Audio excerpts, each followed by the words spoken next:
Hello, hello, hi, how are we doing? Hello, hi. We're live chat, we're live. Give me a second still, I still need to adjust a few things, but we should almost be pretty much ready. Okay. Let me check. Hi, and I have no drama to give. You are the drama. Alright, hi Cricket, how you doing? Hope you're doing good. Hi Liza, how you doing? Hope you're doing good. Frog, obviously. Hi Phantom Fox, how you doing? Hope you're doing good. Lion, Zebra, Giraffe, Hippo. That is clearly Madagascar. As far as I'm aware. That should be Madagascar. The floor tentacles are drowning me. Cheesy garlic bread, tuna. I don't know what these are referring to. I do not know. It's a pretty normal Saturday, to be fair. It's quite hot. It's quite hot. We already have 28 degrees. I would assume this goes up to like 32 or something later on. That's my assumption. But yeah, it's nice. Tomorrow, thankfully, it will start to rain. But then it'll get hot on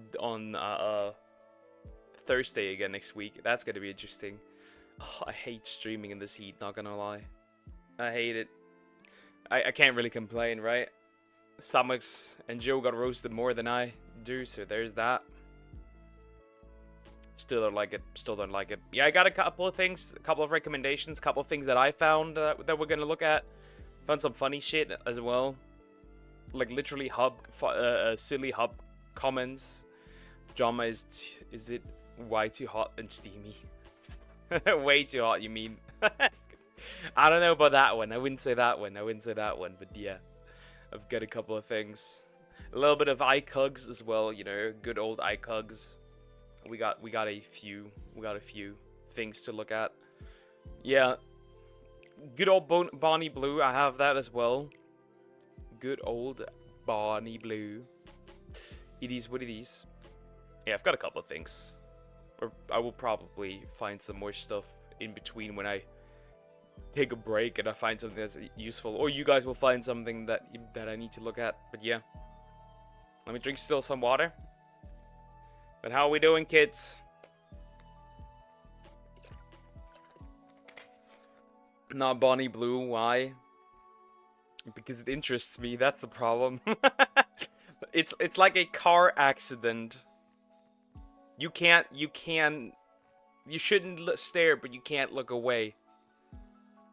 That's pretty much what it is. For me, it is steamy because I'm sweating so much it's evaporating. It is warm. It's really warm. Though to be fair, I sit in a room that's fairly cool. It has like 3 windows, and there's no sun that shines in here. Morbid curiosity. That's the one exactly. That's the one. Morbid curiosity. Yeah, I gotta. So everything's fine in this room. However, upstairs, I'm literally dying. Like, I could guarantee if I start streaming upstairs, my laptop would start to probably overheat. Not gonna lie. I'm good. I plan on streaming later. Okay. Yeah, makes sense. Yeah, I think we'll just start jumping over and look at some pain. We also got the whole twisty thingy as well. That we need to look at. VTuber stuff here. Because everyone is watching you. Let's go! I'm being watched. That's scary. We're over here. We're over here now. This is interesting. Please, someone take this #1 crown from me immediately. I don't deserve it. Well, you got it now for a quick moment. I mean, could be worse. Not gonna lie. You got it now. But yeah, I found this one and I was like, that's interesting. That seems interesting. It's just a short 6-minute one. This just randomly popped up in my recommended. I was like, And Tectone reacted to it as well. And I was like, yep, I'm slapping that in there. Because I checked if anybody... Nowadays, I just check if, like, some videos, people are reacting to it. So I don't get fucked by copyright. And they're obviously dual streaming or multi-streaming. Then I know for sure I can watch this on stream without getting my balls cut off. But yeah. That's where I am currently. Because remember, getting copyrighted means your channel gets shadow banned. We don't want that. Yeah, simple, simple. That's not what I want. Okay, audio seems fine. Goody, goody, goody, goody, goody. Interesting. How to ask out a girl. Oh, how to ask a girl out. 1989 by Skycorp Home Video. That's first of all interesting. It has this old style. You're risky at the start. Nah, I shouldn't get copyrighted. All is good. All is good. Also, my last stream, I got tricked into attacking a boss that I cannot beat, but it is still funny though. Okay, okay. Yeah. How to ask a girl out 1989 by Skycorp Home Video. That was my recommended. We're gonna look at that. I can tell you nowadays, I can tell you nowadays asking a girl out, I know for plenty of men, is scary as shit. Is my suggestion in the list. Should be, potentially. I don't know. I haven't added everything yet, but I will likely. Um, I know a lot of men that are really scared to ask women out. Like, really, really. Because it is just scary nowadays. You may say something that's, like, not the right thing. Something that's, like, maybe makes her uncomfortable. Whatever it is. And it isn't even your intention, and then you're labeled a creep or whatever. She's gonna call the cops on you. That, by the way, I know a homie that has happened. He asked out a girl, and she immediately called the police on him.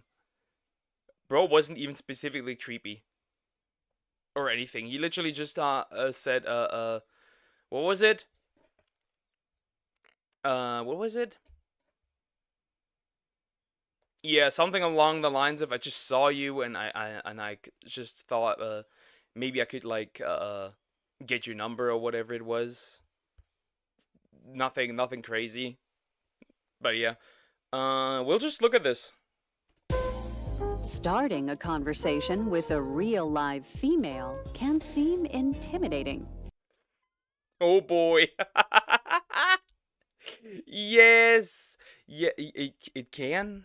It can. It can very much be intimidating.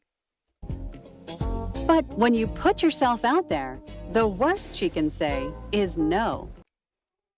The worst she can say is not no. A guide to approaching women. It's amazing. No, the worst she could say is not no. I wish the worst a woman could say is no, but that's not. It's not no. It's never no. I would even argue that not even if a girl asks out a guy, that this could be that no. That's the worst that he can say is no. Sorry, I'll be right back. Take care, Cricket.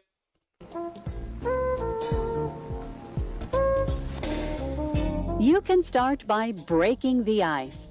Try opening with something like this. How's your book? Is it good? It sure is. Or this. Plenty of cute dogs out. Do you like dogs? I sure do. Or this. Say, did you hear about the genocide on the news? I sure did. That was out of pocket. You shouldn't say that. I mean, the first two, okay. I could see that. The first two, okay, I get it. But the last one, nah, bro.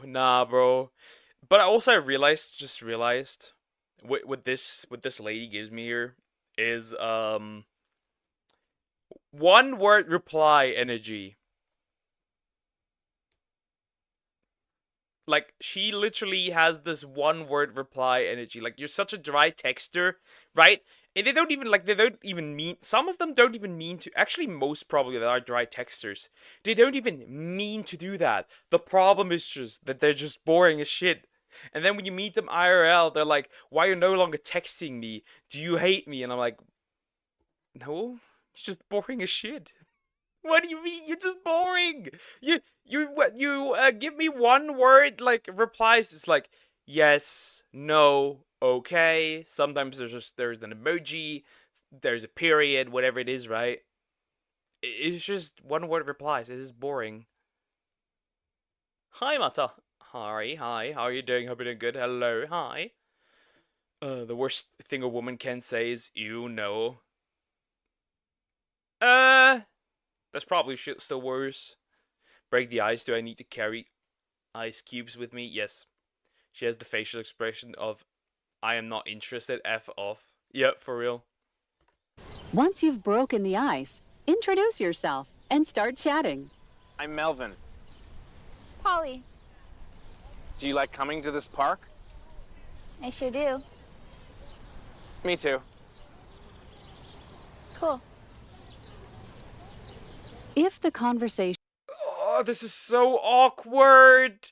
This is so awkward. Why does this feel so awkward?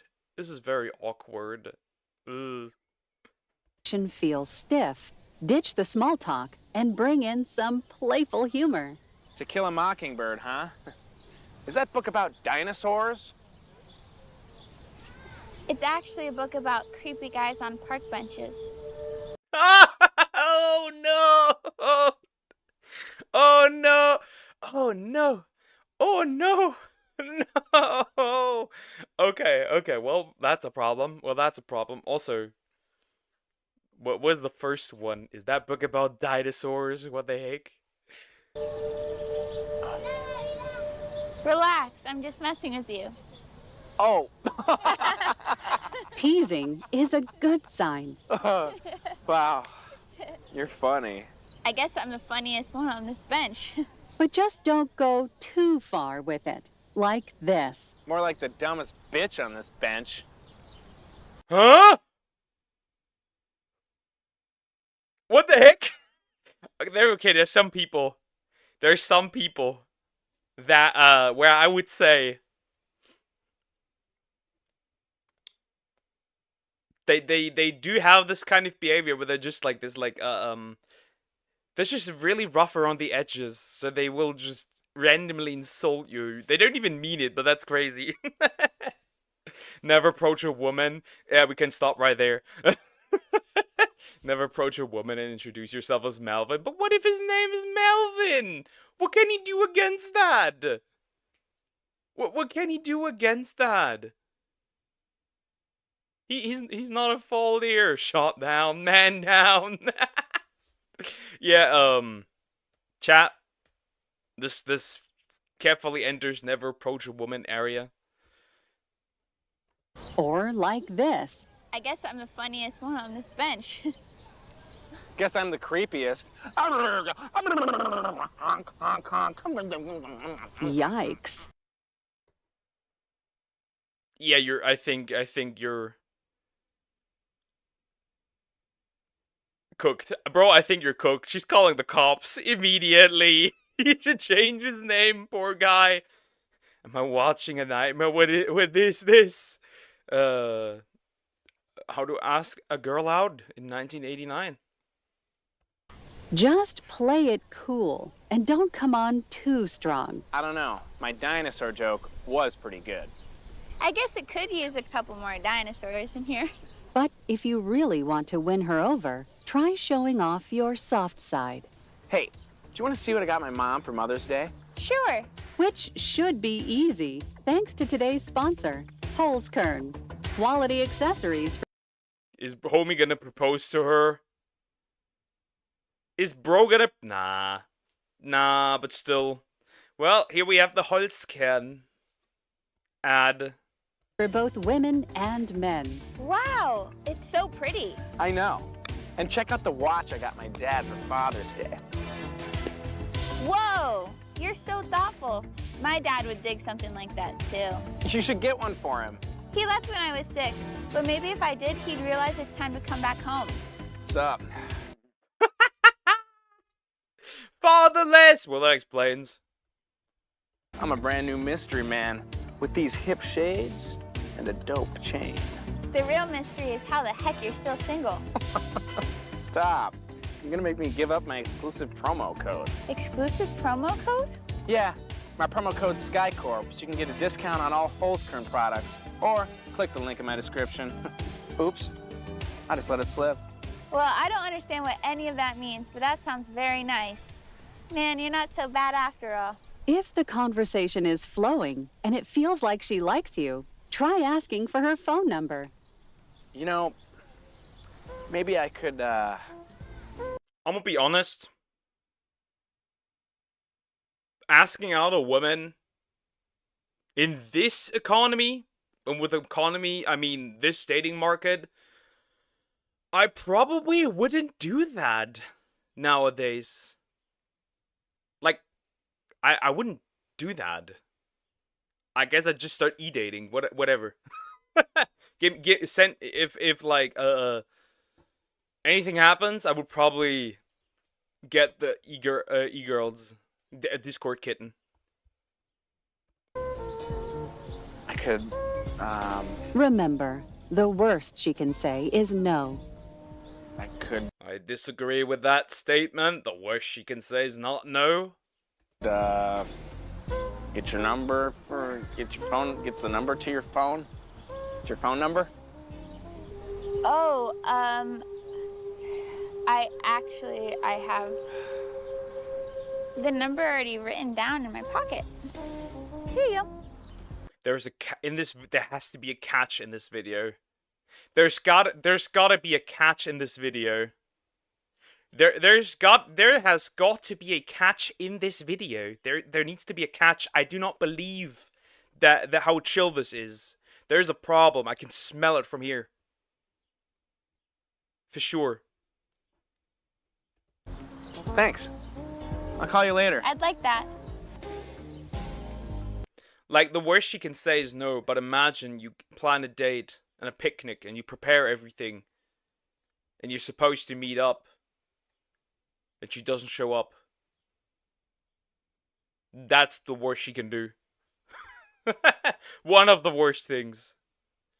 Maybe she's a man. Oh no. Make sure you wait until the evening to call her and come up with some date options. Date ideas: dinner, movie, mini golf, dress up as dinosaurs, fight. Dress up as dinosaurs for real. The catch is probably that she isn't into polygamy. Before you ask her out. Police are still actively searching for a man involved in a Nah! No! No! It's over! Homie is cooked. Nah, she called the police on him. No! disturbing incident at Buena Vista Park earlier That's today, the park I was at. frightening one young woman in particular. I had to give him my number. He was gonna probably start masturbating or worse. What the fuck? I just hope the police catch him so that he never harasses anyone ever again. Oh my God. Sketch artists were able to create this drawing of the offender. It's over. It's over. Chat, this is a clear message. Never ask out a woman. Never mind. Actually, never ask out a man. Never ask out anybody. Just stay by yourself all alone. This is what happens. The victim was also able to provide this audio recording. Maybe I could get your number get the number to your phone. It's your phone number? She recorded that? Absolutely terrifying. If anyone has any information on this alleged What the fuck? The phone number park rapist? What the fuck? rapist, please contact the LAPD Crime Tips hotline below. Rapist? Hello? Polly, it's me, Melvin. Oh, Melvin. Yeah, why you're on the news saying a bunch of terrible, awful things about me? Why is this? How is this? No, this isn't funny. Why are you laughing? Because, silly. You thought a girl like me would go out with a creep like you?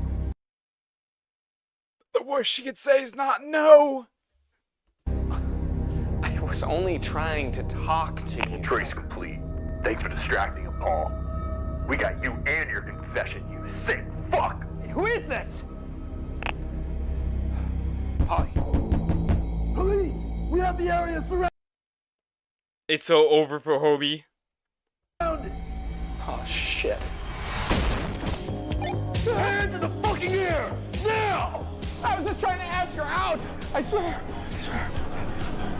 You know, I got the perfect first date spot. Guantanamo Bay, Cuba. You heard her! On the ground! Yeah, it's over.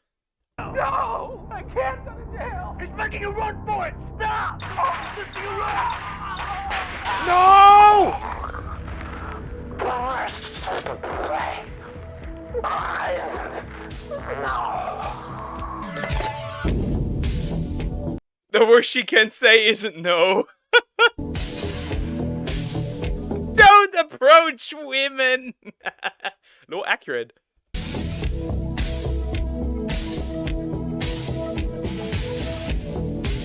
That was retorted, dude. That was so stupid, but accurate. Well, chat, listen to the video. It's over. Don't approach women. Don't approach men. Don't approach anyone. It is what it is. It happens. Like, comment, and subscribe. My doe. Didn't you say you wanted to stop with the brain rot? This, never take anything the deer says serious. He's a liar, by the way. I look for your damn does. Goodness. Why do I need to look at brain rot for this creature again?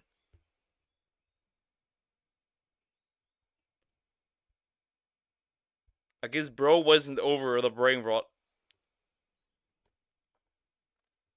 The rare liar. Let me reload the page.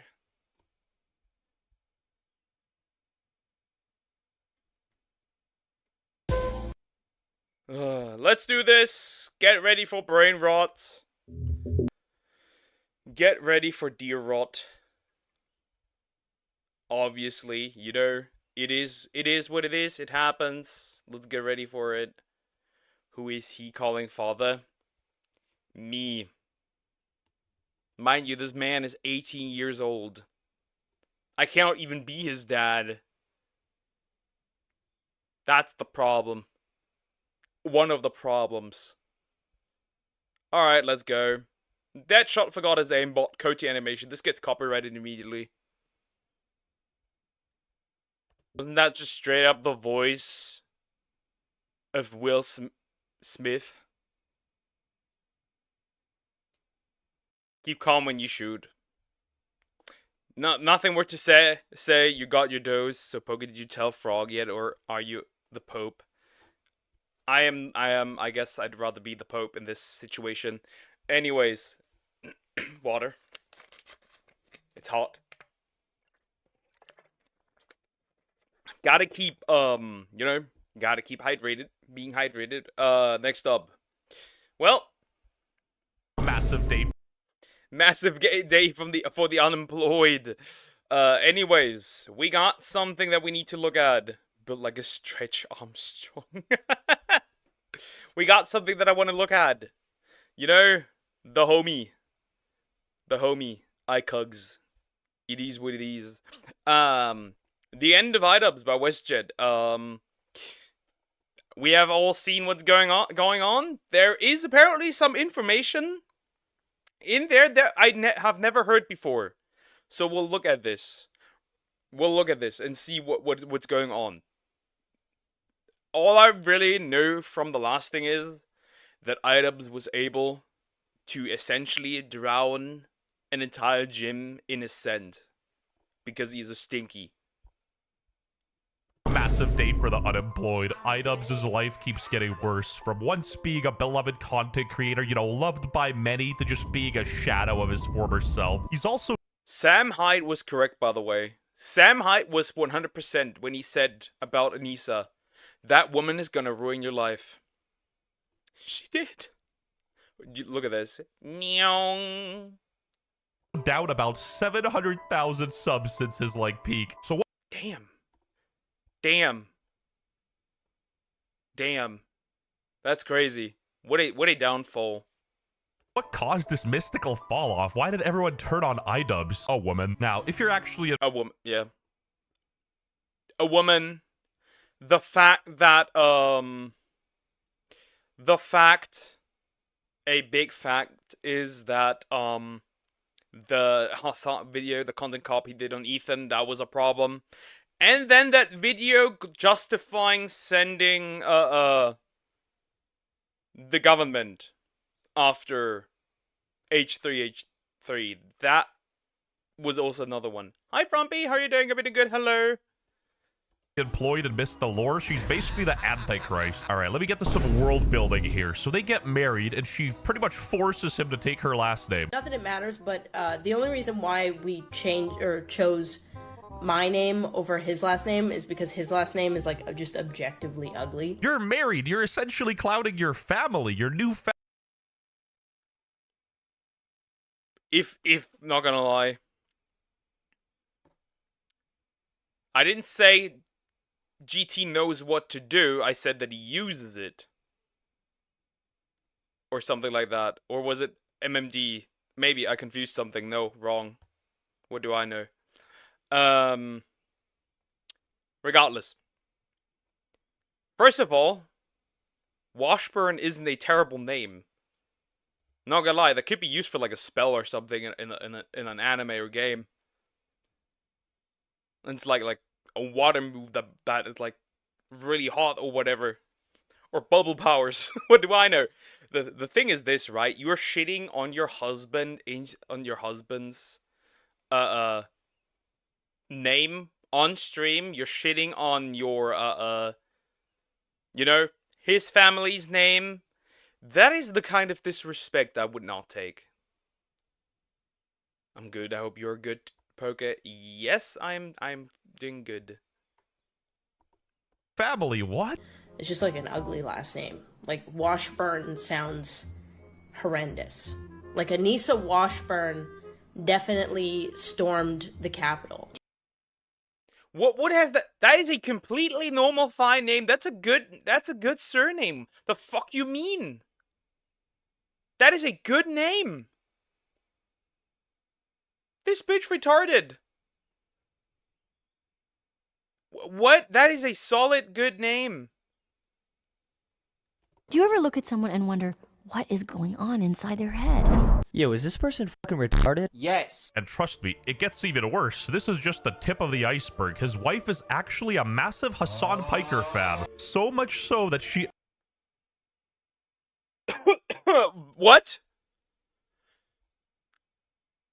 Ian didn't get diagnosed with ADHD the first time, so Anissa forced him to go back with her a second time so that she could argue for him why he has ADHD. So she literally forced him to have ADHD. Essentially. Anissa tried to get Idubs diagnosed with cancer out of paranoia? What? What? Idub said he finds it hard to speak for himself whenever his wife is with him. This guy is definitely wearing a chastity cage or whatever. There's no way. Anissa once said she had a nightmare where Ian got her pregnant. What the fuck? What the fuck? What the fuck? Anissa once forced Idubs to pull over on a highway so she could walk home because of an argument. I mean, okay, that happens. That's the most tame one on this list. In her own words, Anissa said she goes 5-year-old mode, baby mode, and throws temper tantrums whenever she and Ian fight. Anissa took her wedding ring off last time she went to Hassan Piker's house. This is some. I announced it on Twitter before, but I am severely horror-phobic. I am so horror-phobic. I get out the shotgun, and I don't even have. We don't have guns here. What the? This is some horror energy that goes beyond mental comprehension. Taking your ring off in another man's house is insane. It is just... That is... She's a sadist and he's a masochist. I cannot explain this in a different way. Well, she's one hell of a cold-hearted bitch and probably has a very special place in hell. Yeah, this woman gets a very, very neat place. Allegedly took off her wedding ring last time she went to his house. She's also got iDubbbz emasculated to such an extreme where she's straight up doing OnlyFans. And you know, that's bad in itself, but she was taking photos during their wedding night, apparently. Oh! Nah! Nah! Nah. Nah, no, nah, this can't be. Oh my god, what did you do? Sam Hyde was so correct. Oh my god, he was so correct. This woman ruined his life for real. Bro. You know what's even worse? She wasn't making OnlyFans before she met him, right? She started doing that when they were already seeing each other. Imagine you marry a husband and at the same time you post your ass for money on the internet. Imagine you're on your wedding and you make stuff for your online prostitution business. Holy fuck. Was actually a demon. This woman uploaded pictures of her. This is not just a demon. This is what we call the semen demon. A bad asshole to Twitter on their wedding day. What is more demonic than that? And a question a self-respecting person might ask in this scenario, why is he still with this bitch? Ian lost his virginity to Anissa, and he had never had a girlfriend or been with a woman before that. This explains a lot. This explains a lot. This explains a lot. I've apparently heard that for a lot of guys, they have a hard time getting over the girl they did it the first time with. This explains a little too much. This is what he told me shortly before he started dating her. He wants that incel audience bad. Yeah, I saw that tweet. I know that tweet already. Incel turned from involuntarily celibate into man I don't like or man I don't agree with. Because, dude, how can you be an incel? Because, you know, if you want that incel audience, you yourself have to be an incel, because otherwise you can't cater to them, really, right? Also, at that point, I'd rather have an incel audience than being a cuck. But that's besides the point. The fact that basically he calls someone an incel that has a wife and kids is beyond me. That makes no sense. Hey, succubus have standards, at least. You don't need to lock them in with this cold-hearted bitch. Maybe she is a succubus at this point. Explains a lot, very much. Like, for actors who have sexual act with another actor for a movie's sake. Oh, that reminds me of that one guy. I forgot his name, but basically he lost a role because he refused to do a kissing scene. Because he only kisses his wife and nobody else, which I found so cute. I forgot what his name was. Somewhat known actor. The guy that, if you watched Arrow, the guy that played Damien Dark, I think was it. Incredibly based. I hate to be the bearer of bad news, but ironically, you are the incel audience. When your wife literally pays your electricity bill with her OnlyFans, I don't think you have the right to say incel audience, bruh. They paying your bills. You know you're cooked when people start taking H3's side. My boy has not been so much as touched by the opposite sex before Anissa. In itself, it's not a big deal, but in the context of the relationship, I find it very humorous. It is so funny, actually. It is actually, like I said, it explains why he is the way he is now. This man is so pussy whipped, it's crazy. Like, it's crazy. Like, it's actually crazy. It is wild. It is really, really wild. That's something you would do. Yeah, very much. It's cute and totally based for real. I sent you Karen video. Okay, yeah. I've seen that. Suggestion, Rossman video, topic, Malaysia, censorships. I will look at that. I will look at that. Probably more towards the ending, but I will look at that, don't worry. Soda, hi, also, how are you doing? Hope you're doing good. And the Pride Month is failing video, I have that too. In itself, it's not a big deal, but in the context of the relationship, I find it very humorous. Mocked by Tony Soprano's successor. I guess mocked by Jewish Tony Soprano. That's pretty much what it is. it was dad bod season. Bro, you were harassing teenagers at 26 and then learned empathy at 30. At the age of 32, I've acquired empathy. Yeah, literally. Guy with the OF wife and no kids calling the guy with a normal wife and kids an incel. Yeah, that's an incel right there if I've ever seen one. Items' wife is non-stop sending him on a humiliation ritual, and this is still just the tip of the iceberg. I want to ask him if you've always been shitting your pants. What? Is this low-key parallel to grooming?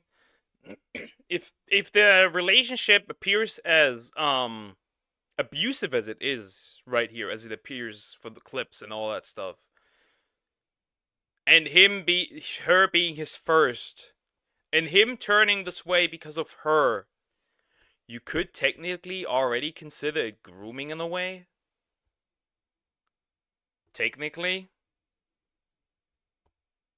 But grooming is usually used in a sexual context. So I don't know. I don't know. Maybe not.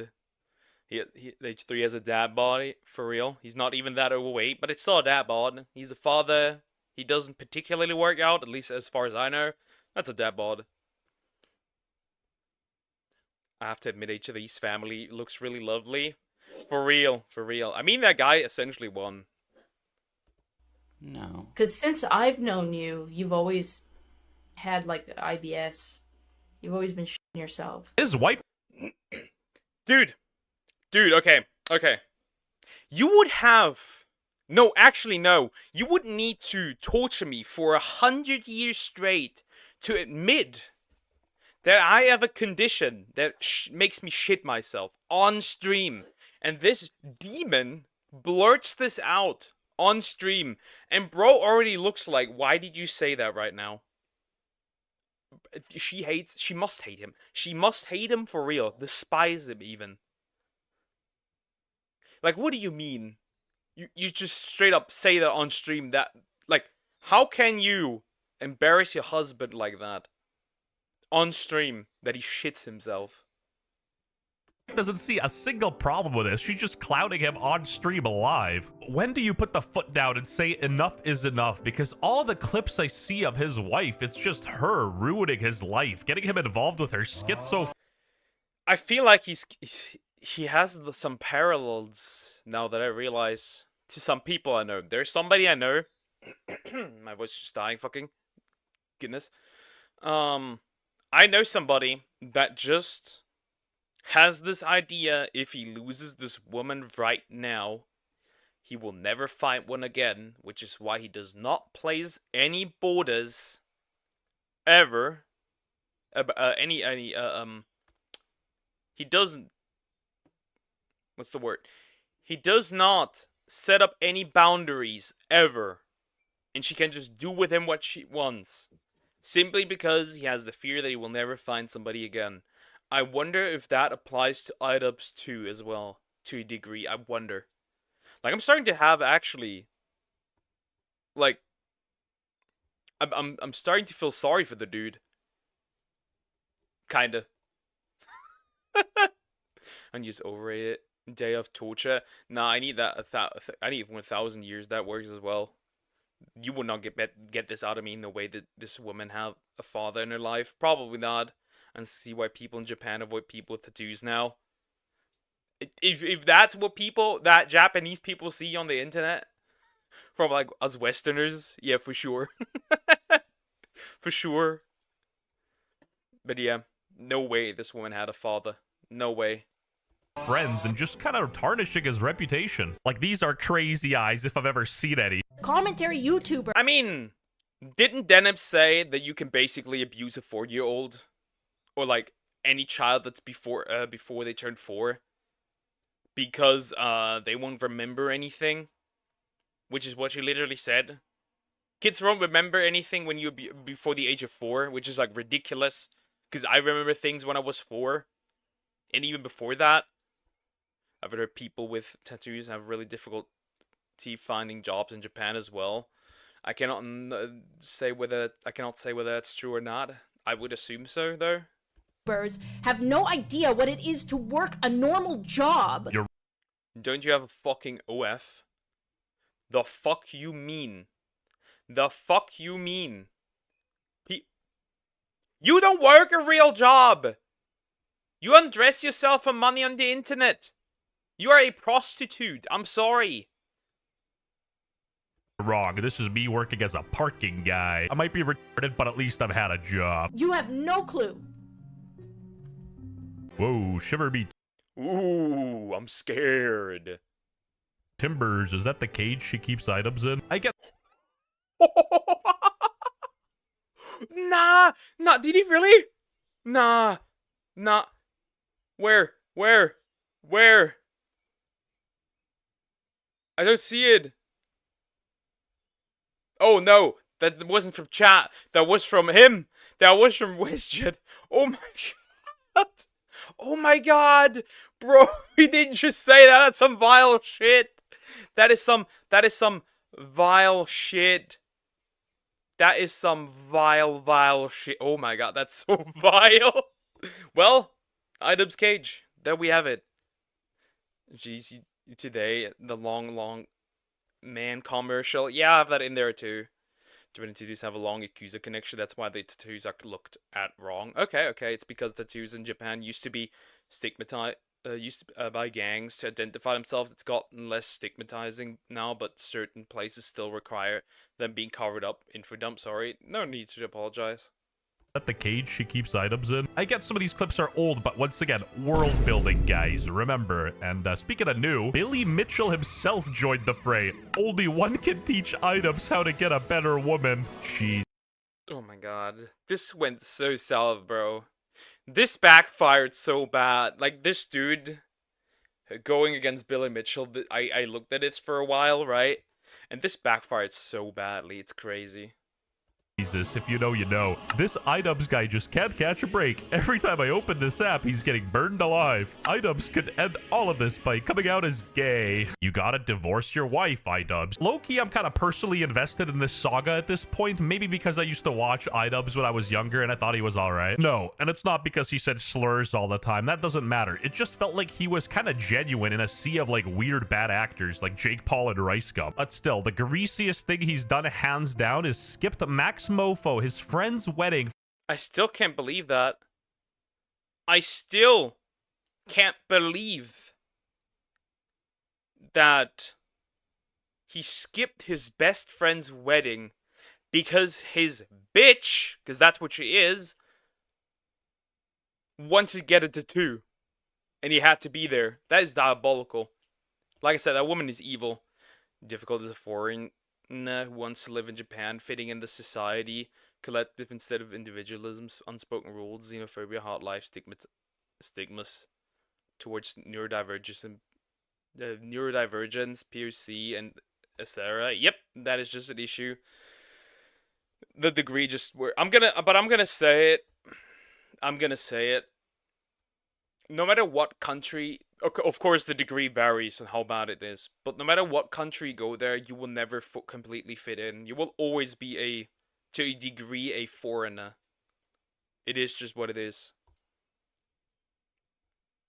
And if you move to another country, that's what you gotta deal with. For his wife's tattoo appointment. The wedding situation, when he was first sending out invites, I was like really uncertain of how that was going to work out because I had some kind of important plans here in the States, so... These kind of important plans conveniently lined up perfectly with his wife's tattoo appointment, like a Japanese gang member. In a vacuum, this is bad in itself, but it gets even worse when you consider the fact that Joji, the musician, or Filthy Frank, whatever you call him, literally scheduled his tour dates around his friend's wedding, but iDubbbz had important things going. What? Yeah, sure, the priorities are truly straight here. For real. Like, dude, If somebody that goes literally on tours, first of all, I didn't even know they made music. That's new information, but okay. If you go literally on tours and you schedule your tours around your homie's wedding, yet this cuck was not able to appear at his homie's wedding. I don't think the tattoo was the issue. I think Anissa was the issue here. Maybe she didn't want him go there.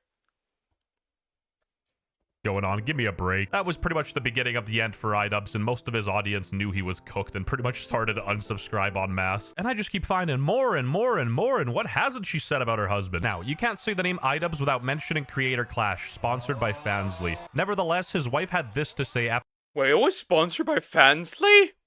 What the heck? What is that, Creator Clash 2? Wait, Fansly already? What the heck? after he lost his fight. He still would have lost to Dr. Mike even if he could breathe and didn't have fractured shins. No, that bad. What the fuck? It's Amaranth is just censored. Amaranth behind me is just censored. That's crazy. Was that applied by WestJet or not? That's interesting. Amaranth is just censored. That's crazy. Okay. If I go to a boxing match and my girlfriend doesn't do the same thing that Rocky's girlfriend did in Rocky 1, I'm divorcing on the spot. I'm breaking up on the spot. And look like how she laughs. Look at this demon. Amaranth is not happy with this one though. That's valid. Dude was in the ring and he's getting no support from his wife. My wife better be there, Rocky Balboa, cheering me on. You know what I'm saying? What's your hat? I love you. You know, that's the good ending. That's a good ending for real. Like, that kind of support. What the heck? Doesn't matter how much training you've put in, doesn't matter how hard you've worked, get a supportive girlfriend who will always prey on your downfall. Here's what people are saying: you still would have lost. How could your wife be your biggest hater during an interview? Pegasus's coverage is second to none now. Speaking of peg, it's time for your pegging.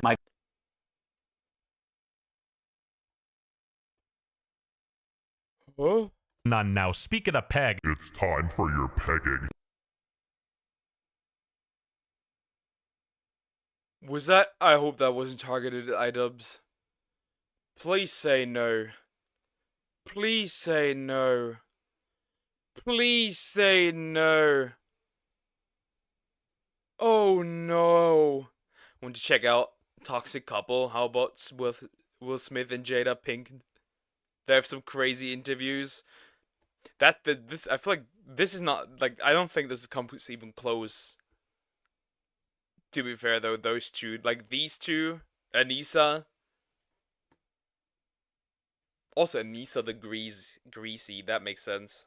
My girlfriend started an OnlyFans account, and I think all of it is cool. Online and see people. Yeah, very cool. This is, ladies and gentlemen, this is a broken man. Bro's a pillow biter now, mad. Look at this man, broken completely.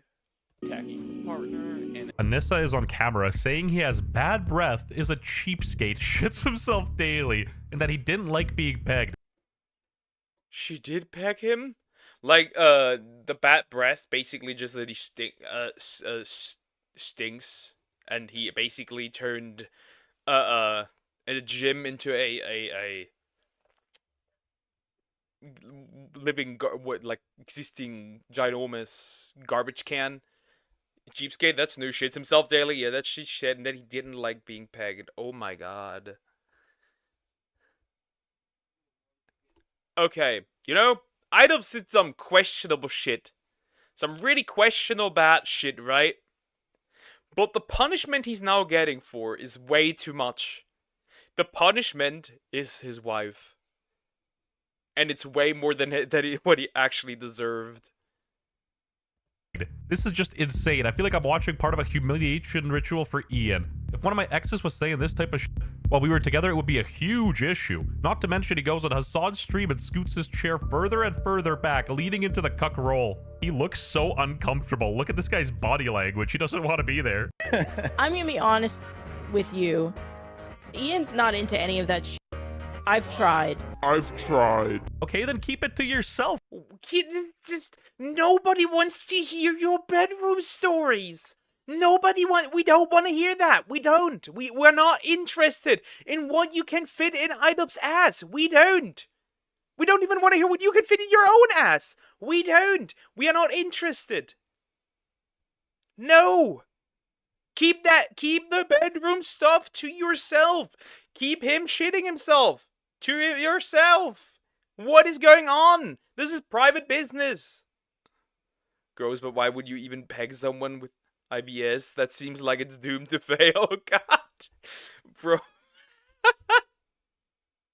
Why does the internet have to know about that? You know how the internet is. Hydubs is so pussy whipped because, like, any normal person, even a tenth of what he's dealing with would just end it right there. To an outsider looking in, he just seems like a very insecure guy and is scared to make any boundaries out of the fear he'll lose his girl. Anissa made Hydubs go to the doctor to get prescription Adderall for ADHD he doesn't have. Like, allegedly, right? Allegedly. She forced him to get medication for ADHD, and he doesn't have that. Could not waterboard that information out of us. For real, for real. Hi, Don Diver. How you doing? Hope you're doing good. I can fit 3 raccoons in yours. What the fuck? Yeah, I know your country. I'm nuking you. Ian didn't get diagnosed with ADHD the first time, so Anissa forced him to go back with her a second time so that she could argue with him why he has ADHD. Anissa tried to get Idubs diagnosed with cancer out of paranoia. How does this even work? Like, did she walk up to the doctor and said, "Yo, my boyfriend definitely has ADHD. You need to give him the diagnosis ADHD." Like, how did she bribe that man? Like, did she sleep with him? Like, how does this work? How can you like go back to a doctor and get the diagnosis that you don't have, and then obviously tried to get him diagnosed with cancer out of paranoia?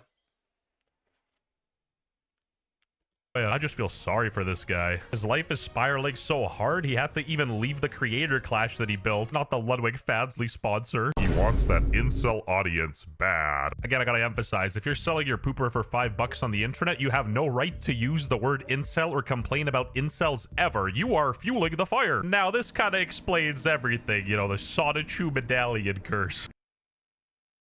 Not the Sonichu medallion. Oh yeah, here, another victim. It took another victim. On the real, the content cop items dropped on H3 backfired so hard that people started taking H3's side. If at any point you begin to feel bad for Ian, just remember this. This MF looked into a camera lens, edited the footage, and uploaded a video justifying the CPS visit to our home. No mercy. And then he posted this photo, which, you know, quite frankly, I don't even know what this means, so enlighten me, fellas. Ethan keeps making fun of Ian for being a virgin before Anissa, but I imagine getting picked by Anissa. That's a W. Like, I'm so jealous. When your loudest support... What? Ethan keeps making fun of Ian for being a virgin before Anissa. But imagine getting picked by Anissa. That's a W. I do not... I do not... No? No. That's not a W. Like, I'm so jealous. She's beautiful. She seems amazing overall. If anything, that means Ian was so attractive and such an awesome person that his sexual experience level didn't matter at all. What the fuck do you mean? She literally said she wants to marry a rich man. She didn't get the good-looking part or whatever it was, but she did get the rich man. She did not marry him for his personality, his looks, or his attractiveness. Nothing. She married him because of money. We're still able to get Anissa to pay attention to him with money. With money. Also beautiful, I wouldn't say that. She looks homeless in a lot of tweets and a lot of pictures. First of all, bro, she probably wanted a virgin so she could manipulate him easier. That could probably work. That could probably work. Wouldn't work on me though. Picked by Anissa, that's a W. Like, I'm so jealous. When your loudest support is coming from Reddit, you know you're cooked. Like, those dudes would genuinely get a job at the morgue for some action. Now, if you're watching this video and you're a virgin, jokes aside, that doesn't even... Hey! How dare you! I have standards! matter, especially if it's for religious reasons. But when iDub starts saying stuff like this, it is kind of funny. He hates his audience because he looked into the Shrek magic mirror and saw himself. You can actually tell when I'm having a terrible day because I will not shut up on Twitter. I will not fucking shut up. I will tweet the stupidest shit. I went to look at That's lore accurate. her age. She's 31 and her birth sign is Cancer. You accurate. The birth sign is actually very accurate. This woman is in fact Cancer, also 31 years old and behaving like that. Holy fuck. We have a adult infant. Nobody's talking about it, but we have an adult infant epidemic. Shocker. You are pushing 40, arguing with strangers on Twitter. I'm 24, and even I stopped using Twitter. Wait, WestJet is as old as me? What the fuck? How the fuck are we the same age? Because I realized if I'm gonna talk shit, I might as well get paid for it. But I digress. But all of this could have been easily avoided if items just manned up and squatted 200 pounds below parallel. Sam, he was right. Mark my words, that woman is gonna ruin his life. So there's a He just predicted it. Sam Hyde just predicted. Think of Sam Hyde what you want, right? But he predicted that. Crazy. video of Sam Hyde, and he goes, "She's gonna ruin his life. Mark my words." Get rid of Yoko Ono. She's like his entertainment handler. No matter what you think of H3 or Sam Hyde in that matter, you can't deny that the ghost of Kiev is right. iDubbbz truly is a shell of his former self, and it's honestly pretty sad to look at, and quite frankly, she has a big part to play in it. You don't even have to say slurs to be funny. And it's honestly sad. You do. I see that. She gives Cancer a bad rep for real. Like, dude, it's just wild. It is just wild. I mean, man. This woman, stage 4 cancer, stage 4 brain tumor, or married to Anissa for the rest of your life. Pick. Add the path he went. Anyway, even Leafy came back to the internet. There's definitely something brewing, so stay tuned. He's clouded hard too. Did he cry again? Realistically, I only covered the surface because this downfall is so disastrous. Anyway, subscribe to the channel if you're jealous of iDubbbz. Yeah, I'm thinking anybody is jealous of iDubbbz. This guy is cooked. Like, he's so pussy whipped is actually crazy. That man, she has him so in control. I will absolutely call this an abusive relationship because from the outside, it absolutely is. Mocking your boyfriend or husband in front of multiple people. Taking off your wedding ring. I feel like that's still one of the most whore things you can actually do. Like, at that point, you know this relationship is over. Like, there is no relationship. It doesn't exist.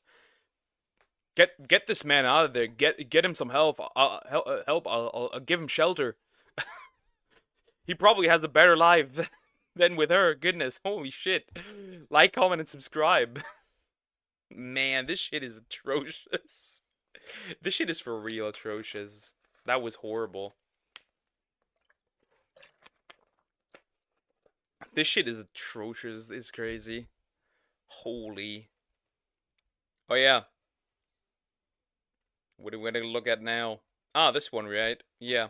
Pride Month. Oh boy, we got one of these again. We got one of these again. That's a recommendation I want to look at, actually. Pride Month fell off, and I'm glad, by Finding Sky. You know what's funny? She's correct. She is correct. It fell off. I mean, look at all the social media accounts that no longer do have a pride flag. I look at like all the discounters here in Germany, right? All the supermarkets and shit. Nothing for Pride Month. Nothing. They don't sell anything. They don't make any ads catered to them. Nothing. Last year, this was there's a weird shift happening. Ubisoft made a men's mental health awareness post, which is like, hello, did we fall into a different like reality? It's just wild. It just is. We'll just jump in. Pride Month fell off. In June 2025, companies that once turned their logos into That's crazy. Okay, so right, Apple, I would understand. I don't know what IBM is, but HP, the guys that sell printers, why are you catering to people that like you're not gonna make more money. Like LGBTQ people are not gonna buy more printers just because you have that in there. That is crazy. I don't know what that is.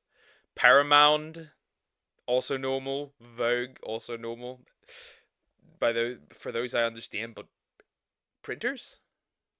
rainbows are now withdrawing their financial support from the upcoming Pride parades. Target no longer has their merch at the front of the store. Instead, they replace it with t-shirts for the 4th of July. It's hilarious because it's both a symbolic and literal representation of putting America first. Where there was once rainbows and Pride slogans, there's now American flags. This shift was pretty predictable. I've made several videos over the years about how identity politics and Pride parades were damaging the public perception of the LGBT community. And with recent stats showing that people's support for gay marriage has dropped considerably, it's not hard to see why. When a culture is created around the idea— Because I'm gonna say this, and I've seen it more and more, there's a lot of LGBT people that are tired of everything after the B. The people are very tired of the TQIA plus part of it. That includes their own people. Because of the behavior. Because nobody's saying you can't exist. You can exist. Do whatever you want. Just don't force me. If I don't want to participate in it, don't force me. idea that you shouldn't care what other people think of you. It sounds really good in theory. Just be yourself, live your life, don't worry about anyone else's opinions. But when you take this ideology to an extreme, you end up with people naked on the street. It's this exact disregard for the public opinion that damaged our reputation. While many in this community hold the position that we shouldn't care whether or not our actions are deemed acceptable by the public, I hold the opposite position. I say we have a responsibility to show the public that we want to act equally, be treated equally, and don't expect any— The problem with when this happens, right? Do whatever you want. Don't care what people think about you, right? If you spin that to a certain extreme, this can extremely backfire. And one of the things that happens with that is, well, the acceptance of same-sex marriage drops. The acceptance overall drops. Because, let's face it, you are a minority. And if you act out as a minority, the majority will start to reject you. It's very simple. People naked on the street, really that bad? If it's for one day or a week. Not only are the people naked, this also, by the way, happens here in Germany too. It's actually just as bad. Children attend these parades. Children that should not be there. And also, this is like, there's like a huge difference between like, I run around naked on a pride parade, and I have just, you know, I behave like a normal human being. One is fine, the other one makes the reputation drop. Allow me to argue. Girls are half naked every day. Which should also not be normalized. That should also not be normal. special treatment. The LGBT movement started out as simple as wanting everyone to mind their own business about what was happening in our bedrooms. And yet now everyone's yelling from rooftops, look at what I do in my bedroom. You lost the plot. And we lost the public when LGBT became more associated with degeneracy than it did with equality. Pride parades have unfortunately become associated with hypersexualization and ideological agendas, even though this was not the original intention of these events. It was supposed to be a celebration of our freedoms, not a public display of fetish. But unfortunately it got co-opted by a bunch of people who we can all agree were acting. Look at the difference! Look at the I'm blocking this. Wait a minute. Look at the difference. Up here, you have a pride parade, probably from like the 80s, 90s, whatever, right? Probably not the 90s, but like the 80s or something. And here you have this whatever this is. You see what the difference is? That's the same with some of the women's marches, right? When you look at like all the women's marches, they were like, I want to drive a car, I want to have a bank account, I want to have this stuff, right? I want to do this on my own. And now it's naked women on these marches as well. Or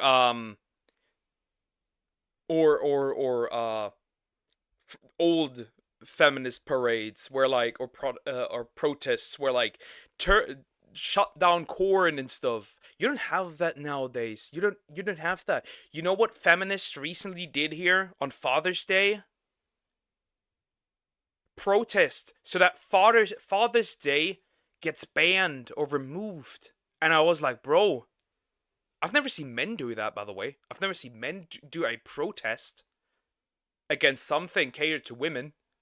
It just doesn't happen. About the pride parade, if you worry over your kid, keep them at home. Yeah, but these people want them to attend. These parents want their kids to attend these parades, when the kids should not be there when these people act out their fetishes.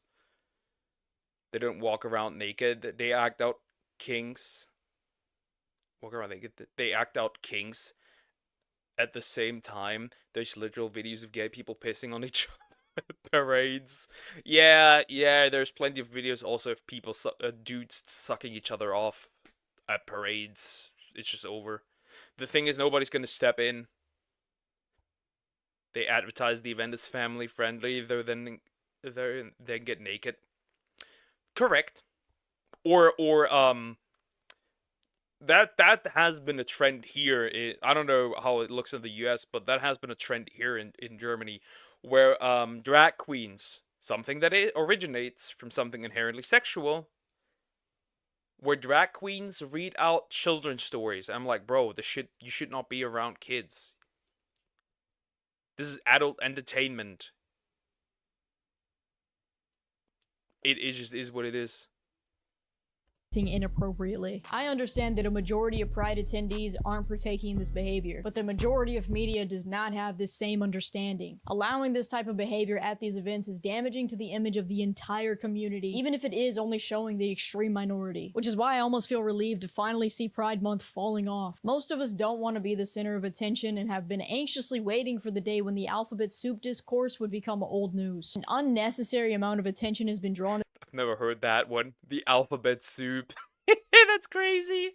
This community, making the problems within it that much worse. It should not be a controversial take to say that your gender identity and sexuality should not be the sole dictators of your belief system. You can be a gay conservative. You can be a straight tomboy. There's unlimited variation in the human condition, and anyone trying to convince you otherwise has an agenda. The constant pushing of people to adopt the stereotypical beliefs of what it means to be straight or gay is what's truly regressive. Don't let them gaslight you into thinking that their way is the only way. My comment section loves to call me a pick-me, but the truth is that this community needs people like me pushing back against the mainstream LGBT narrative, because people will respect us so much more when we're seen as singular individuals as opposed to a homogenous group. Not all gay people want queer ideology taught in elementary schools. Not all trans people believe that you should lose your job because you use the wrong pronouns. It's the most extreme of us that get the majority of the publicity and attention, but it is absolutely not representative of the majority. Many US corporations this year stopped supporting Pride events that celebrate LGBTQ+ culture and rights, raising questions about corporate America's commitment to the cause. The moves come as President They were never committed. They were never committed. Never. Not once. Never. They were never committed. They only tried to squeeze out a few more bucks. Maybe get some DEI funding. That is pretty much it. They were never committed to your cause. They are committed to only one thing, and only one thing. Money. Problem is, this idea of catering to that specific group has been failing, and it continues to fail. I mean, look at Bud Light, look at some of the video games that have recently come out where that happens. Absolute failures, shut down within weeks. Happens. And I think the next big thing, and I feel like people are this is more gonna happen. That is just a prediction. I don't know if it's gonna happen, but I feel like that these companies will start more and more to cater, at least the ones that are targeted to men, will more and more cater to men again. That is just my prediction. President Donald Trump has attempted to roll back some LGBTQ plus friendly federal policies. This article goes on to yap about how it's all Trump's fault, but it doesn't address the real culprit of the declining support. It's important to decentralize Trump from the conversation because it's not Trump, it's the people that voted for him for reasons just like this. There's a cultural narrative around the extreme progression of the LGBT movement that drove a majority of American voters to choose Trump in the first place. You're not getting a pushback from the Trump administration, you're getting a pushback from the majority of the population. Companies are resourceful. They are clever at identifying trends and studying their environment and their customers' needs. But those needs change and corporations adjust. Yeah, this is just a professional way of saying that companies will do whatever it takes to make more money in the moment. I made a whole video about this exact subject. When you try to force your beliefs onto someone and gaslight them that any other way of thinking is immoral and dangerous, you don't change their honest beliefs. You don't give them a cause to fight for. All you're giving them is an incentive to lie. You're giving them a bandwagon to jump on, a trend to follow. I have that too, though. Like, when somebody tries to shove down their ideology down my throat, I will specifically reject. I will, even if it would be, even if it could be beneficial, I will still reject the idea because I don't want to be pointed with, like, I don't want to see a finger pointed on me and be like, look at what you're doing. You're at fault. Do something against this. Like, leave me alone. Thank you. So as soon as the mainstream narrative changes, as soon as the trend switches, all of it crumbles. You think you've made a change, but you've only proven how easy you are to fool. A growing slice of the public has grown tired of companies taking a stance on social and political issues. So-called Yeah, I remember when Rainbow Six Siege made that men's mental health awareness tweet, right? There was some person that literally said, we're not even worth giving them money anymore, or something along the lines. Basically saying, like, they don't even cater to them anymore for money, right?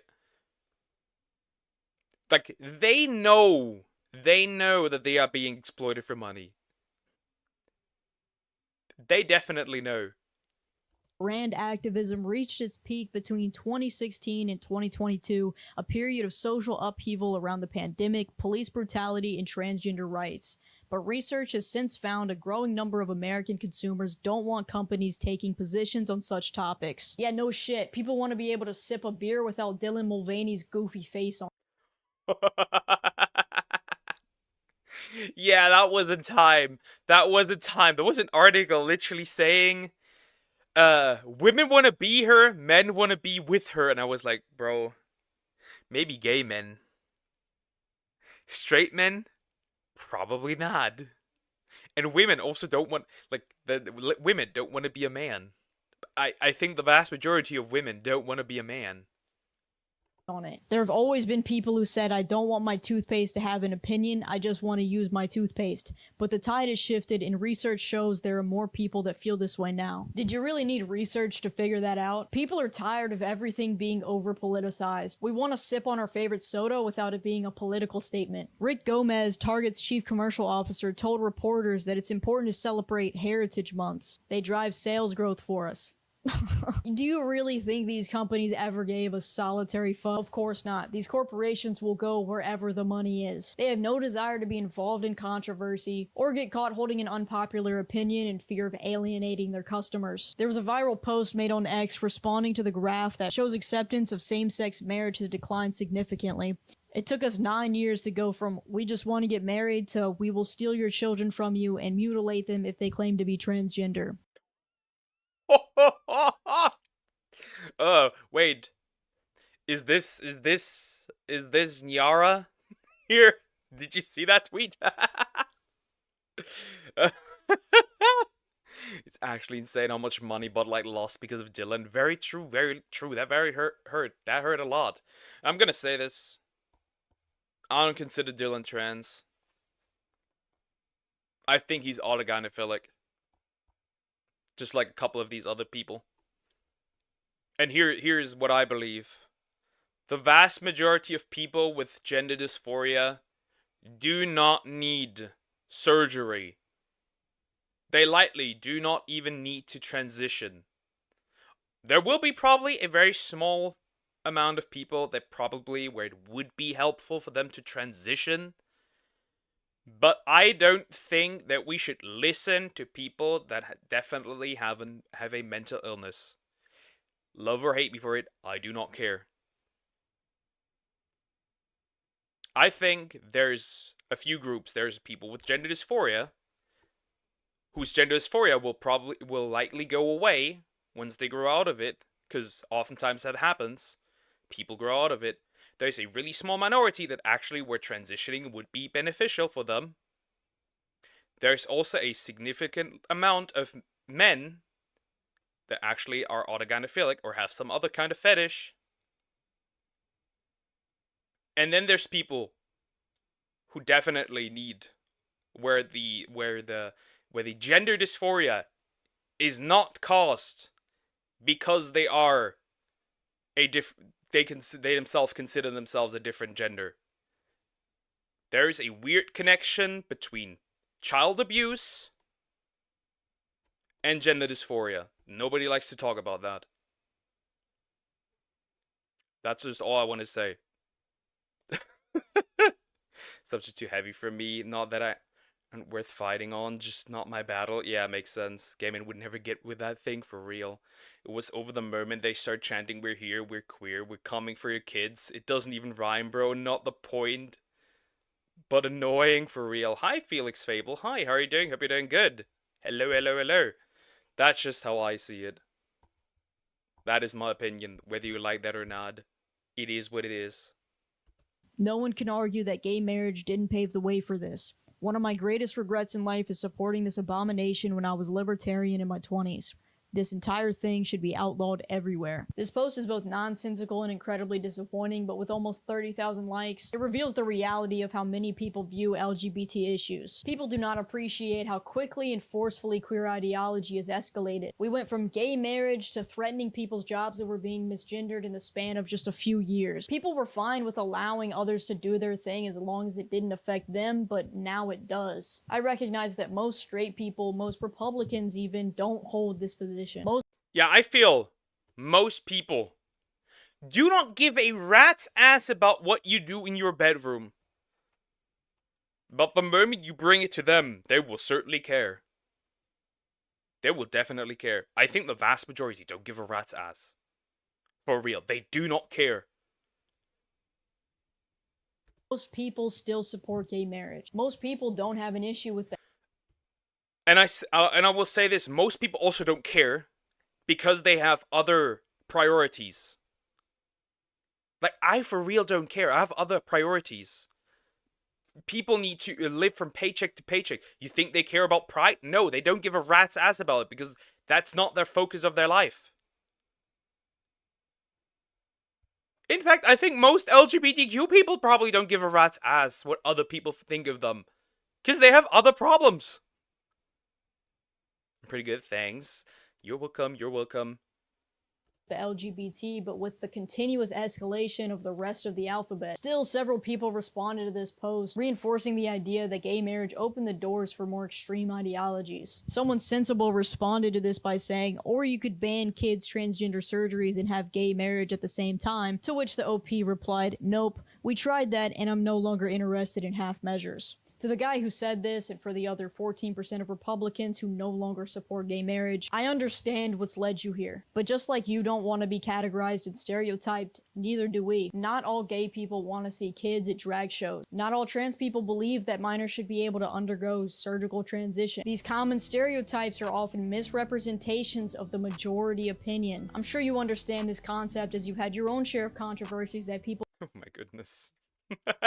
I don't consider... it is a controversy, but this is just an autistic man that has no control over his body. This, however, that was a problem. will continuously bring up as if it represents the majority of the group. Don't let the extremists ruin the freedom of everybody else in this community.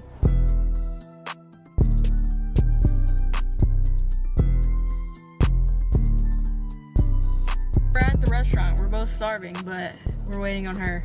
With my foundation. I'm almost done. Just 20 more steps. Oh, you're so pretty. Square up. Okay. Yeah, don't piss off geese, that could backfire. Anyways, that's the end of the video. I agree with what she said. Basically, do whatever you want in a moderate... how do I put it? In a way where it doesn't affect others. So, basically, whatever you do in your bedroom, stays in the bedroom. Don't be a degen, because that will reflect on your community. And when you're a degen, then, that should stay also in your bedroom, or in your walls. I do not care. But I think most people didn't care until you brought it to them. And I think most people still don't care because they have other things. They have bills to pay, a family to take care of, whatever it is. Just stop with the... if you want pride parades, kick out the degens. Very simple. It's so simple. It's incredibly simple. Like, comment, and subscribe. Elon's 100% autistic, but that's not an excuse for being a Nazi. I don't think Elon is a Nazi. What do you mean? You have never encountered a real Nazi. And I mean the actual classic look of, like, you know, special jacket, the boots, bald, dressed in swastikas.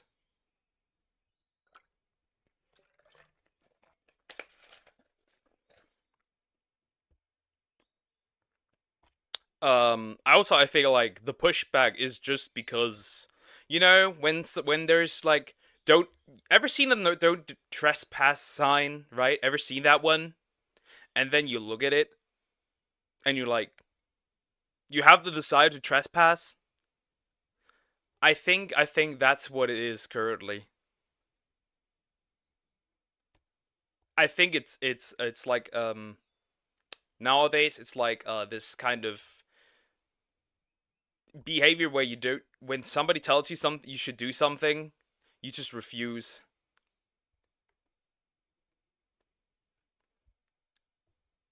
That's just how I see it. Nazis be Elon looks like a clown because Elon's not a Nazi. He's an asshole with a huge superiority complex. Yep, that happens with people with high intelligence. That comes with that, unfortunately. The superiority complex that comes with that. Him and Trump are very, very dangerous. I got with a Nazi accidentally, and Elon definitely isn't one based on my experience with the community. Yeah, I've encountered a few IRL as well.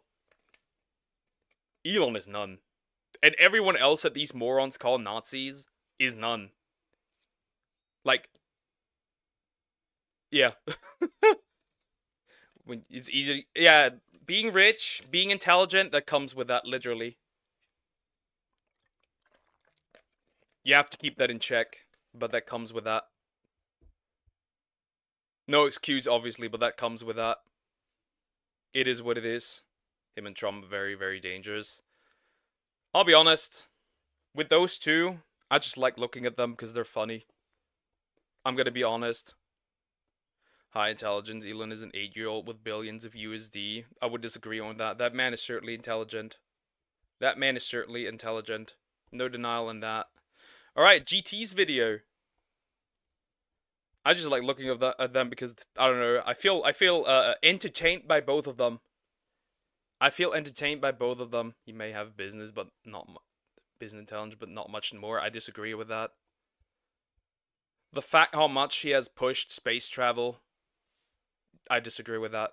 Absolutely.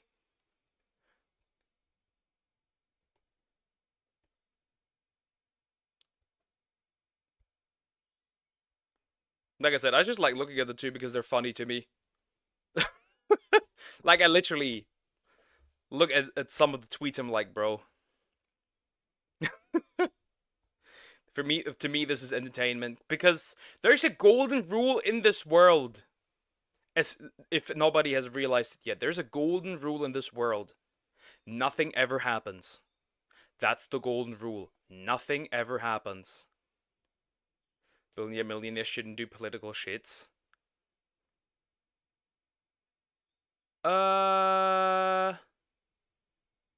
I'd say to a degree. I don't think they should have any money in politics. That's what I would say. I don't think they should have any money in politics. Just like I don't want I also think that there should be, you should keep your money, right? You should keep your money. This is your money, you made that money, you should keep that money. But I think there should be restrictions on what you can spend it on. Like, I don't want BlackRock in the housing market. Get the fuck out of here.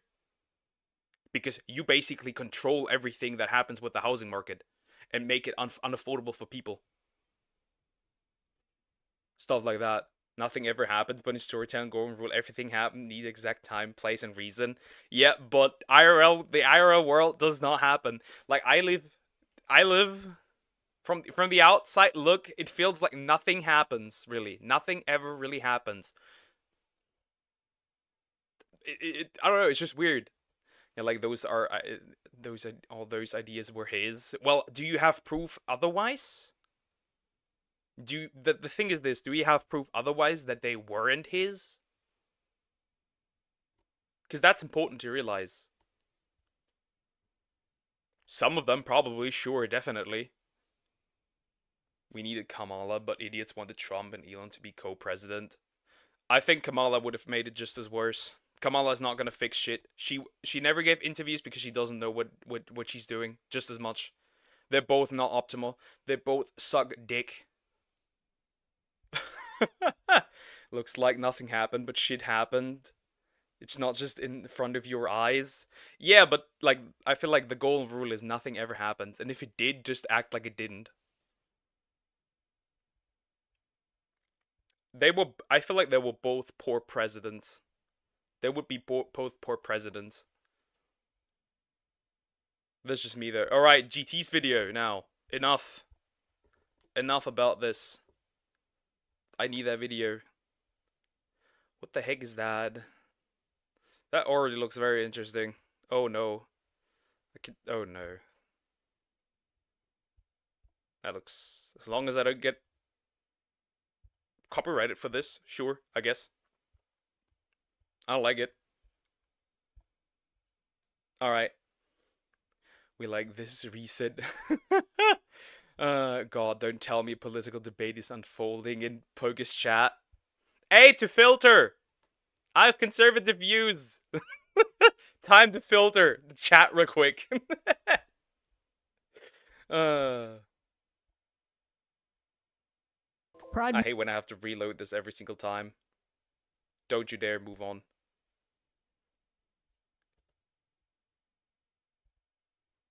The Trump is xenophobe history, colonizers erased natives in the past. I don't care. The natives have erased each other as well. Occasionally. You only want to end this because you're losing? No, I just don't give a rat's ass much. You won't change my opinion. That's what it is. You just won't change my opinion.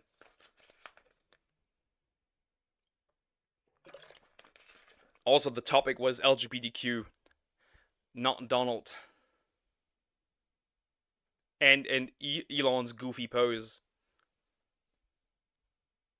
Alright, Jurassic World Dominion trailer spoof, Toon Sandwich, Artspear Entertainment. Interesting. Interesting, I wonder. Is there anything in there that might get my ass kicked? Doesn't appear to be the case. Okay, seems good. Let's go. I have no idea what this is about. We'll look at it. Oh no. Can I even react to this? Because it does use. It does use. Can I even look at this? It does use. There's a problem. It does use. The stupid, what is it? the audio of the trailer.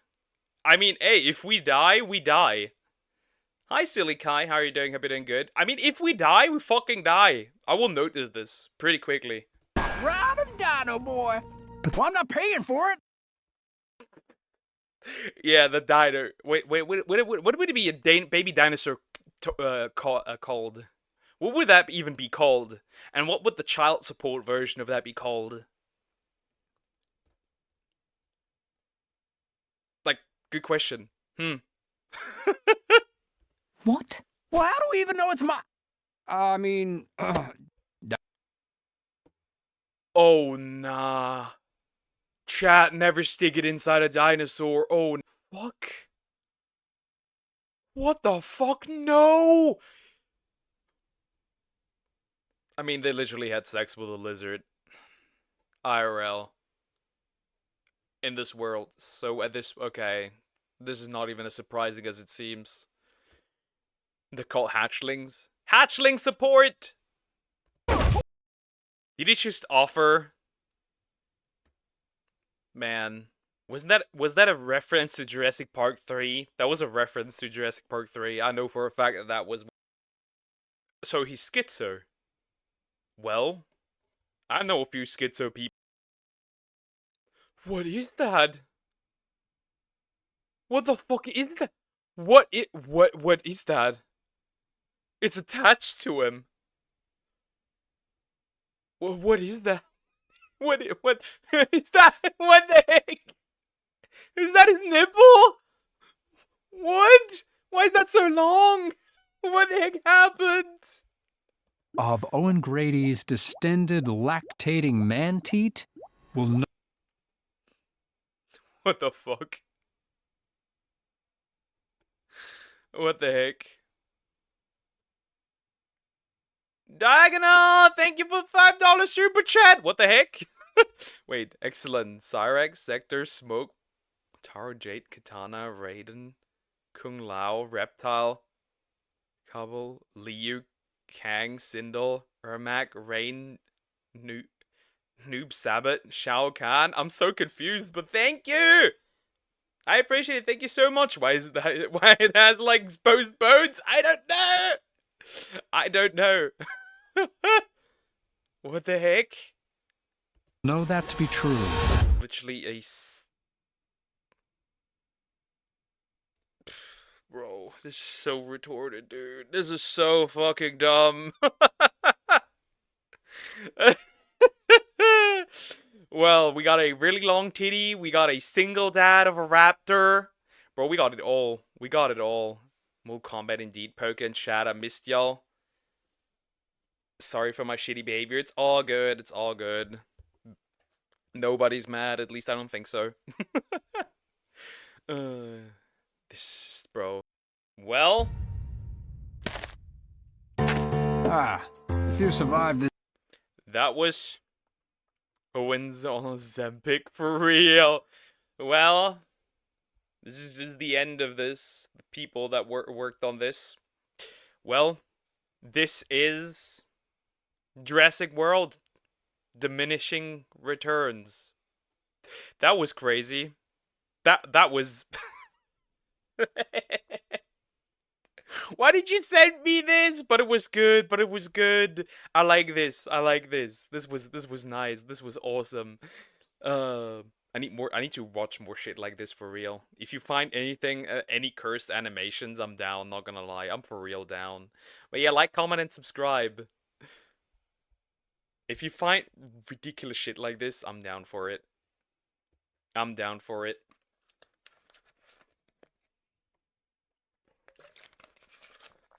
Chat, I think we should watch it.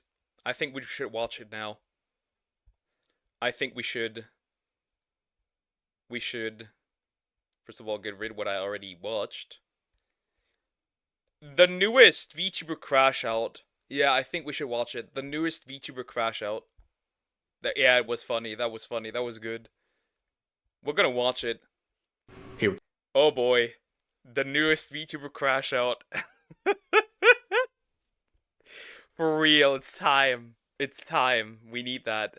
Oh, and of course, they have more with superheroes as well, but those videos are a bit long. Okay. We need that newest VTuber crash out. VTuber Sleek Crash Out is crazy by Rest Says Desu. Of course, we're talking about Twisty from Niji Sanji EN here. Apparently, and I have to say this, no matter what you think of what she said, I have to say this. I need to say this, right, for what happened. Whether you like what she said or not, that's not the point. But the friends that she talked to in private, recording and leaking audio, do not have any balls. I don't like these people. That is some... that is some loser, backstabber type energy. I do not fuck with these people, regardless of what she said or not. Hey, what's up, guys? We're here. So today we're going to be talking about the Niji Sanji EN Liver Twisty Amano Zako, who's facing a lot of controversy right now thanks to a leaked call they had from about a year ago where they said some disparaging things about many different groups, including Indians. Yeah, she went over everything. Indians, trans people, gay people, just men also. She went over everyone. She did not care in that call. Men, trans people, and even their own fans, and a lot of people in the Niji Sanji fan base are very upset, and they are demanding that something be done to her. Now, her experience with Niji Sanji has been a pretty turbulent one. She's only been there for about a year, but a lot has happened. Oh yeah, she was there for about a year, because after that, there's no recovery for this one. There is no recovery. There is no way she can recover from this. Maybe she goes completely, if she goes indie, then maybe she can recover. But like this, nah. In the beginning, where there's some controversies with several things she said, but recently it's been a bit odd. She's only streamed once in the past 6 months, which is obviously not a good sign for an agency VTuber. And she also recently streamed on her Past Life account, which for those who are not familiar with the terminology, Past Life just means your former account you used before you joined a VTuber. Delulu Deliria. That is certainly Delulu. Agency. And I'll tell you this, 9 times out of 10 when someone streams on their Past Life account while they're still at a corporation, yeah, I think it's over. I don't think add that I hate the newest war. Yeah, usually when somebody's streaming in their Past Live account or their old account, it's usually over.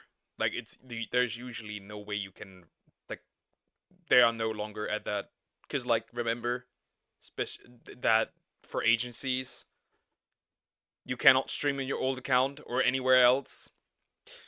Yeah. It's probably not going to end well. Typically, that doesn't happen unless they're getting ready to leave. And the fact that she's only streamed once in the past 6 months or so at Niji Sanji, it's not really a great sign of how things are going.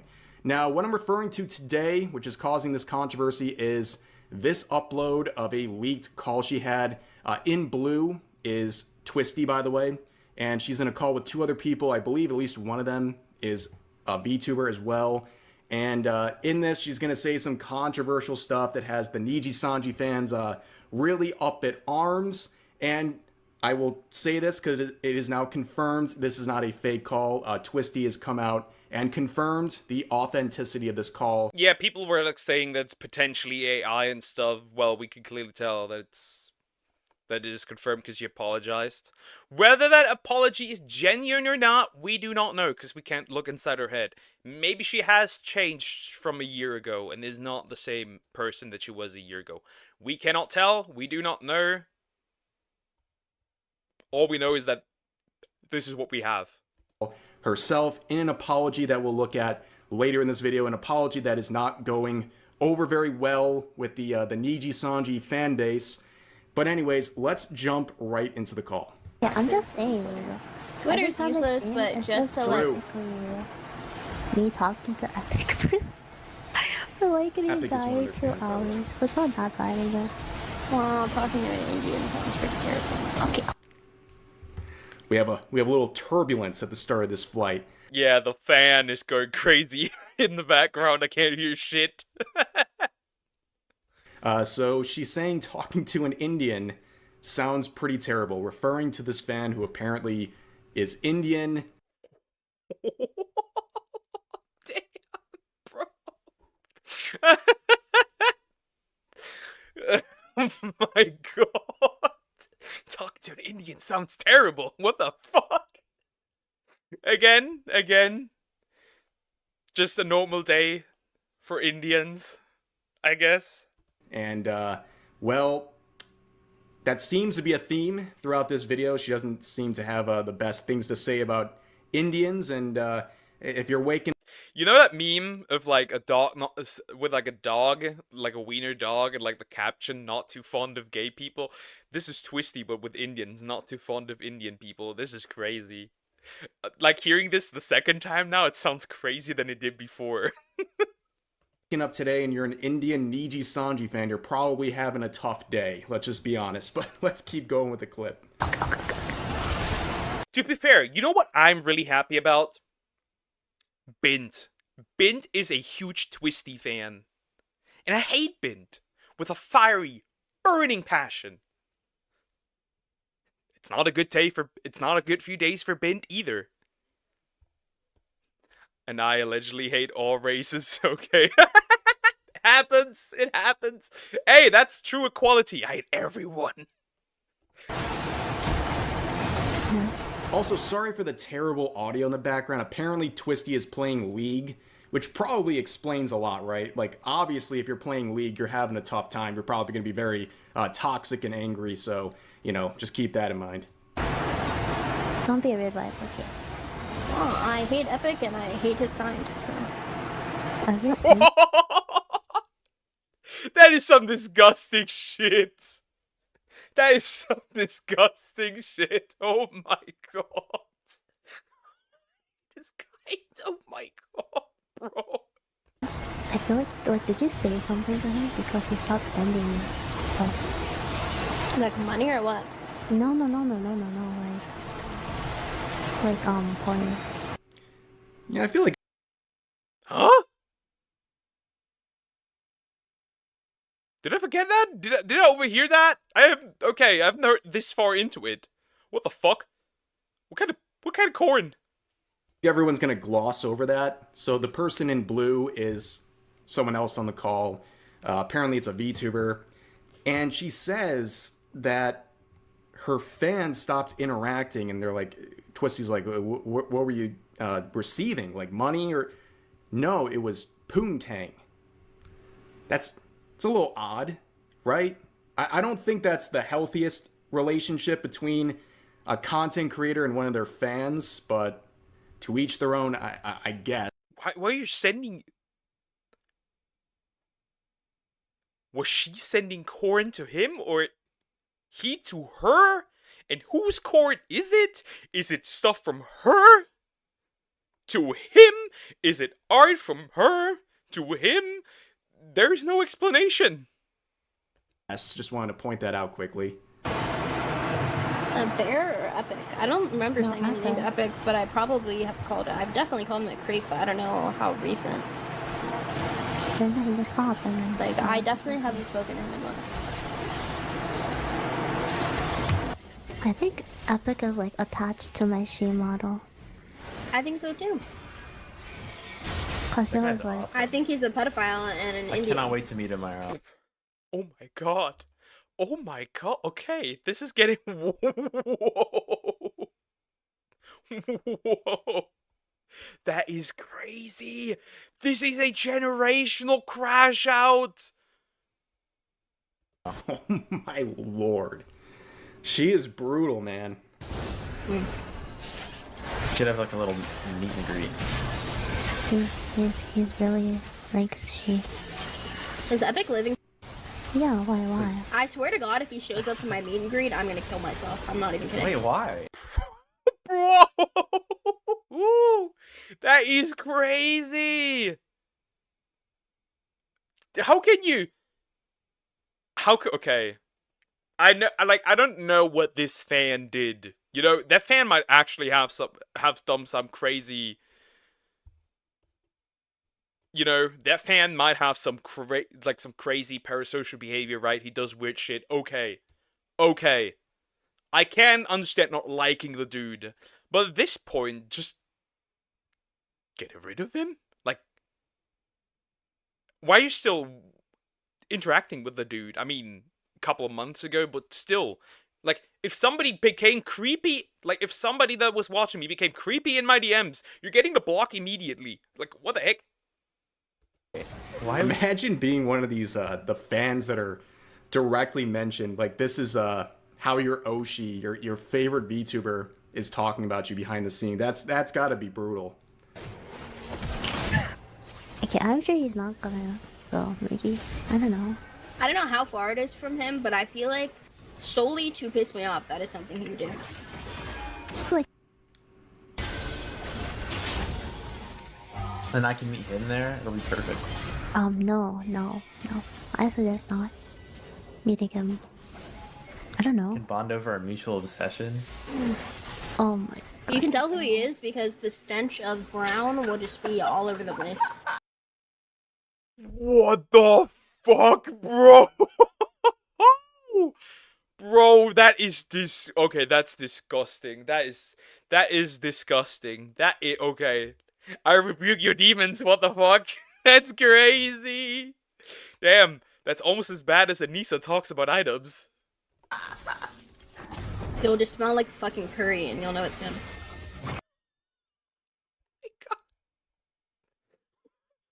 If I have a few Indians watching, I rebuke this demon.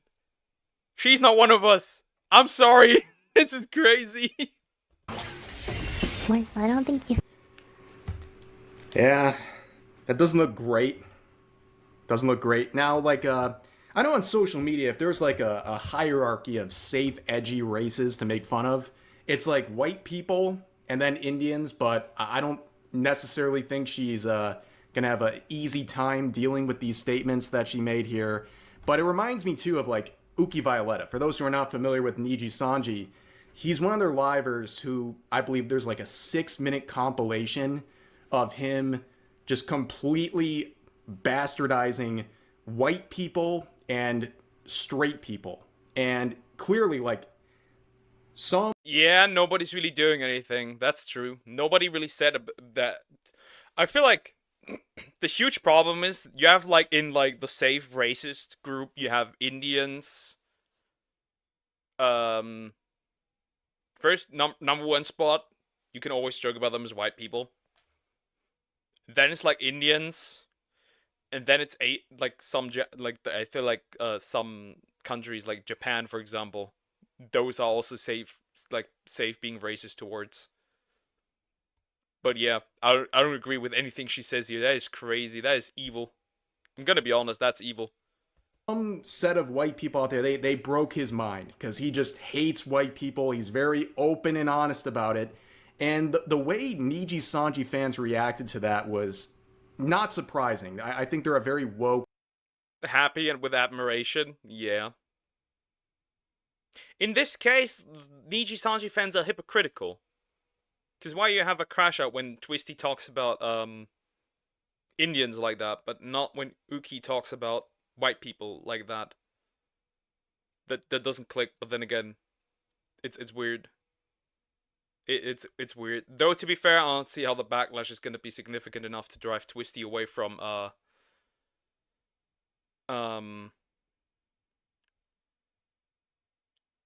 just saying. Fan base, a lot of virtue signaling, and they completely... I think she can recover from this regardless, but that's still crazy that she says it like that. I think both of these should not be at Niji Sanji now. Just my take. Completely forgave him.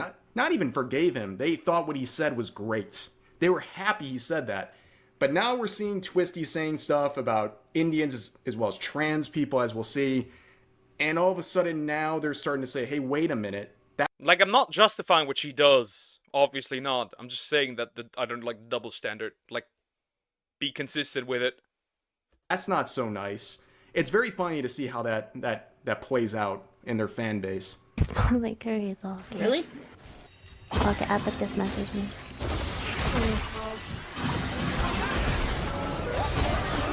People like Epic and Bear should honestly die. Bro, I would love to have the context of who this epic person is that warrants this type of behavior. That this type of behavior appears. I am curious to know what is going on. Like, you can't make this up. How can you behave like this? Oh my god. Epic is literally just a fucking parasocial creep who's trying to flirt with VTubers because he cannot have sex IRL.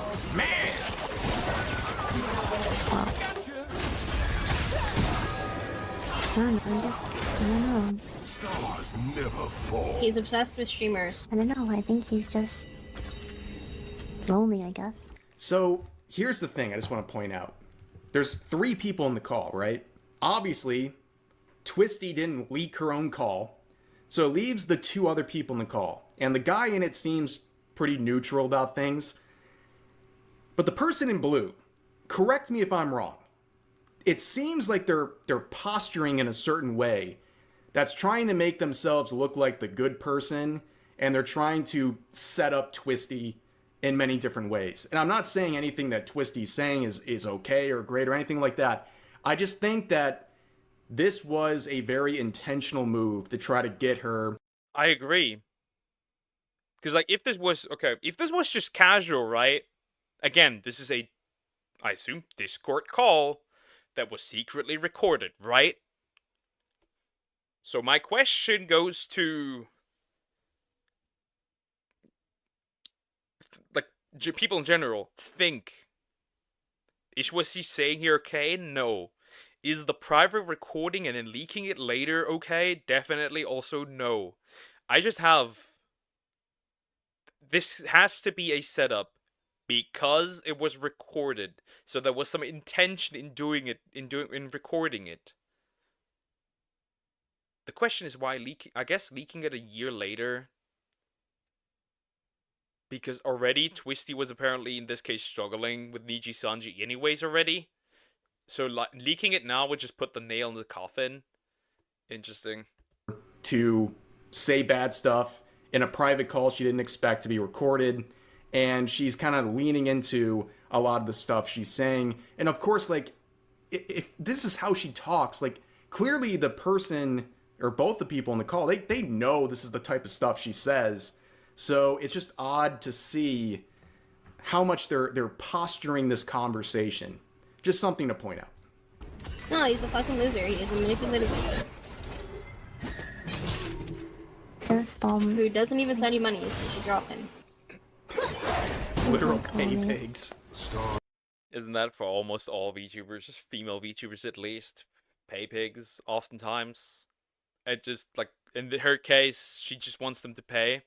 Hi, Sumax, how are you doing? You've been doing good. Do you really want to be here? We have racism against Indians. Even when everything's sus, you can't trust. Not all the watchers will be smart enough to notice. The thing is this, right? The thing is this. The Nichi Sanji watchers, certainly, they don't give a fuck. Like, for Nichi Sanji, it's over anyways, right? She won't be returning to Nichi Sanji. That's right. That's not happening. And for everyone else, it's really just... I don't think the backlash from this will be enough. Because, again, it's not a protected group. And that not protected group is Indians. So I think more people will not have an issue with her saying this stuff, really. It is what it is. I have money milkers. For real. Like, at least be grateful. At least be grateful. I'm not surprised, bro. It's everywhere at this point. I don't care. It's still, just because it's everywhere, it's still not right. I feel like it's not right. He told me his brother died. Who cares? Oh my, okay, nah, this bitch is never mind, this bitch is evil. This bitch is evil. Never mind. Never mind. This bitch is evil. This bitch is evil. She is harsh, dude. What is your meet and greet with? This weekend, yeah. You should get her free tickets as a birthday present. I don't even think I can get myself tickets. Why not? Because my company hates me. So, I mean, that's very accurate. That's very accurate for Nichi Sanji. They hate their own people. obviously she's talking about Niji Sanji, and this call, as she confirms, was from within the last year. So obviously very early on in her career with Niji Sanji. So it's pretty interesting to see that she already had this negative view of her company that early on. So clearly things have not been going great. And obviously looking at her recent streaming lineup with her official Niji Sanji account, things clearly aren't going that well if you're only streaming once in 6 months, where basically that's their primary responsibility in the company, is to live stream. I feel like you overlook that factor a lot. Off I go. And then the fan comes. Oh, not the fan again. Why she's sound half asleep? That's what League does to a motherfucker. Wife, man, the the new audio on fucking Brave group wave is so Brave bad. is another I'm huge actually Brave like issue, by the way. shocked. I don't know how the fuck they got in, because genuinely, it's like the worst I've ever seen.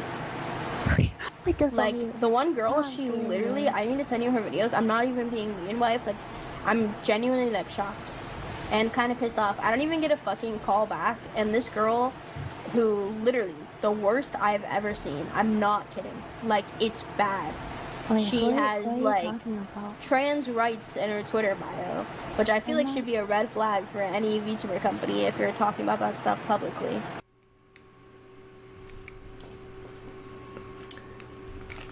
Pattern recognition would tell us there's some truth to that. I mean, a lot of the drama. Yeah, okay, yeah. That is a red flag, yeah. Because you're, like, if you're a professional, that just shouldn't be there in general. You should just literally do your job. Yeah, there's some truth to that, but that doesn't excuse the first part. Holy shit. That is caused in the VTubing scene originates from people who like to virtue signal on Twitter. I don't think that's like the craziest thing I've ever heard.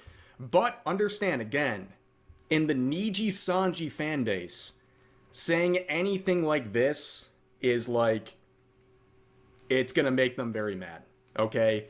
And I think there's a lot of irony too. A lot of people in the Niji Sanji fan base, they're trying to defend all this stuff and twist it, and it's funny to see, like, I've dealt with the Niji Sanji fan base. They're very unhinged.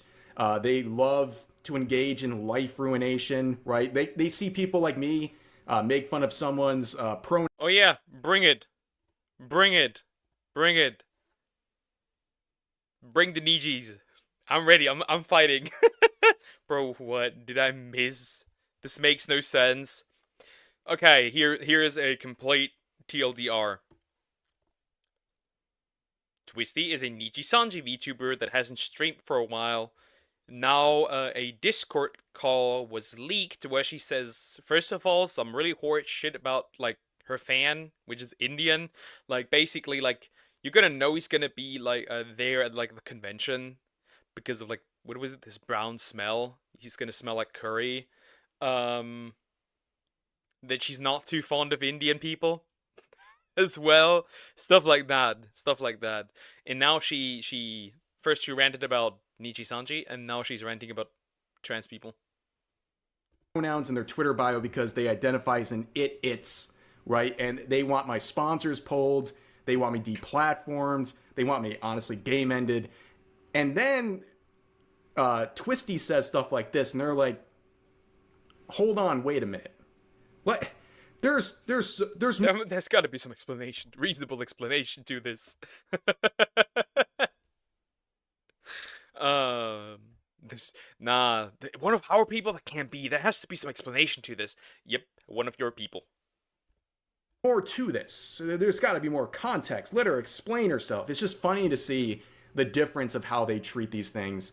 And if anyone else they didn't like said stuff like this, they would want them ruined. But there's still a very large portion of their fan base that's like, let's not be quick to judgment on this one. And she doesn't really stream, but she uploaded some YouTube videos, and are they like really terrible covers. Are they? I want to know who this girl is, by the way. Like who are they talking about? No, Brave Girl. Oh. Yeah, I don't know who she's referring to, but I've never really interacted with Brave in general, so I wouldn't know.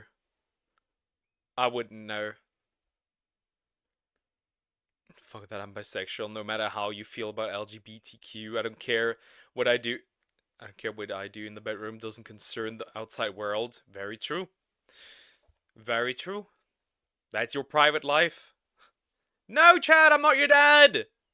But hi, how are you doing? Hope you're good. So yeah, I don't get why they can't do anything if they consume this lady's content.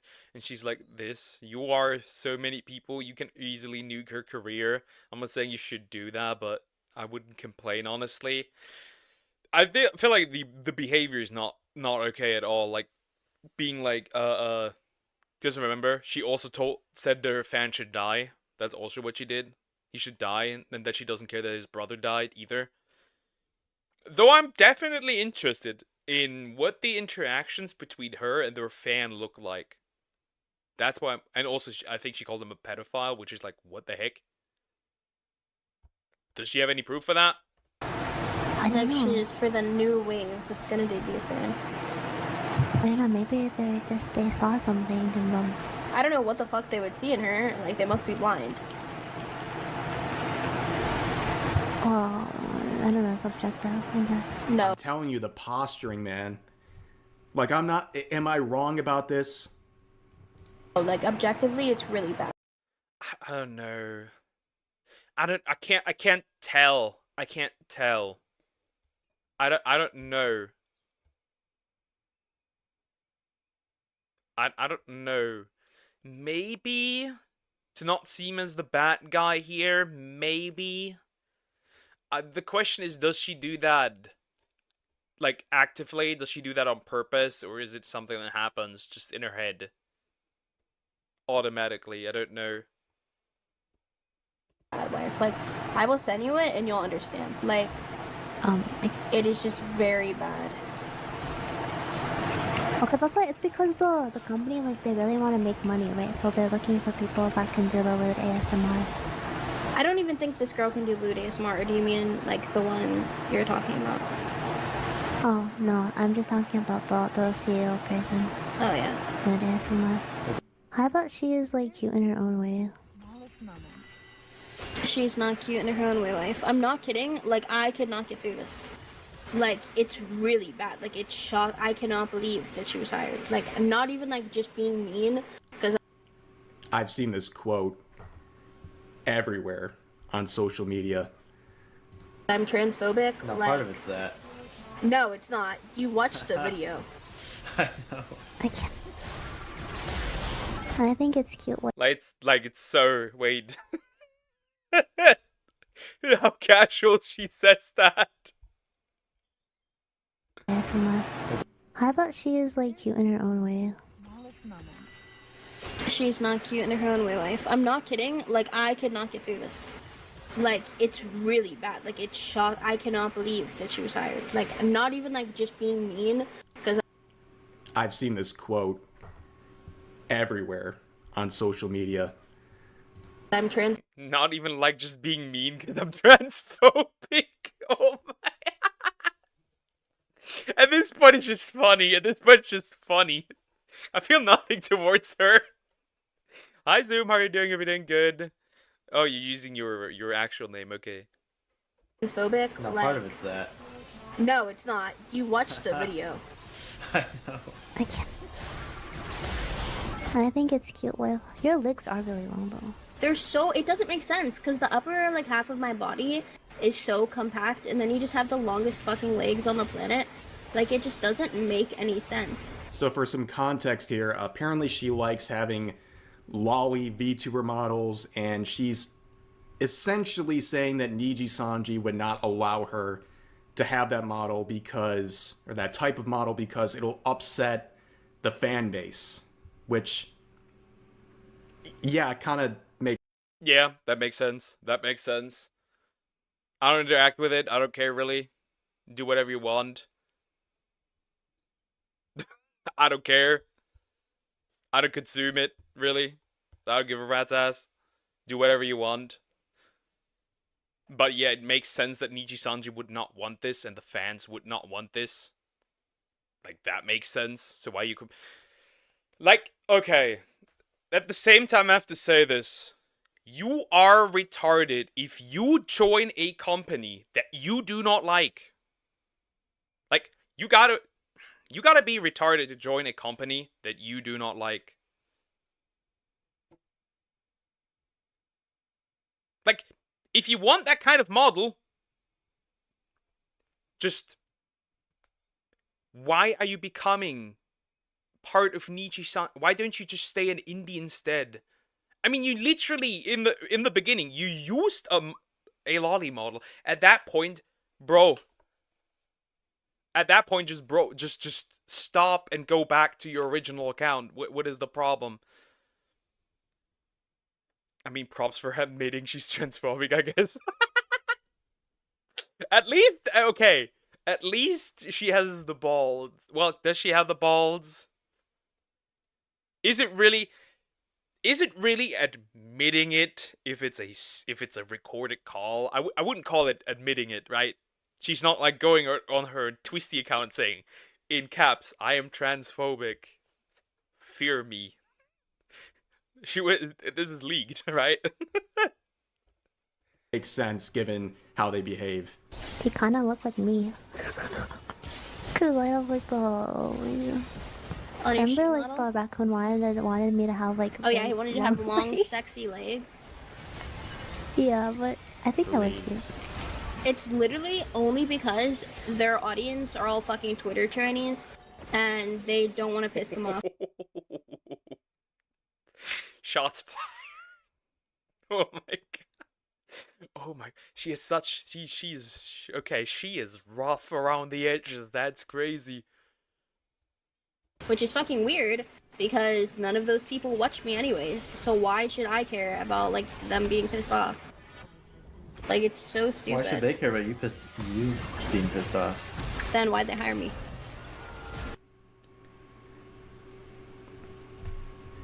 Why did you want to get hired then? You could answer the reverse question. If you don't agree with them, why? The question is not why did they hire you? Well, obviously they don't know that you think that way, right? If you think that, why did you get hired by them? The way she's talking kind of annoys me, as if she's tried to talk while sucking a thumb. She's like just like, there's just no energy into it. She just straight up yaps that out, completely dry.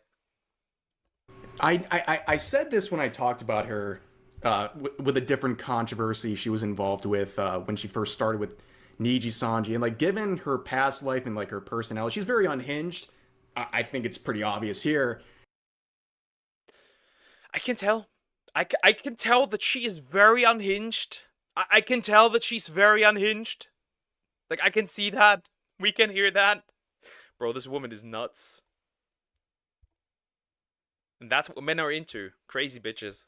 I would just like, does a corporation feel like a good fit for someone like this?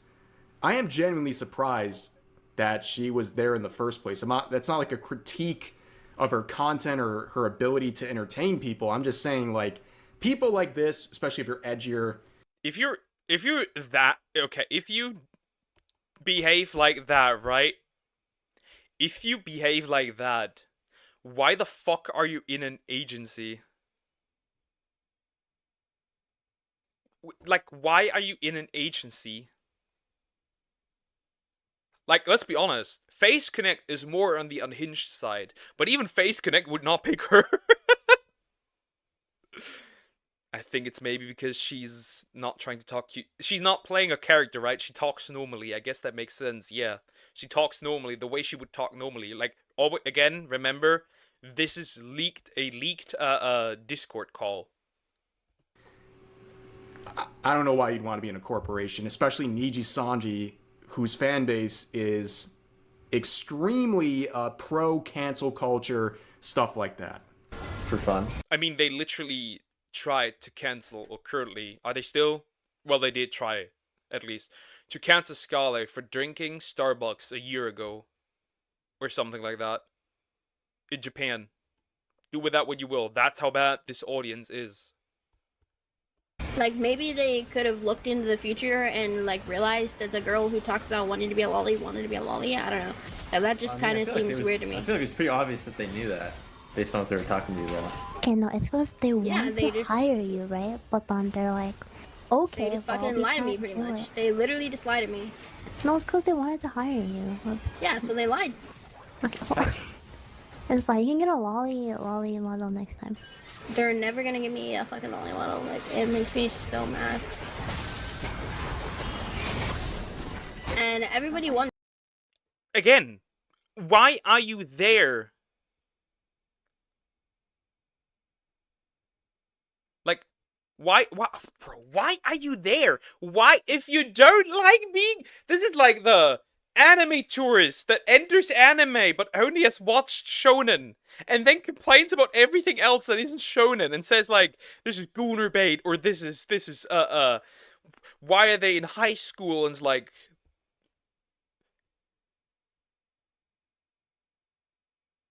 why are you there if you don't like it?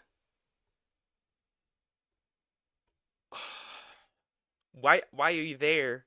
On a random note, Poke, I'm a little loopy from the pain medication. Did chat tell you about me fracturing my hip? Dear told me. Hope that gets better soon. Are you saying the other girl who talked more normal is in character? No, I think that's just the way she talks. If she wants to be a lolly so bad, she can leave the company and be one. It's not a difficult situation. It is not. Like, why are you there? They will never give you one. It's very simple. Because their fan base does not like that. Why are you there? Wonders why I don't want to stream. Like, my fans are fucking retarded. Imagine you watch her, right? Every single stream. Every single stream. Every single stream. And then you hear this, and she just fucking tells you you are retarded. Imagine, guys. Hey, I just say that normally, but regardless, bro. That is crazy. Tired lolling maybe. Try look for character Rory Mercury. I need to look up what that is. That name sounds familiar.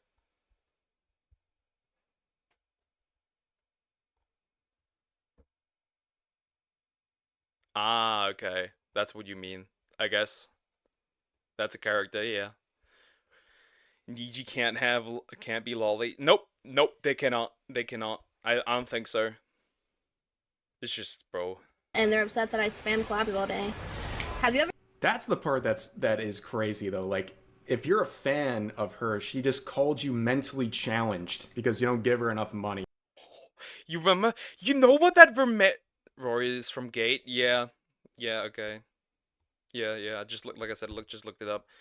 Bro, just imagine you watch her and you get called mentally challenged because you don't pay her enough money. You know what that reminds me of? Do you guys remember the clips of the Twitch women, of the Twitch thoughts saying that they need more money? They should pay them more money, like, for their entertainment. Do we not remember that? Same energy. I don't, honestly, W. Like, I don't know. That wouldn't sit right with me personally, but I don't know.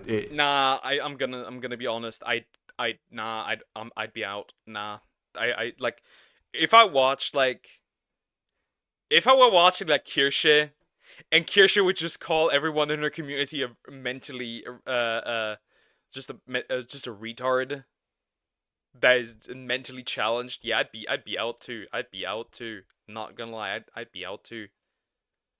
There's the lolly VTuber mods. Does that mean there's Shota ones as well? I never heard about those. There should be ones too. But I think male VTubers either go like me. I'm more actually more of the exception. Actually, they either go hunk or femboy. Or I guess something in between, but that's usually what they go for. But I think they do exist as well, but they are much rarer. To each their own, I guess. Never considered. It's because none of you like send me any money at all. Like, it's just crazy to me that they don't understand like the connection. And I mean, I can't blame them because they're all like underage kids, and that's Niji Sanji's fan base. But why do you want to pander to those people? Those ugly fucking models that they pay nothing for. Take all of our income. True. Like, I'm so sick of pronouns. For those who don't know, by the way, Niji Sanji has kind of an infamous factoid about them that's been shared by former talents, where apparently when it comes to merch, in most cases, the talents get 2% of the revenue. Just imagine you make merchandise. And of that merchandise,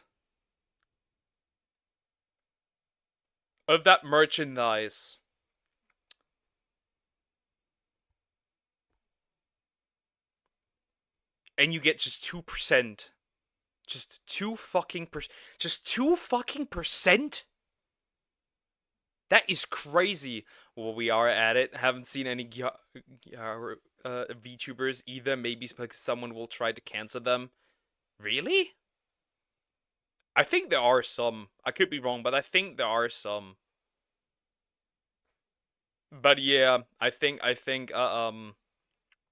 those are more on the rare side, especially for the canceling aspect. Because remember, if you have a tan, which in this case that those characters have a tan, usually that means you will be considered black whether you like it or not. So let's say $100 of merch is sold, they get $2.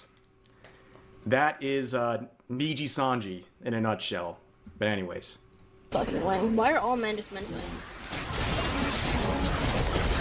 I don't know. Like, they're literally all the same. Bear has a fucking mental breakdown because he thinks that we're actually dating or something. And he messages me and spams me nonstop because he can't understand. Okay, guys are just, I'm gonna put... Yeah, men are fucking mentally ill, and I think they should all die, honestly. What the fuck? I didn't do. Bro! Okay, never mind. Bro, this bitch is incredibly unhinged. And I'm gonna say this, there's gonna be people who sim for her regardless and will continue to watch her on her past life. Oh my god, well trapped. That's crazy. Oh my god, whoa. Whoa. This chick is evil. That is not just unhinged, that's just straight up evil. That's some items kind of energy. Now you pissed me off.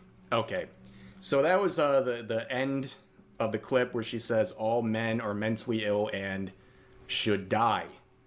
It's not great. Not the best quote ever, but the reactions to this leak are completely mixed. Some people are shocked and horrified, and they never want to support her again. But then you see comments down here, everyone's saying she's based and all this stuff, saying how much. I mean, this is just like in a row, right? The amount. Hello, holy face, actually. Hello, base department. What the fuck, homies? These are probably all men. Boys, she hates us.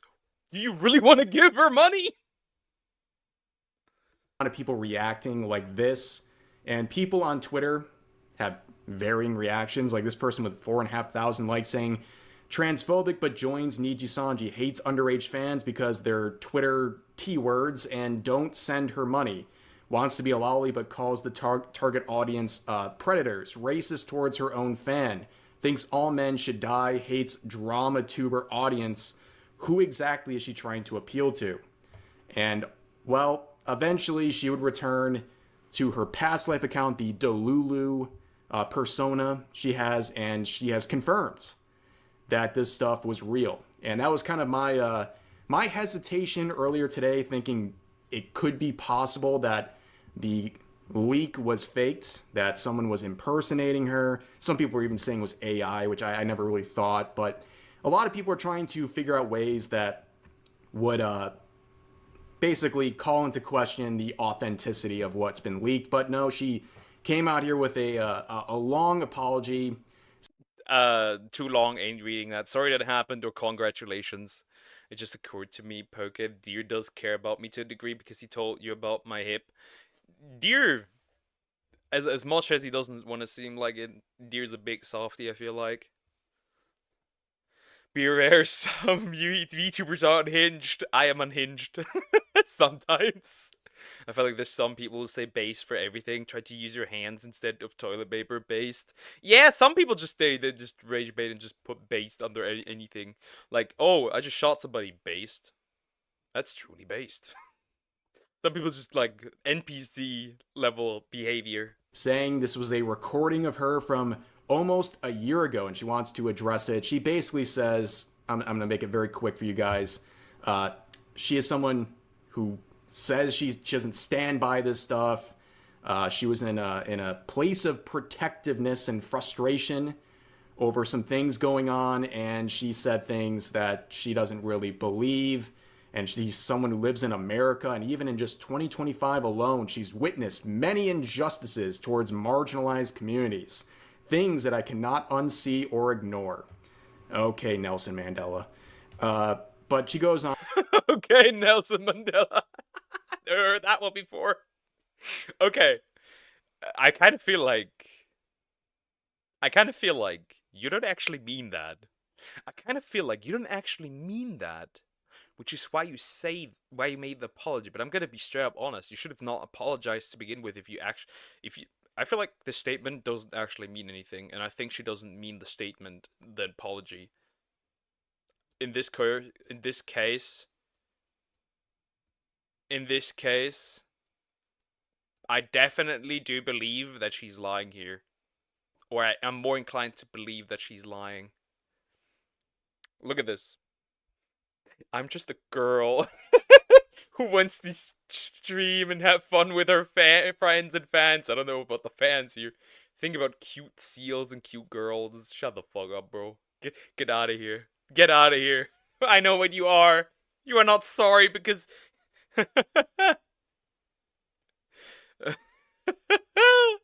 You're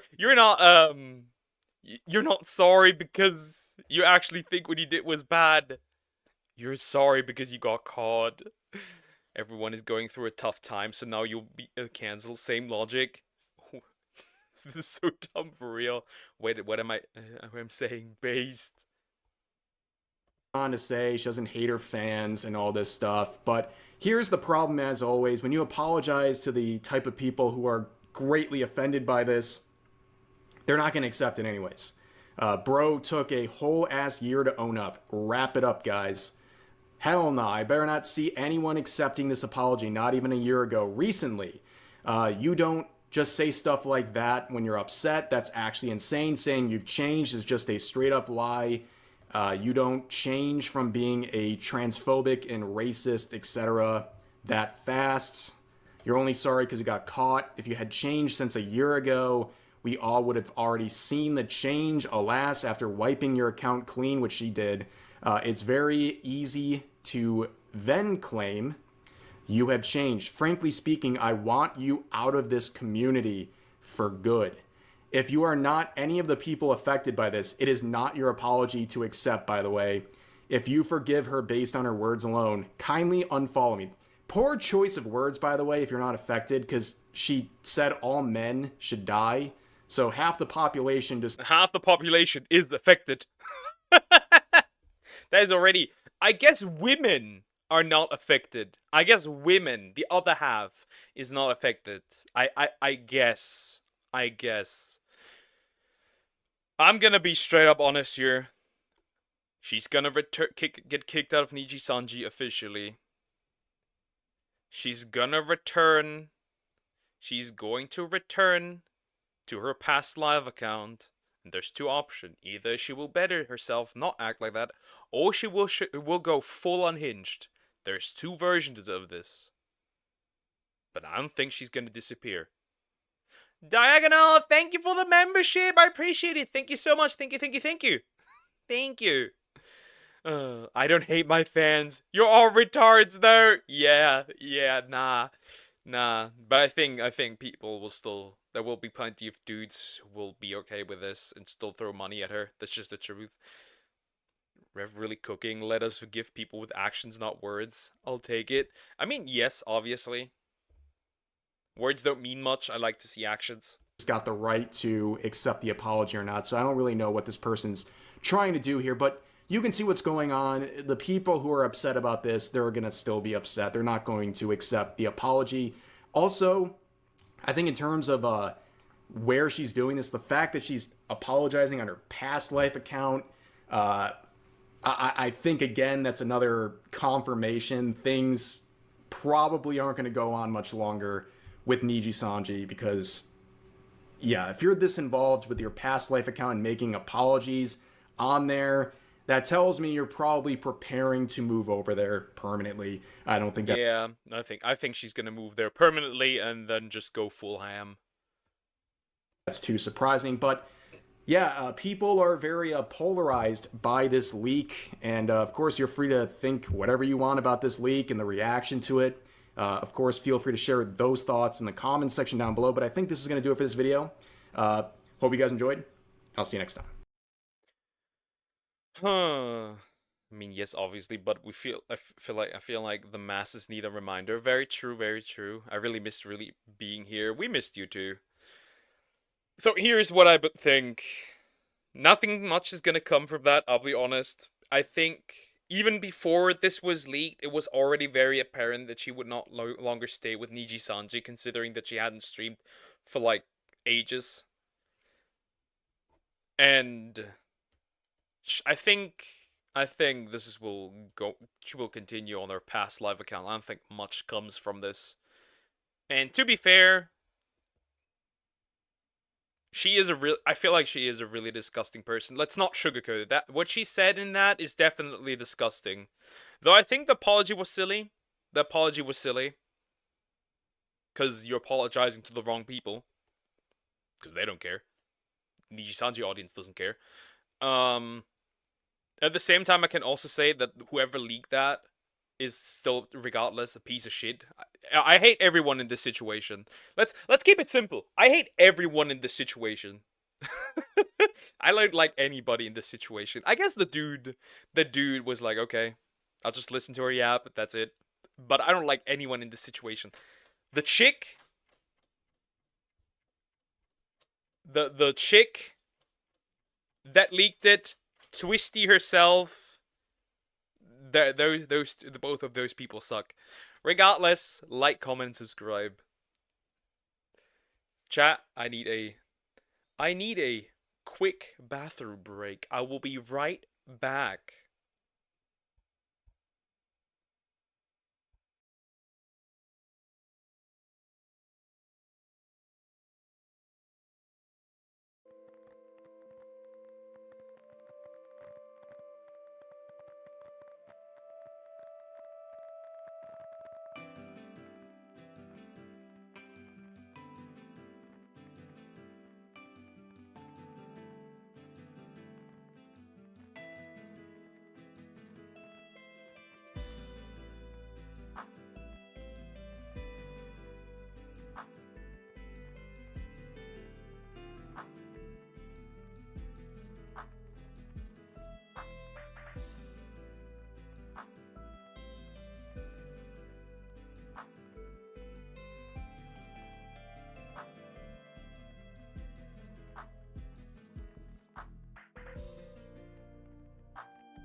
I have returned.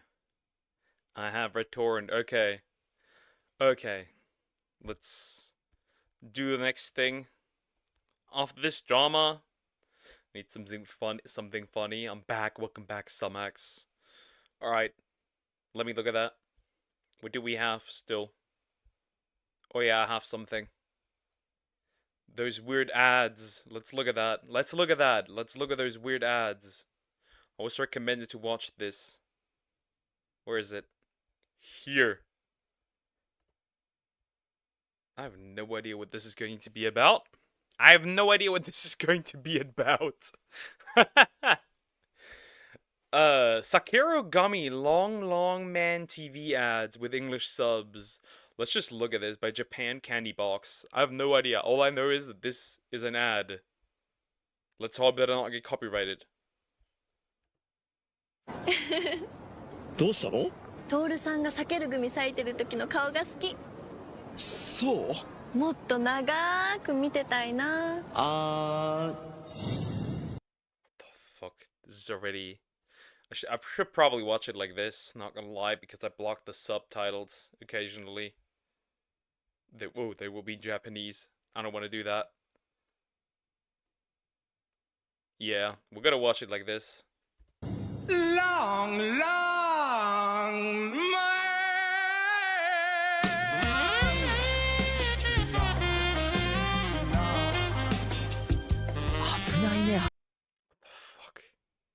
What the fuck? What the heck is that? 避けるグミ対長い避けるグミ。わあ、キリンさんが見て、テナガザル。こっちはゾウさんだ。ちーちゃんは長いのが好きなんだね。別に意識してるわけじゃないけど。気のせいか。あー。long,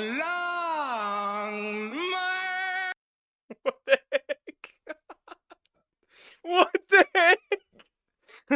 Smash! Oh my god, no!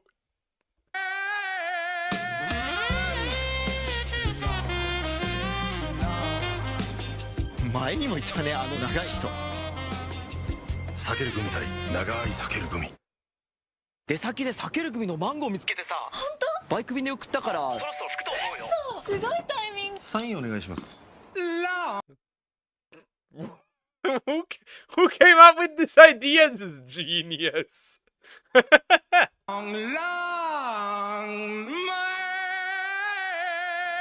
ちーちゃん、聞こえてる？あ、届いたよ。ありがとう。マンゴー味珍しいからたくさん買ったんだ。今度2人で食べようね。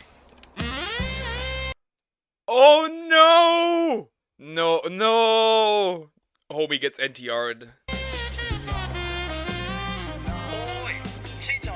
避けるグミ対長い避けるグミ。それ触ってみてもいいですか？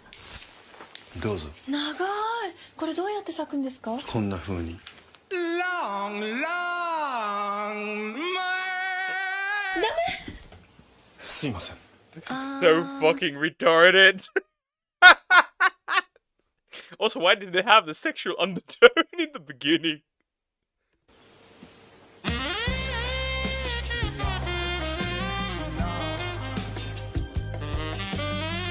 避けるグミ対長い避けるグミ。はーい。電話出ないから心配になって。ちょっと寝込んでて。これ持ってきたから一緒に食べよう。今日は。ちょっと待って、今はダメ。long,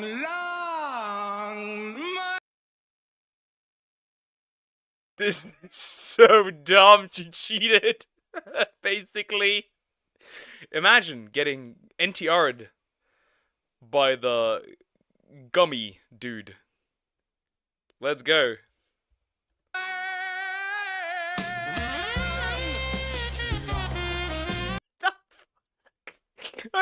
Japanese are special. あいつが来てたんだ。違うの。避けるグミ対長い避けるグミ。ちーちゃん、どうして俺じゃなくてこいつなんだよ。それは。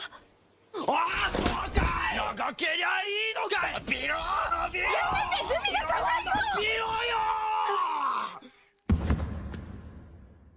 よ。ちいちゃん。黙っててごめん。実は私もう長くないの。だから長いものを見ると安心できるの。When I look at long things, I feel assured. Long, long man. That's what she said. Their lady and the tramping the long, long man. No way. 避ける組対長い避ける組。どうしてそんな猿芝居したの？目移りするのチーの悪い癖だよ。だって長いんだもん。長さに騙されてんじゃねえよ。え？避ける組一袋分並べていくとほら同じ長さになるの。食べやすいようにわざわざ切ってあるんだよ。トールさん優しい。避ける組対長い避ける組。ちーちゃん聞いてもいい？何？プロポーズってどんな風にされたい？え？正直に言ってごらん。フラッシュモブは嫌かな。なんかこっぱずかしいし、フラッシュモブ以外。ちいちゃん、僕と結婚。Long, long,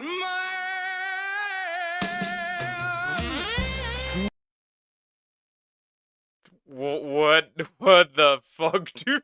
This is so stupid. Who made this? Why is that a thing? 耳長っ。避ける組対長い避ける組。ちーちゃん。ダメ。結婚式までお預け。シェー。おやすみ。おやすみ。シートベルトをお締めください。Long, long, どちらまで？ This is cinematic masterpiece. It is. This is peak. This is a form of art. This is peak. This for real is peak. どうして？は？あ、すいません。やっぱり忘れられない。避ける組対長い避ける組。叫んじゃねえぞ、はたぼうよ。おめでとう。ママ、長い車来た。Long, long,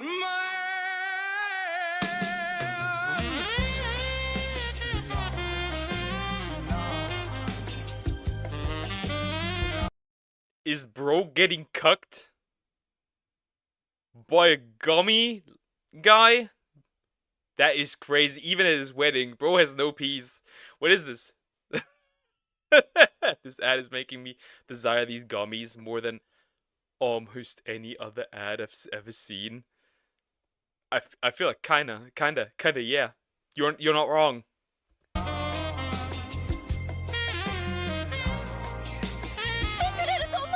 避ける組対長い避ける組。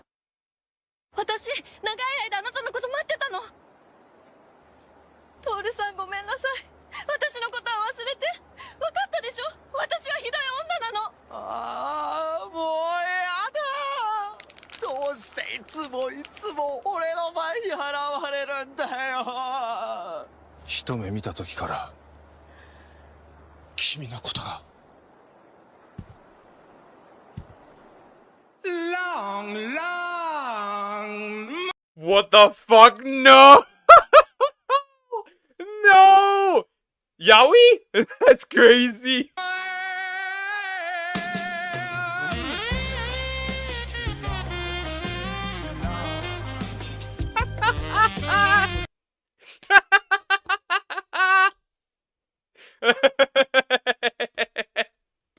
She got cooked. That's crazy. Rare W in fiction peak. This is peak now. Never mind.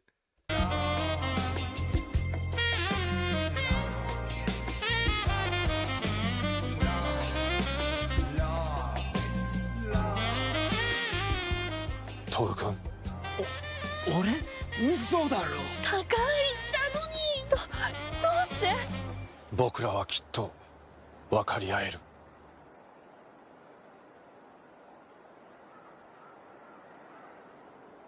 触ってみてもいいですか？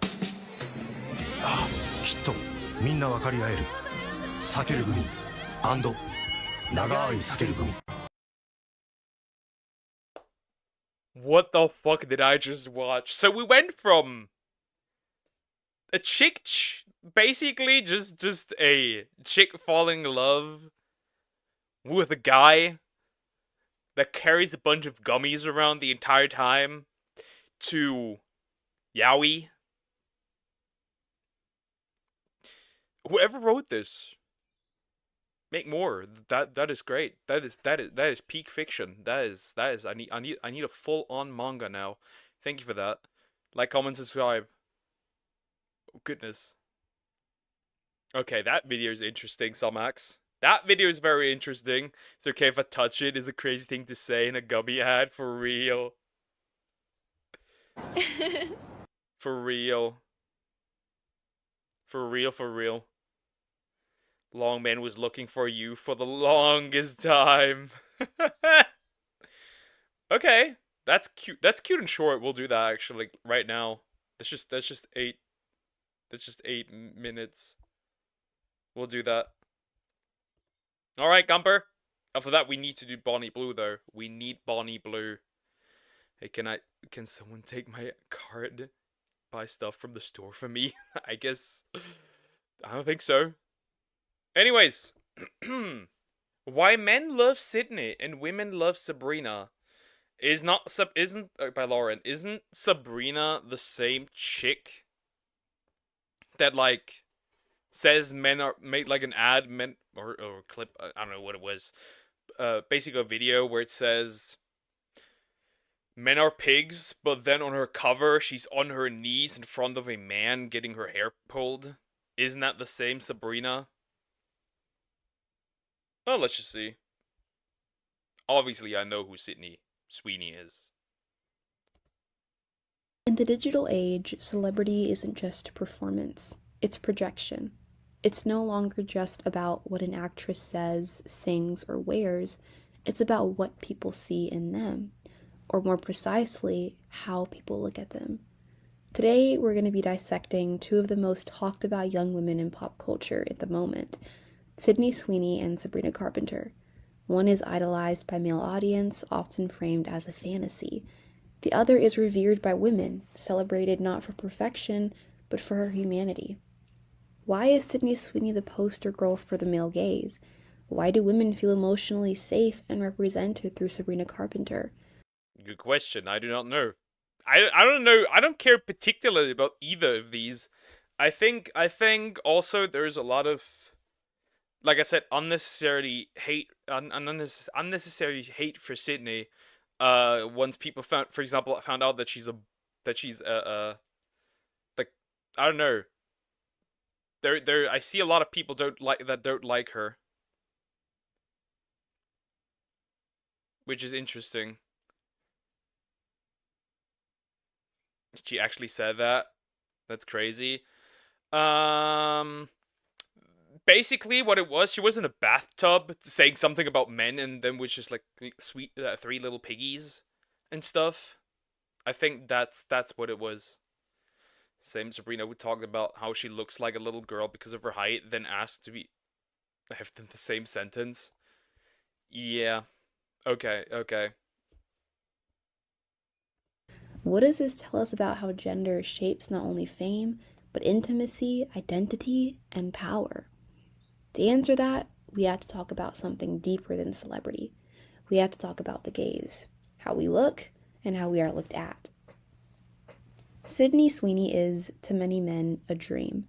The soft-spoken blonde from HBO's Euphoria became an overnight icon not just because of her performance, but because of how she was framed. In her role as Cassie Howard, Sydney plays a girl drowning in her own desire to be desired. She is emotionally volatile, hypersexualized, and, crucially, always observed. Every emotion she has, every outfit she wears, every breakdown she suffers, is filmed with a specific kind of visual obsession. Slow pans across her body, soft lighting on her tears, carefully choreographed vulnerability. This isn't about acting talent, which she has. It's about cinematography, direction, lighting. Sydney isn't just playing a role. She's being positioned by the camera as a symbol, not of power, but of longing. This is the male gaze in motion. First defined by feminist scholar Laura Mulvey in 1975, the male gaze is the way media, especially film, is shaped to satisfy male desire. Women are not subjects in this gaze. They are objects, seen, not seeing, desired, not desiring, watched, not watching. Sydney Sweeney didn't create this gaze, but she's caught in it. Her image, the soft blonde, big-eyed, curvy ingenue, fits a long cinematic tradition of women who appear fragile enough to want, sexual enough to fantasize about, but passive enough to never challenge male power. There's a lot of words for simply put, men are attracted to a woman like Sydney. Like this all can be summarized by men are attracted to feminine women. Congratulations! You encountered something. You said a whole lot of nothing. The last 2 minutes were a whole lot of nothing. Sarah just looks cute. She's tiny. Good songs, good enough. Imagine since she knows what she's doing. Like Sabrina, I didn't even know that existed. That's good PR.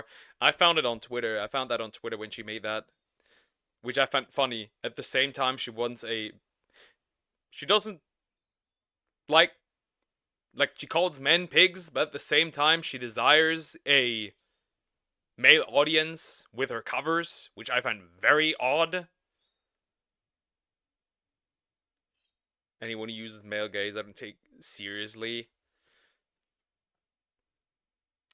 I just kind of don't care. Congratulations. Wow, something caters to an audience. Congratulations. What? Does that mean does that mean there's a kaiju gaze? Because there are people who like kaijus? Social media amplified this dynamic. Fan edits reduce her to her looks. Twitter threads objectify her under the guise of praise. Entire online personas exist to fantasize about dating a girl like Sydney. And therein lies the key. Sydney is not just seen, she is consumed. Her image is not about who she is, but how she makes men feel. She is looked at through a lens of fantasy, not humanity. Now step into a different universe, Sabrina Carpenter's, a space of reflection, softness, anger, self-deprecation, and wit, where Sydney is framed by others, Sabrina frames herself. From her Emails I Can't Send album to her candid interviews, Sabrina has curated an image of emotional visibility. She isn't just presenting herself, she's narrating herself, and that matters. Where men look at Sydney and see an object of desire, women look at Sabrina and see themselves. This is the essence of the female gaze. I don't think that women see themselves and say, all men are pigs. But at the same time, I am on all fours, being pulled by a man on my hair. You know what that tells me? That tells me two things. Either Sabrina's a hypocrite, or her audience are hypocrites. Because you can't be both. You can't preach the idea of seeing yourself in Sabrina and being yourself, but at the same time, you want an object to be desired. Those two, like, you can't be for one completely and then be against the other. That does not work, because that's how she portrays herself oftentimes. The male gaze is a real thing. It just isn't as bad as people make it out to be. There's nothing wrong with appealing to men. Very true, very true. I know, I also don't kind of like this double standard of, like, you are not okay with appealing to men, but appealing to women, for example, with, like, all those hunks werewolf billionaires. Remember 50 Shades of Grey? Average woman meets crazy successful dude, and he picks the average woman. Same thing. That's also the female gaze. A less commonly discussed concept that centers not on how people look, but on how people feel. The female gaze doesn't eroticize vulnerability. It empathizes with it. It doesn't use the camera to possess. It uses it to understand. Sabrina's songs don't ask to be watched. They ask to be felt. When she sings about being villainized for liking a boy, she's talking about judgment, shame, rage. She's making herself legible in an emotional language that women speak fluently. The language of contradiction, being called too loud and too quiet, too sexual and too prudish, too confident and too insecure. Even her humor, like the now viral outro riffs in Nonsense, is a subversion of expectation. She takes traditional femininity and plays with it. Her baby voice, her crop tops, her flirty lyrics, they're not for the male gaze. They're an exaggeration, a kind of wink, an acknowledgement that she knows she's being watched, and she's going to have fun with it in her own terms. This makes women trust her, because she doesn't pretend to be above it all. She just makes it clear that she's driving. So, why does all this matter? Because who we are drawn to says a lot about what... It kinda doesn't. You know why? Both of these people are just puppets. Both of these people are just money-making machines. If it didn't make any money, neither of them would represent this. Just the truth. It is just straight up the truth. This technically doesn't matter, because Hollywood people don't really matter. And people, I'm gonna be honest, people are too much into Hollywood people. You're kinda odd. Why do you care? What we want, and what we are allowed to want. Men are taught to value women who fit into aesthetic molds. They are socialized to look, but not necessarily to connect. The Sydney Sweeney fantasy offers beauty, fragility, and just... Congratulations. And you know what does that? It's not just teaching, by the way. It's testosterone that makes it like that, because men are more, in general, more sexual than women. Usually.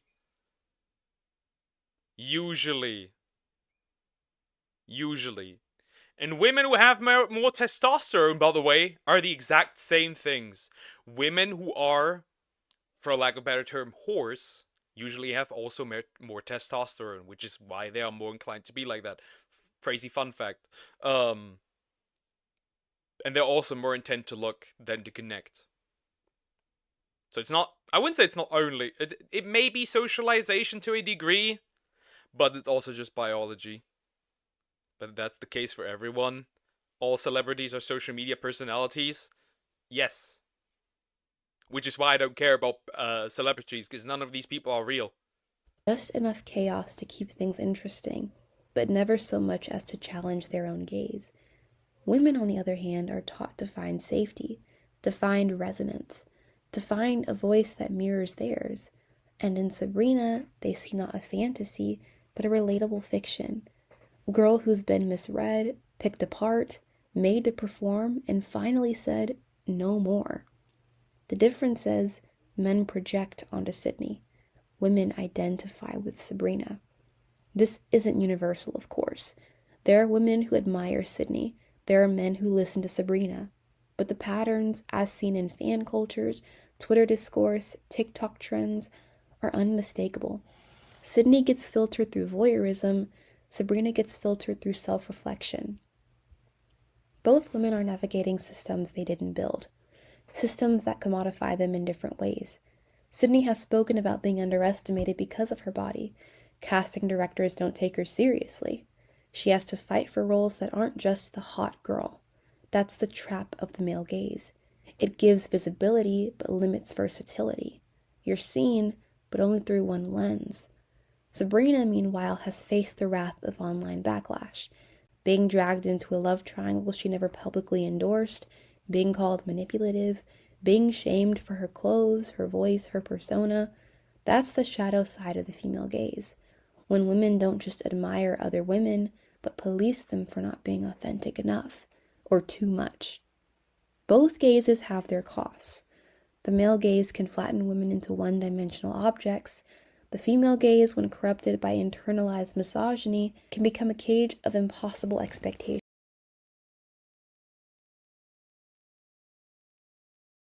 This video kind of as she lost me there. But both Sweeney and Carpenter, in their own ways, are pushing back. Sydney is producing her own There's no such thing. There is no such thing as internalized misogyny. That does not exist. projects. Sabrina is writing her own songs. They are reclaiming authorship, not just over their careers, but over how they're seen.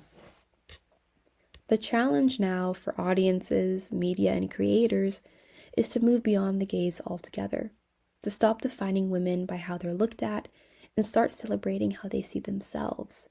Sydney Sweeney deserves to be known for her intellect, her acting range. I'm gonna be honest. That is not that much different from male actors or songwriters. That is not much different. That is really not all that different. Like, this affects men too, because even male celebrities are looked at in a certain way and fit into categories. Her business savvy, not just her curves. Sabrina Carpenter deserves. Like, no woman looks at Hugh Jackman and is like, oh, I'm really interested in who he is. No. You look at him because he's attractive. To be appreciated for her songwriting, her storytelling, her resilience, not just her relatability. True representation means letting women be complex, not flattening them into fantasies or ideals. It means recognizing that femininity comes in many forms: sexy, awkward, loud, soft, angry, funny, scared, confident. It means, ultimately, giving the camera to someone else, letting women tell the story, not just be the story. So, nobody stopped you from making your own stories. At least never heard of that. Why do men like Sydney Sweeney? Because they've been taught to look at women like her as symbols of desire. Why do women like Sabrina Carpenter?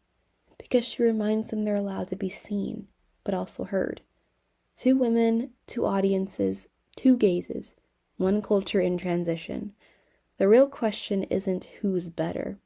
It's who gets to decide what being a woman looks like.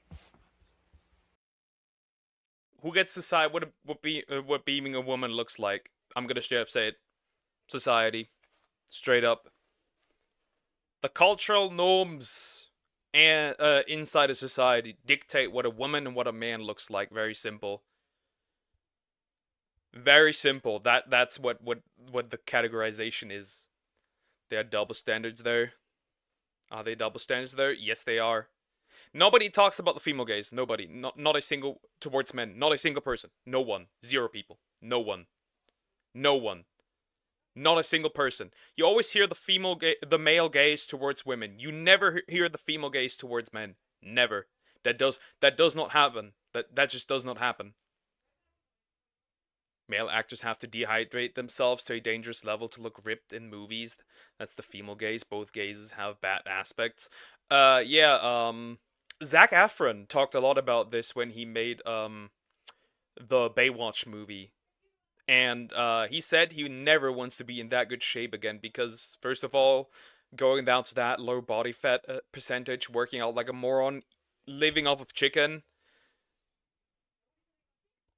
No. Taking steroids, because let's face it, that is now a common practice in Hollywood. Men taking steroids. I mean, look at Hugh Jackman. The guy is more ripped now than he was when he originally started in X-Men, in the first X-Men. Those both exist. Those both exist. Oh, look at all these actors that play in these rom-coms. Same things, same thing, right? General romance books, in those romance books, romance movies, same thing. They have the same thing to do. So do women. So no, the double standard is not that it's the same experience, similar experience. The double standard is that one is talked about and the other one not. Because one is better than the other. That's the double standard. Complaining about what women like while hand-waving any criticism against men. Correct, pretty much. That's the problem.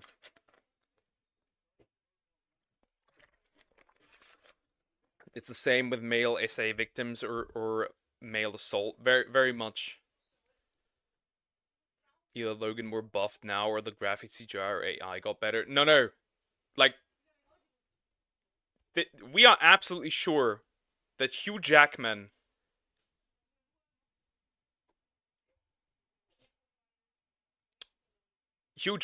took steroids. Absolutely. There's no denial on that. We are absolutely certain that people like The Rock take steroids to look good. Let's not deny that. You're absolutely correct, Pokken. We expect females to be perfect. We expect from each other to be perfect, but we're not. What about that? Because that's the truth. Anyways, I'm gonna put Bonnie Blue a bit back. I want to watch this one. The male. I want to watch this one. I don't often react to Abba and Preach, but sometimes I do, like, especially when it's a title like that, or No Beliefs He Just Worked Out. No, that you don't... Bro is more... Like I said, bro is more ripped now than he is when he was young. You don't achieve that. You don't achieve that. You don't achieve that at that age anymore. That's just too late. You don't achieve that. That does not come from just working out more. Especially at his age now. Anyways. Male loser epidemic by Abba Preach. We are reacting to them reacting to some deranged ladies. Let's just go. Let's just go. And I'm gonna be honest here. There is no male loser epidemic. You know what is? You know what exists? Equality. Equality happened. Because let's face it, there are not more losers out there. But due to the fact that you want equality, you're now both at the same level. Means there's less men who are above you, make more money than you. That is what comes with that. It's not that there's more losers. It's just now that we're on more on equal footing, which means, you know, less successful men to pick from, so to speak. The male loser epidemic has gotten so bad. My God. What a start, my girl. Remember what I told you? My algorithms has been invaded by like this anti-male shit, bro. Yeah. So I had that for a period. Like, I was like just doing stuff on TikTok, and there was more and more anti-men stuff, and I was like, bro. Also, we got a video on the Wizard Liz. We also have that one. I want to watch that too. I'm not denying it. I just thought he meant one gender does not have that. He was talking about how one is less represented instead. Yeah, one is less represented. That's what I meant. Like I said, people talk about the male gaze towards women, but people never talk about the female gaze towards men. Which is why it's a double standard. To call out one but not the other. I just be like, I'm like, well, this is really an industry, and the comments is just all reinforcing. It's interesting. There's also the other side of it, where it's like anti-women. Of course. That algorithm used to be what I had before. Yeah. Now I'm on the other side now. So I'm paying attention. It's fun. Check this out. Anti-men. This is in time in? Oh, for sure. A lot of you ladies ask me how it is that I get gifts on the second date, and it's very simple. First of all, you must enjoy the first date. You have to determine whether or not you want to go on the second date with them. When they ask you for a second date, a lot of guys will try to close it on the first one if they're smart. And you can do this. This is how I do it. I've had so much fun with you. This was really great. Thank you for treating me. It was very sweet. I love this restaurant. And I will go on a second date with you. However, I do expect a gift. Oh god, no, no, this is about manipulation. These are manipulation tactics. Oh no. Oh, what are we getting ourselves into? Why are you checking out? Bro, come on, we got a job to do. I'm doing it. You're on Instagram. Yep. I checked out because shut up. Shut up. I think this you spoke to me about that a couple of days ago. The rage baiting thing. Yeah, she's not rage baiting. She really lives like this. I know because I checked her videos. She really don't go viral 95% of the time, and she just be yapping about this shit every day. Oh my god. Oh no. This is a suitor. Oh god. Oh, goat digger alert, girlie. You don't do that for real. Real. Yeah, I do expect the gift. No. Not gonna lie, I don't want equality, but that feels crazy to say as a woman.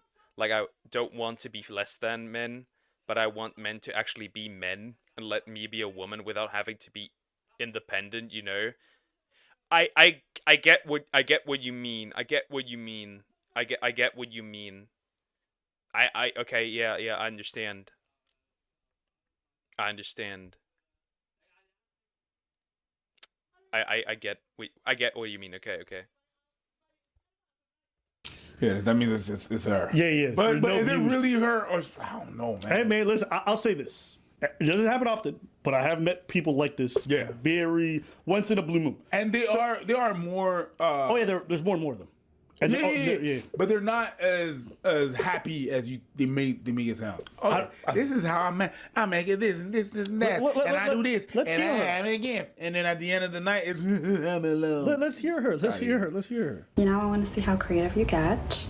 I want to see you work for it. So you can get me anything you want. I don't care what it is. Well, I do, because I'm gonna judge. You need to impress me.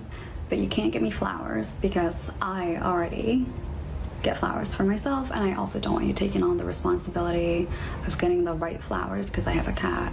So let's see how you do. And I'll like kind of lean back and I'll take a look at them and I'll be like, Elle est vraiment fière de ce qu'elle a. This is some manipulative type shit. This woman is a walking red flag. If any woman ever does that or would do that, I'd be literally like, nope, I'm good, I'm out. I'm out. Nope. Nope. Expecting a gift is one thing, but demanding, you cannot demand anything. Not gonna lie. That is oh god. Excuse my thought process with the wage gap, but female can sell their bodies while males have to work their bodies differently, like repairs and other such things. I mean, yeah, the demand is much higher for that, I guess, so.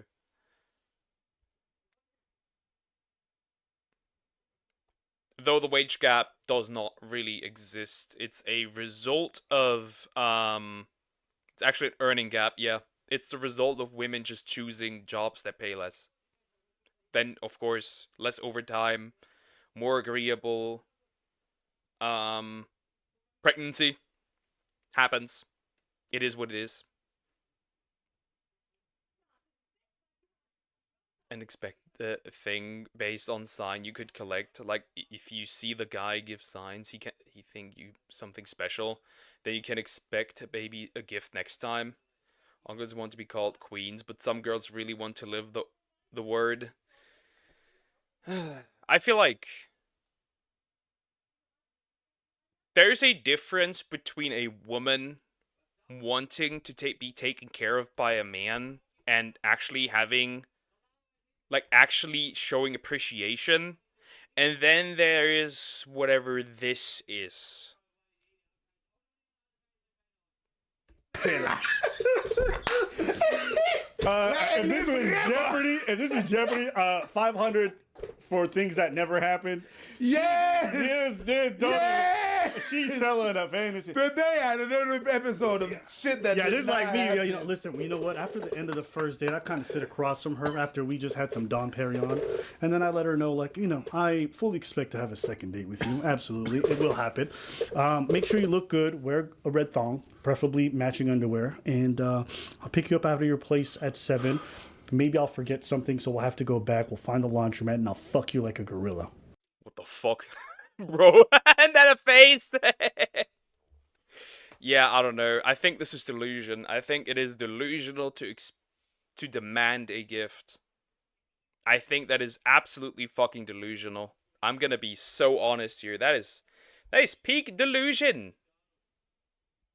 It just is. And you better be good, because I'm going to be judging. And then that's when I swing out my 15-inch donker right on the table and be like, you see this?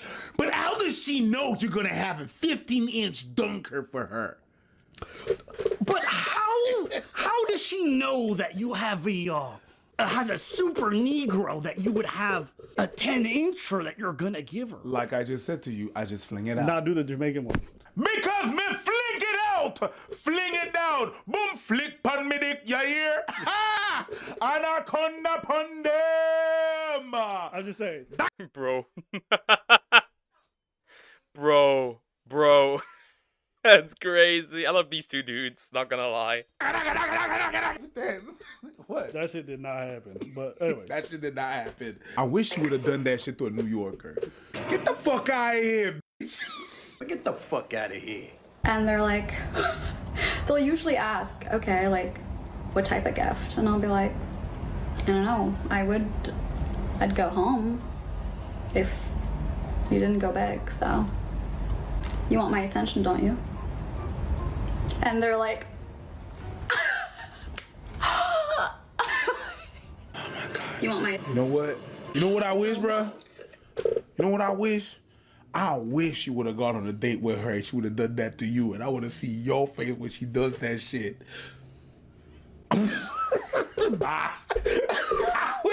Like, if somebody did it like that, I would just grab my things and leave. I'd pay and leave immediately. Like, what is this? If you want the gift, that's fine. Expecting it is fine. What you want, it is what it is. But the banding one is not great. Would you even appreciate getting a gift if you demand it? No, you wouldn't. Because then you continue. And the thing is like this, if you demand it,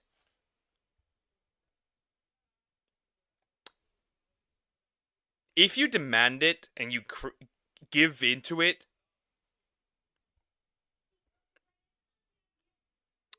if you actually, like, give into that, she's gonna continue to demand gifts over and over, and it will not stop, and she will never show appreciation. Because you know what the important part for a gift is that it's special. It's not special if you constantly demand it. Go, you're on a date with them, they have your attention. Yep. Okay, it might be goodbye. This might be the one that makes me punch the screen. Take care, Cricket. I could just see that when you go, yeah, okay, no. And then just leave. I wish. Oh, my God. I wouldn't even do that. Because I've had women before say something, and I'm like, what? And I have to always process it, because I'm like, did I hear this correctly? Like, it's just like all day. So I'm like, what? Why? Well, okay. And then I'll just wrap up the date shortly afterwards and then go home and never call her back. That's it. That's me. I'm not causing no. See, I'm in a restaurant. I ain't like, so I gotta pay the bill. You know. So. Okay, like, you're not telling them, you're telling them, but you're like seducing them. Okay, and you gotta like use your eyes. You're manipulating them. You're manipulating your date. What the heck do you mean? No! Get out of here. I just like siren it. Okay, like, yeah, that's how I do it. If I could say something, girls, don't take advice on how to get a man from other girls. Y'all don't know what the hell you're doing. This goes for men and women, in fact. Don't take advice from people that are single. Because they're single for a reason. And it might just be their advice. If you get advice from a person that's single, I'm gonna say the single people keep single people single. Just saying. And guys, don't get advices on girls how to get a girl as well. They're gonna talk about their fantasies and not real life. So some of these comments are great. This one comes that also. From a girl says, "Girl, you sound desperate to get a gift." I actually feel sorry for you if you have to ask for a gift for a stranger the first time you see him. And then she goes, "A stranger wanting to be in my life, especially a man who are brutal to us." Girl, who hurt you? It is another. It is another. Okay. Okay, that's another one. Not every man is your ex-boyfriend. Sometimes men are shitty. Okay? And sometimes you can't tell. But sometimes you still pick a shitty partner. You still pick a shitty girlfriend. You still pick a shitty boyfriend. And then it's on you. Straight up. Sometimes I'm gonna say this. Sometimes sometimes not only that the guy was bad, but that you picked the bad guy. Same for the men. But if I'm giving up my time and money, I want someone who's gonna be even with me. I can see that. I can see that. Hurt you. Girl, who hurt you? What's wrong? It's giving hurt. It's giving therapy. Is the line that guys go? Drizzle. They're doing the same thing that the women on TikTok are doing this. Who hurt you? Based. Yeah, we're so brutal to the women, clearly. We're straight up just menaces to them. Drizzle. I said what? Drizzle. It's giving hurt. Drizzle. All right. And then she goes, "Yes, definitely has to prove it's kind of sweet and has intentions and meets my standard. Raise yours, my love. The universe is your oyster." Okay, yeah, but if it doesn't go well, do you give back the gift? No, right? Another one goes, "What would you say if someone said, 'I love that idea. You get me a gift and I get you a gift, and let's see who's more creative and thoughtful'?" Which I'm like, oh, that's kind of cool. And then she replies, "The women are the prize, not the men. Want to act like a princess? Go date a gay man who would happily treat." Also, I find that term very interesting. Women are the prize. Yet it is women like that who demand the type of guy that has it all. Are you really the prize? Or is it actually him that is the prize? Because sometimes I feel like, are you really the... Like,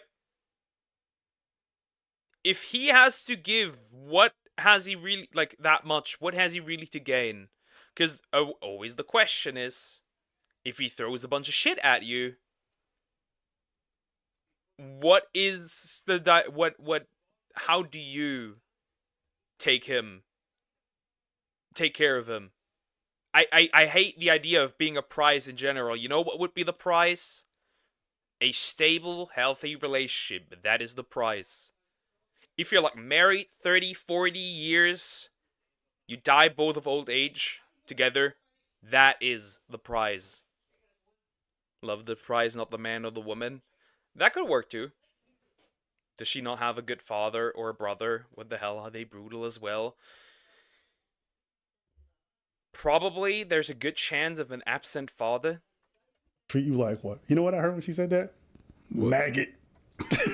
Yo, dead ass. Women sometimes be sounding super homophobic without actually saying the word. You know what the thing is? I'm gonna tell you this. Hot take. The women that are allies, or it's not even a hot take. It's just really life.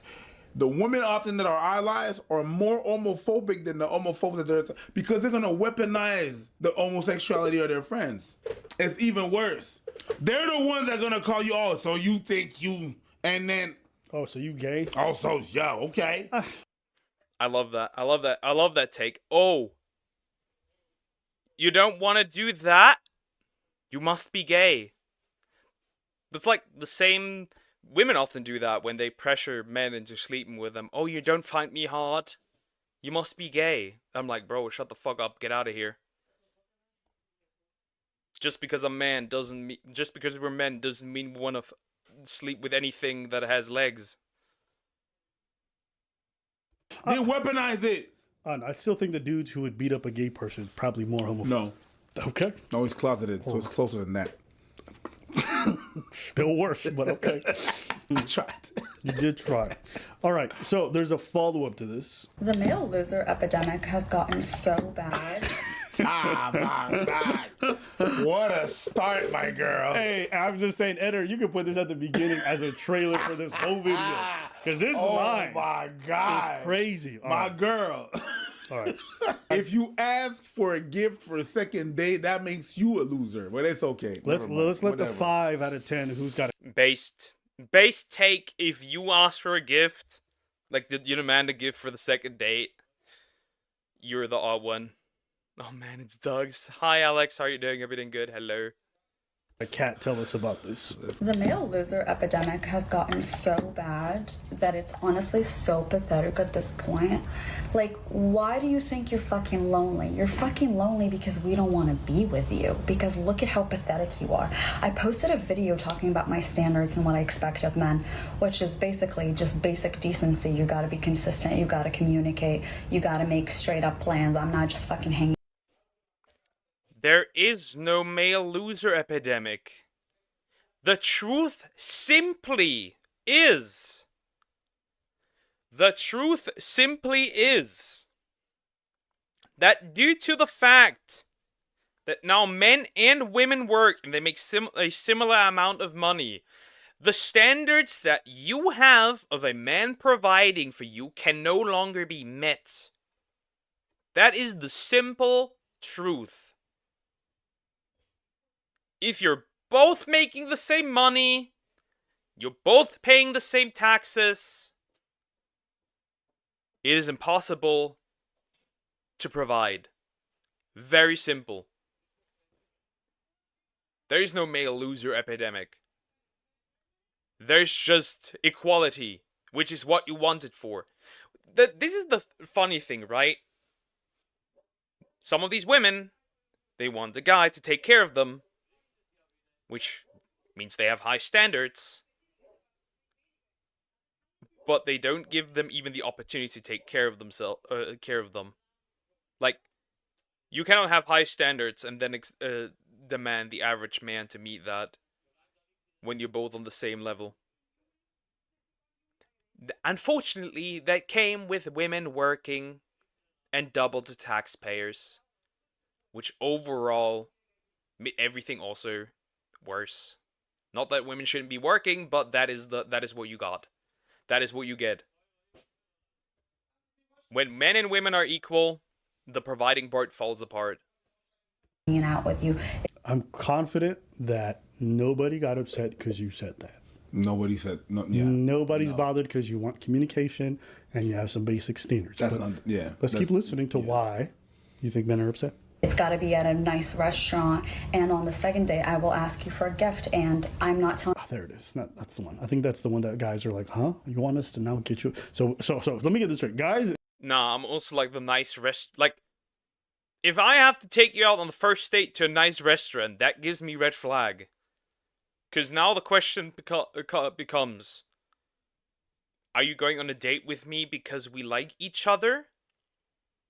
Or do you just want a free meal? Huh? This is just stupid. I think women on average, when starting a corporate job, earn more, at least in tech. Because, fine tech, be unicorns, they all have quotas over time. Obviously, men often tend to surpass that. Yep. But overall, it's also like some of these girls, right? They're like 20, right? They're like 18, 19, 20, 21, and they demand somebody the same age or a little older and they expect them to make like an exorbitant, like a crazy amount of money, which does not work. The dude has barely been in the workforce. You can't demand that a 20-year-old man makes as much money as somebody who's like like a dude in his 30s, 35, 40. That doesn't happen. But they're really out there, that women that are like expecting like a top 5% dude at 20. They want to be taken care of while being strong, independent women, but that doesn't work. That does not work. They want to have their cake and eat it too. The standards, so we got to organize a date, come up with the idea, pay for this expensive restaurant she wants to go to, right? So we're doing all that stuff, fine. We have to also ask for the date to hopefully get it. And then afterwards, we also have to get the gift for the next date. Okay, you just add a little layers, but that's cute. Let's keep going. I'm not telling you what to buy me, but I want to see your crazy. And I'm gonna be honest, if she was some kind of catch, right? You always have to consider this when she makes these videos. If she was that kind, like incredible catch, why is she not in a relationship? Why is she not married yet? Well, the reason is very simple. Nobody wants her. They can sleep with her, because that's at the end of the day what all she gets, which is dick, semen demon. But that's about it. Like, she doesn't get any of the commitment. The men that actually do what she asks them for, they literally just literally just get in her pants and that's it, and then they dip. Problem for some girls is the ideal man they trying to get some fantasy man that will take care of them, as the father took care of them at a young age, or so I've heard. Yeah, I kind of do get what you mean. Creativity. I want to see how you court me. I have standards. I also date high net worth individuals because that's my fucking circle. That's who I hang out with. That's who I am. I make a lot of money, so I'm going to hang out with people who also make a lot of money, because it's about the mindset, because we're always trying to work on each other. And these men fucking went crazy in the fucking comments. It's like, oh, like you're 6 at best. Bitch, like I don't care what you think of me, because the men in my life, the men that I date, the men that I hang out with. You do not date a single man. I can guarantee you that. You are not dating. You're riding the wiener carousel. You are not dating. The men who have money, why would they pick you? Since you have not been picked yet. Won't be able to even sleep. I wouldn't even sleep with her. Like, she could meet my standards. When she opened her mouth and show how she is, I'm logging out. Actually think that it's wonderful that I am achieving so much in my life. So you say men plural, and you're saying all these like men think it's amazing. How come they haven't wifed you up then? There's so many of these men who think all these great things about you. Why they all keep passing on you? Supposed like high value network. I'm just questioning. Because sometimes you hunt to eat, and sometimes you hunt just for the sport. Some people do that same thing for dating. Maybe. I doubt it. They think it's wonderful and actually help me set higher standards for the men in my life that are walking into my life. They teach me how to think. And the higher standards are just more money. More money. Life as a broke man is chill, not gonna lie. They teach me how to carry myself in the world. They teach me about men like you and how to stay away from them. So I think it's just fucking ridiculous that these fucking bitch-ass losers are fucking sitting there. No fucking high-worth individual and no respectable man is gonna sit on the internet. I can tell you, as a high net worth individual, you're definitely a no. Oh, absolutely. And I think almost every rich guy that I know, if I showed them your shit, they'd be like, no. Because they would look at you and see a net negative. Probably somebody who's just going to cost them a lot of money. Ain't even cute enough to justify the kind of... Like, you can't even truly be a trophy, my girl. Just being honest with you. So it's like, you expensive and you're not that cute. It's like, god damn. And you cause all that headache. The thing is, You're the reason people ask the question, what do you bring to the table? Right? I don't really like that question. I don't really like that question because I think it's just there. I bring what I bring, and I don't have to prove you. Yeah. The reason why I don't like... I can't understand why people ask that question, because nowadays... The reason why I don't like the question is because it turns relationship into a transaction. It's, you give me this, and you receive that. And I don't like that particularly. Also, I kind of, like... Because it sets this standard, once there comes a time where life may be a bit more difficult, and you cannot provide that anymore, like, is the relationship just over? Because when it's transactional, like, is the relationship just over? I don't like that idea. Maybe I'm just, once again, too loyal for my own good, because if something happens, I'ma stay there forever. I put that on me, I don't care. The men who have money aren't gonna date her because she straight away asks for gifts to be bought with that money. Bro, I get it. I want the partner that treats me like the men in my life did, obviously. That includes my father, I get it. But obviously that doesn't mean you demand that. If you demand something, like, it's just weird. It's just weird. Because then it's like, the appreciation is gone. Like, it's just gone. Reason why people ask that question, though, what do you bring to the table, is that you're so demanding. You're so demanding that people are going to be like, okay, well, after I do all this shit, I need to get mine. I need to eat. And if I brought the fruits, the garlic, the seasoning, I brought the oil, you need to bring something to the table so we could cook. You wanted me to bring all my casserole, my pans, my knives, my cutlery, and I brought all that to the table? You asked for that. What are you bringing? People only ask that question when you're demanding. That everybody's gonna go with but what's in it for me? I mean, you would never ever ask that to anybody you're No. getting to know, because one, you would discover that as you're getting to know them, and two, you would be consciously thinking about it. I'd never had to ask my girlfriends or my exes in the past what they're bringing to the table. I learned about their job. I learned about their skill set. They told me how they cared for other people. So I was like, it's just a weird thing to ask. One, two, I think one of the saddest things about all this is that we have really sucked all the fun out of men and women's role in dating. Like, you guys have this expectation that men will come to the date and they'll ask you out and they will pay for the date. They'll organize it. Okay, cool. That's fine. And women will come, they'll be incredibly presentable. Guys will make an effort to be presentable. Obviously, the women are going to be stunning. Wow, you look great. Cool. We've sucked all the fun because we've just acted entitled to it. My wife will probably never be happy about making me a meal if when she makes a meal, she's like, that's the bare minimum. You know what I'm saying? If I do something for my girl and she look at me, she goes like, yeah, that's the bare minimum. I'm gonna be honest, there is no bare minimum. There is no bare minimum. I'm gonna be honest. Because the term bare minimum makes it seem it's demanded. Again, I don't like when you demand something. Like, I do all the nice stuff. I just feel like, that's the bare minimum. No, it's not. You know how many people don't do some things that some women consider bare minimum, or some men consider bare minimum? Just saying.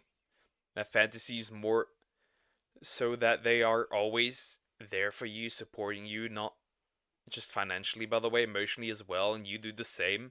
Correct.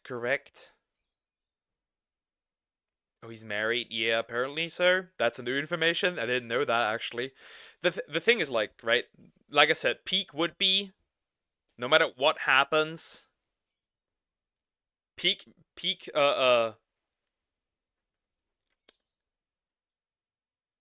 fantasy would be, like I said, you get together, you stay together until you're old and die.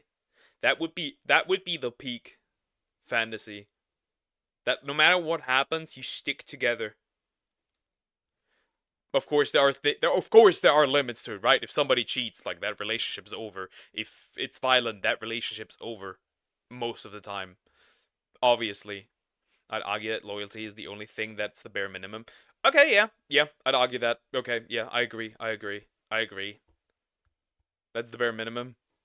It's not just bare minimum, right? It's common sense, but common sense isn't all that common. I think society already decided with the bare minimum: don't cheat, stay together. Unfortunately, we have pushed more and more towards a society where loyalty doesn't mean all that much anymore. It just doesn't mean all that much anymore. Slowly but surely. Expect that. I'm like, fuck, you just sucked the fun out of me doing labor for you. You know what I mean? Imagine going to your boss and you do this, like, yeah, I expect you to do this. Like, okay, maybe you do. Maybe that's fine. You have to say it in a way that you fucking take the buzz out of everything. Okay, yes, I'm supposed to do this. Is it too much to ask to say please and thank you? Let's maybe be pleasant on this experience. I don't know why we had to do this thing where it's like, yeah, he asked me out on a date and he took me to dinner and it was a nice time. So fucking what? I expect it. It's like, holy shit, you guys seem so unpleasant. There's a lot of things that are expected. Or right? You do something for someone, right? And they pull the, like you do a lot for some person. And then they pull the, well, I didn't ask you to do all those things. Like, hello, some appreciation would be nice. Like, I pay for everything. I do some other stuff, like, hello, some appreciation, that would be cool. What is this bullshit?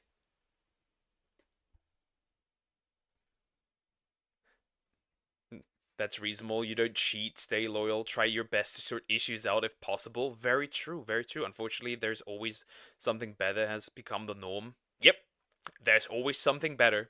The grass is always is greener on the other side. That's the mentality. Fun fact, the grass is not greener. It might actually be less green. Because I know plenty of people that left a good partner for something quote-unquote better.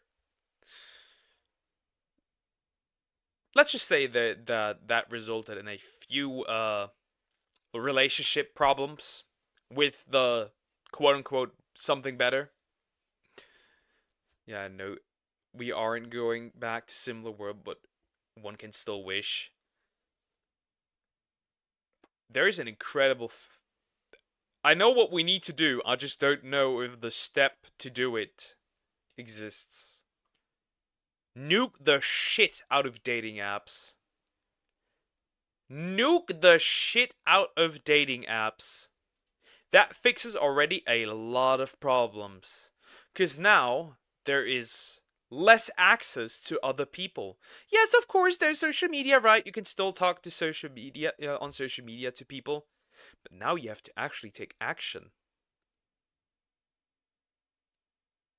I know they're never going to do that. But if they did that, because the apps are already useless, they just now give the illusion, that would already fix a lot of problems. Expected in life. Manners are expected. All these things are expected. You can do some reciprocation without acting fucking entitled to it. You seem unreasonable. That's what I get when I look at this stuff. Oh yeah, he's gonna do this and you're gonna ask me out, you're gonna get me a gift. And I was like, nowhere in that is there a sense of gratitude. People will be willing to do so many amazing things for you if you look like you're actually grateful for it. But this attitude that y'all show in these videos is anything but that. Sometimes I told you, I'm a couple of days past or weeks before. Yeah, I told you that I'm like, this is not real life. I told you that, and you're like, no, there's people like that. Absolutely. Like, it's not real. That's not real. That's not. And you know what? It's my bad. It's my bad. It's probably me. I'm not. I wouldn't say that I am an example of whatnot. But that's not how I understand life. That's not how I understand how it's supposed to be. You're always trying to find someone where it's like you against them. You're trying to build a relationship where it's you against them. How the fuck does that work in your head? Y'all motherfuckers like, yeah. Yeah, that doesn't. Because when you're in a relationship, you're like, if you have somebody, if you're in a relationship, marriage, you're a union. Like, that's another thing. That's another thing. And I feel like that's more so women that do this. Like this competitiveness. Like, what is this bullshit? We are a union. We're not fighting each other. What is this? I've seen it as well, where like that relationship turns into competition. It is so stupid. Yeah, my girl, my service. My girl's at my service. When I say sand, she says witches, and she brings me one. Yeah, I don't have to ask. She just brings me a sandwich. Why? Because I bring her coffee. Because I do this. Because it's an exchange. Fucking simp. Yes! You simping for your wife? Yes! Why you You supposed to! Nah, bro. Very true. Very true. You're supposed, like, that is also, oh god, that's also another one. Now that he brings it up, that's another one where it's like some other miserable motherfucker out there, some other miserable dude out there will tell you that doing nice things for your partner is simping. I'm like, bro, shut the fuck up. Get out, touch some grass, talk to some real women. No, it's not. Like, treating your girlfriend well is not simping, hello? And she does the same thing for me! Bro, that's how a marriage lasts 1 year. No, I refuse that. No, it's simping. Like, you guys are always like, this again. You always got to put her in her place. You got to make sure she love you more than you love her. Nah, he brings, I know it's all ironic, right? He means this sarcastically, right? But nah, that's another one. These weird mind games of like, she has to like you more than he does, than you do. You need to like her more than she does. It's like, what the fuck are we doing? What the fuck are we doing? When did this turn into a competition? Like, bro, the fuck you mean? What are these? Get the mind games out of here! You're retarded if you play mind games. It's the equal. She gonna leave you for the next nigga that got a bigger dick, and that like fucks her like a gorilla. Oh my! When she's in her. What? There's a Giga Chat coming for your wife. Watch out. Huh? No respectable man is gonna sit on the internet and curse out a random person, period. I wouldn't do it. I mean, I'll fucking troll you if you're coming at me, I'll fucking troll you. But otherwise, I wouldn't do it. No one who's respectable and has time and has things going for them is gonna sit there and bully somebody. And like, no one who actually knows their value is gonna sit in a relationship and bully them and tell them you can't get anything better than what I can offer you. You don't have anything to offer. You are what we're all running away from. You are lonely because you're a... Somebody just needs to put a mirror in her face and then recognize like she's the one the men run away from. Like, does this... Women like that always end up as getting,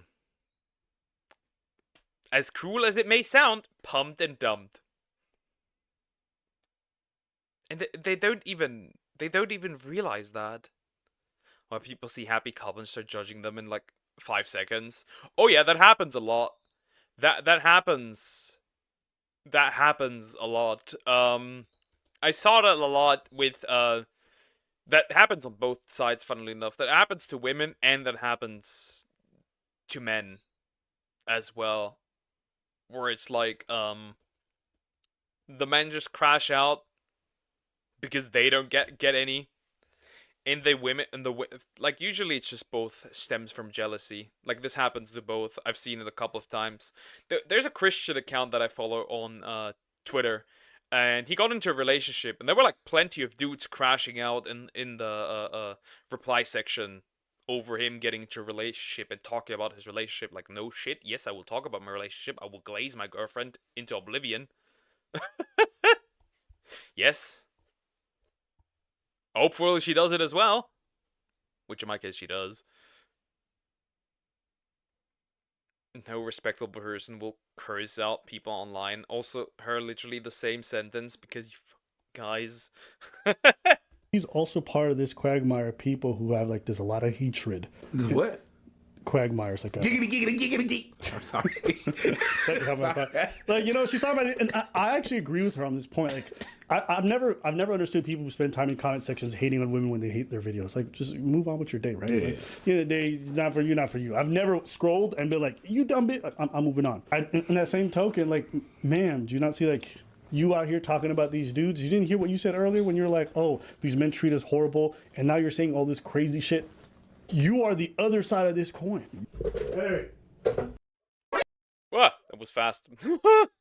That was fast. Back to the video. Well, that's the end. What we have seen basically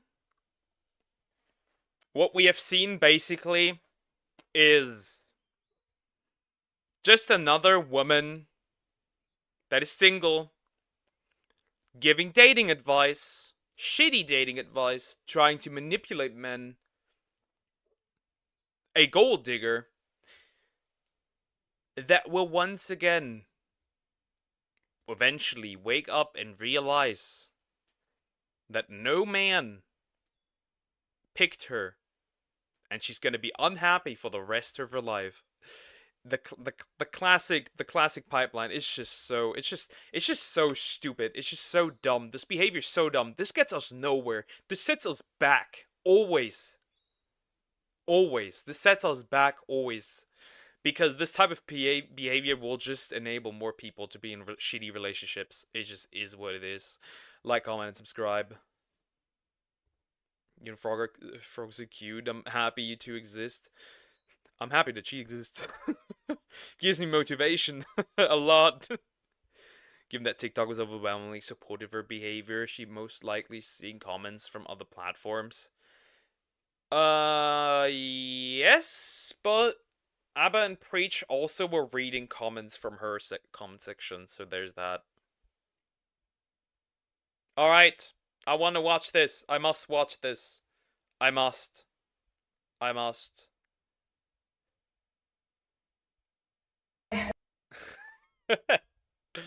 must watch this. I have to. It's a long one. Get ready. It's a long one. It's a long one.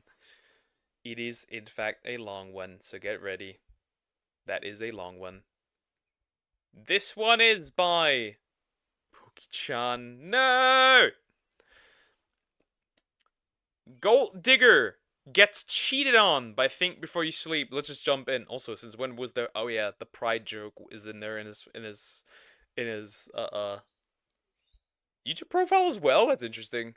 He usually doesn't put that in there. Anyways, let's go. I heard that you don't know how to get spoiled by a man. I know that you guys need my help. That's why I'm here. Right. The Wizard Liz is here to help women improve their relationships. As if there weren't enough low-quality people in the dating pool. Oh god. Yeah, this is the Wizard Liz video. Get ready. It's gonna be outrageous. Be right back. Take care, Cricket. We have the spoiled girly movement making things worse. A movement that is full of sex workers and rad femmes who hate men, so they have no problem abusing or manipulating them. Make your man believe that either your friend, your sister, I don't know, some female in that you know is getting treated so well by her boyfriend, by her partner, by her husband. Oh, he just bought her this and that. See, how men are is competitive. I'm gonna be honest. Is it that much of a surprise that she got cheated on? Like, looking at her behavior. Looking at the type of men she's likely into. Is it a surprise? Are we surprised? Really? Are we really surprised by this? They're very competitive. So if you tell a man that your friend is being taken care of like this, then their competitive nature comes up and they're like, okay, this is what I'm competing with. Okay, if you want to compare me to other men and... You know how a relationship fails? Comparing your relationship to other relationships. That is also a killer of relationships, not gonna lie. Talk about how they're better than me, then I'm going to tell you about how all of your friends are more attractive than you, just so I can activate your competitive nature and turn... No, that would end your relationship too. Very true, though. Like, if that gap move gets pulled, Hey, I gotta pull that move. Equal rights here. Nah, that's just... Both are not okay. Turn you into the best version of yourself. So this is sort of the modus operandi of how these spoiled girly princess treatment channels like the Wizard Liz operate.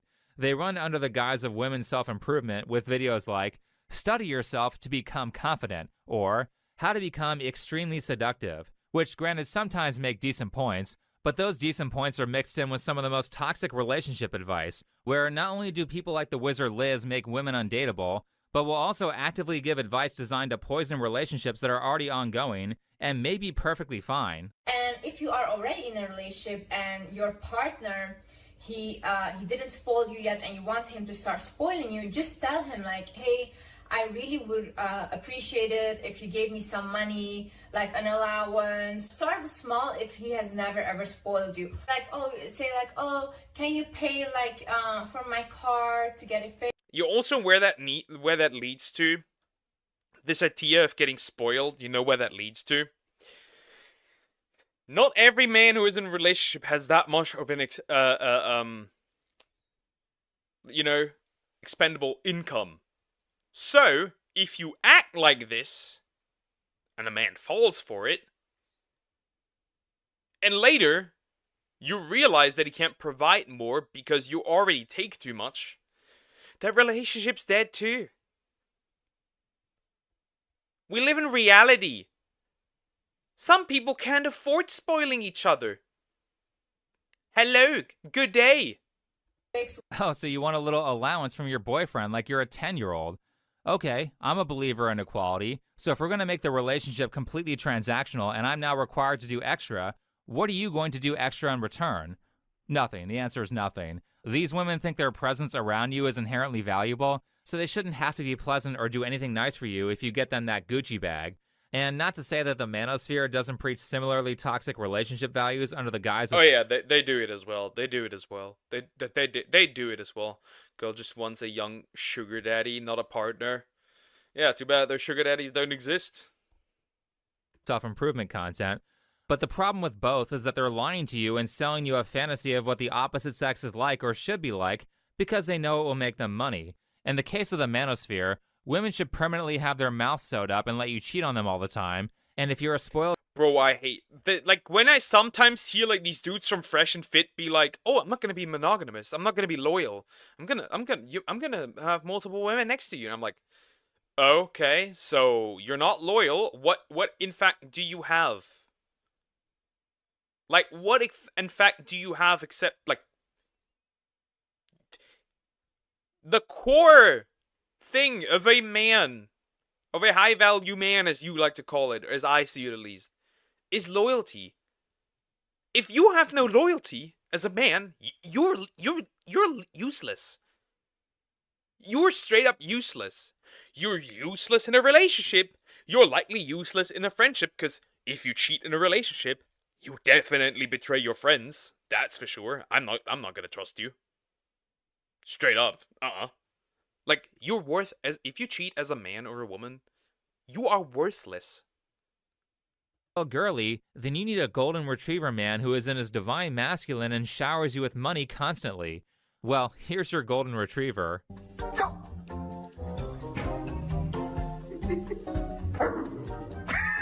Anyway, I've been pretty outspoken in multiple videos about how I think the gold digger trend is very toxic, is poisoning women, and is making them not worth marrying or even asking out on a date.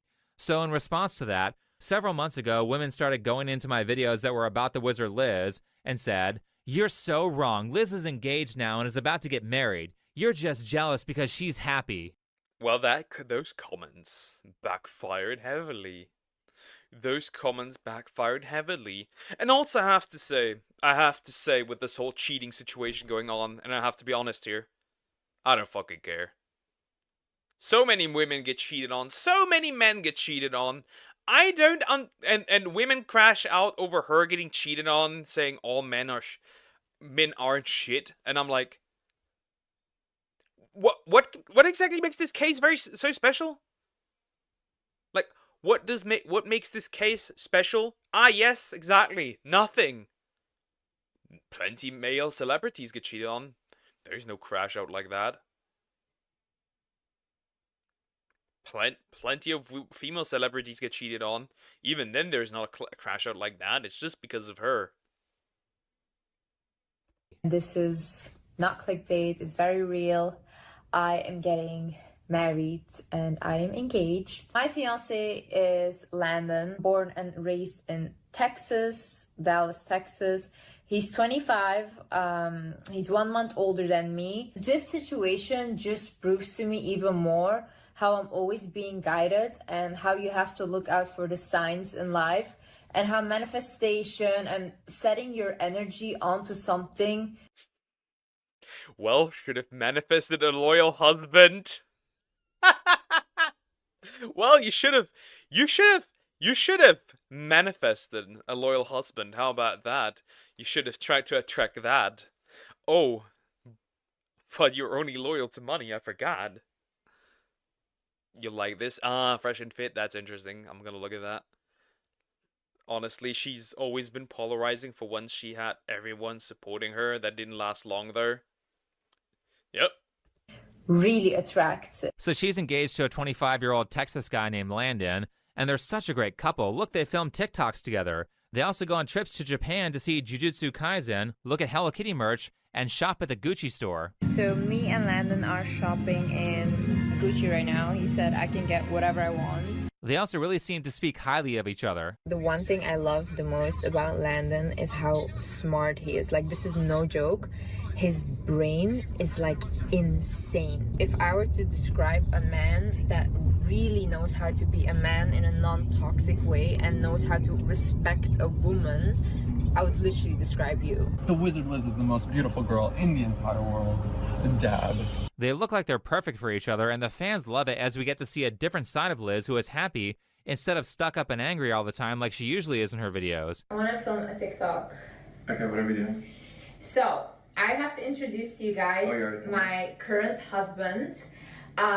So we met in... Wait, your current husband? Yes. No, baby. No, I'm your forever husband. No, that's factual. You have to talk factual because they don't understand, you know? So You have to say like currently right now. But you're... Well, he currently what? I mean, accurate. He currently is. Or he currently, in this moment, he currently was. Accurate. Accurate. Very accurate. His brain is like insane, woman. Your inability to describe a true appreciation for intellect is telling, for real. You're currently and forever my wife. I mean, you can't argue with the results. She did end up getting married to her current husband. It looks like I've been wrong about the gold digger trend, and there are golden retriever guys out there who are in their perfect divine masculine, just waiting to swoop in and get a girl like Liz. And they've been married for a while at this point, so why don't we just take a look at Liz's Instagram and see how that's going. Here's a story that says, Landon decided to make a Snapchat account and reach out to a girl to meet up. He called the relationship fake. Meanwhile, my cats are with him in Dallas in our apartment, and oh, I'm 4 months pregnant. Wow, he made moves to cheat on her in record. The worst thing about this is the kid. The worst thing about this, the only one who gets severely punished by this is the kid. Because two mongoloids thought that building a transactional relationship and having a child in said transactional relationship would actually last. That is what infuriates me the most. It's the kid. Time. They weren't even together for a year. Liz found out because the girl Landon was texting contacted her, and the rest is history. At some point, the messages were posted to Landon's Instagram account. It's hard to tell what happened with high accuracy because these two keep deleting their social media posts, but I think people are saying that Liz got access to his account and then posted pictures of the girl's phone. The messages start out with Landon asking if this girl is still in Dallas. I'm guessing this is someone he has known for a while, and immediately she is standoffish. He then says, "Do you have plans?" And she responds with, "Aren't you married?" That's when he starts saying that the marriage is fake and he is looking for friends that are female to hang out with that he believes are single while Liz is away in a different country. Landon continues to spend several messages saying that he and Liz are not legally married. Of course. You know my opinion on cheaters, right? You absolutely know my opinion on cheaters. They deserve to get shot, but that's besides the point. He's a piece of shit for real, though. Just as much. I mean, she went for his money, he went for her body, but that started to change, and he sought it elsewhere. Correct. Correct. Which I'm going to choose to believe because they didn't have a wedding. They haven't really talked about the marriage process at all. And Liz has been pretty open about the fact that she is okay with lying to people to boost her reputation. Do not tell a man that your exes treated you badly. The way men think is, I have to do a little bit more than the ex. Wait, oh, this is typical TikTok woman. No man cares about you getting treated badly and goes, oh, I need to up this man now. Or goes like, I just have to treat her a little bit better. No, these people make this way too complicated. These people make this way too complicated. No man thinks like that. Okay, there might be some moron who thinks like that. But the vast majority of men don't think like that. Where is she getting that from? That way I'm like a little better. So if you tell him, oh, my ex used to beat me up and abuse me, then he will think, oh, okay, if I just don't abuse her, I'm the good guy. Okay? So what I recommend... You quite literally are. You're at least better than that dude. Congratulations. He has more obligations to the girl he's actually having a kid with. She literally thought she could outsmart London with the crazy brain. Well, what do you mean? He's having the child with her. So he has more obligations to her. Like, literally. She's the pregnant woman. You do is always tell him, oh yeah, my exes, they always used to take care of me, like I was always financially taken care of, all these things. You have to tell a man that. And maybe later down the line, when you're already in a relationship, you can tell him like how it really was if you want to tell about your exes, and you can open up.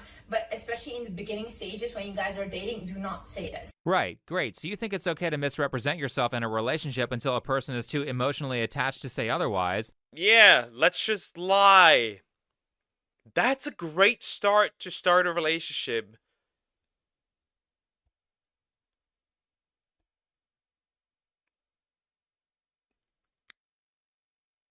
That's a great start. That's a great start. Oh, can we play that further? Does that mean that if somebody's trans, they don't have to disclose that until the other half is emotionally attached enough? Like, you could spin this idea into some horrible things. No. No. The gold kid with the gold digger, not the woman on the other side. Unfortunate. Lead custody letters to Landon. So, fam, you may need to get sole custody real quick. I'm gonna be honest. They both don't deserve this child. Neither of them. Like I said, he cheated. He deserves to get shot. Straight up. I have no sympathy for cheaters. Like I said oftentimes, I think cheaters should 100% get chained to a heavy rock and thrown into the middle of the ocean, never to be seen again. I have no sympathy for cheaters. None. And Landon just gave back the same energy that you give to men by misrepresenting himself until you had strong emotional attachments. That seems fair to me, but the fans are pretty upset about this whole thing. I'm convinced that all men cheat at this point. Just woke up to the most devastating news. The wizard Liz just posted that her fiance... How is it cheating if they never actually married? Okay, Alex. We'll do it like this, okay? Once you have a girlfriend or wife, once you have a girlfriend, I'm gonna fuck her, and then you tell me she hasn't cheated on you. Hello, they were in a relationship regardless. So is it not cheating if they're not in a relationship? Is that what you're telling me? If they're in a relationship, it's not cheating, sleeping with another person? Get out of here. What the fuck? How does not being married is still not cheating when they're inside a relationship? The marriage was fake, not the relationship. fiance, Landon, cheated on her while she is 4 months pregnant. I'm so totally freaked out. Oh my fucking god, I'm literally shaking. Like, fuck men at this point. Literally fuck men. Men literally have no boundaries. Now, despite Liz's fans, That is nothing. That is nothing. Again, I don't get why these women crash out in that way. I don't see that. Like I said, it does not make sense to me that suddenly all men.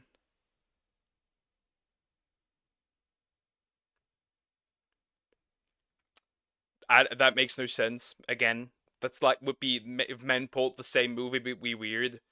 He's just a piece of shit. That's very simple. Very simple. He's still a he's still a piece of shit. They were together. They loved each other. It's cheating. That's wrong. Absolutely. Relationship not start a marriage. Yep. Forgive me for inferring that if the marriage was fake. I bet you she told. How do you know that? How do you know that? That's how false information spreads quickly. How do you know that the relationship was open? Give me any source right now. Source. Like, how do you know that? You don't know that. You're like the women from the Shoe on Head video that we watched, where they saw things that weren't in the small anime clip. Are you schizo? You don't know that. fans being upset, honestly, I have no sympathy for her at all. I mean, I feel bad for the child that these two retards produced. I'm sorry that he or That is how I see it. I feel really bad for the child because two retards came together and made a baby.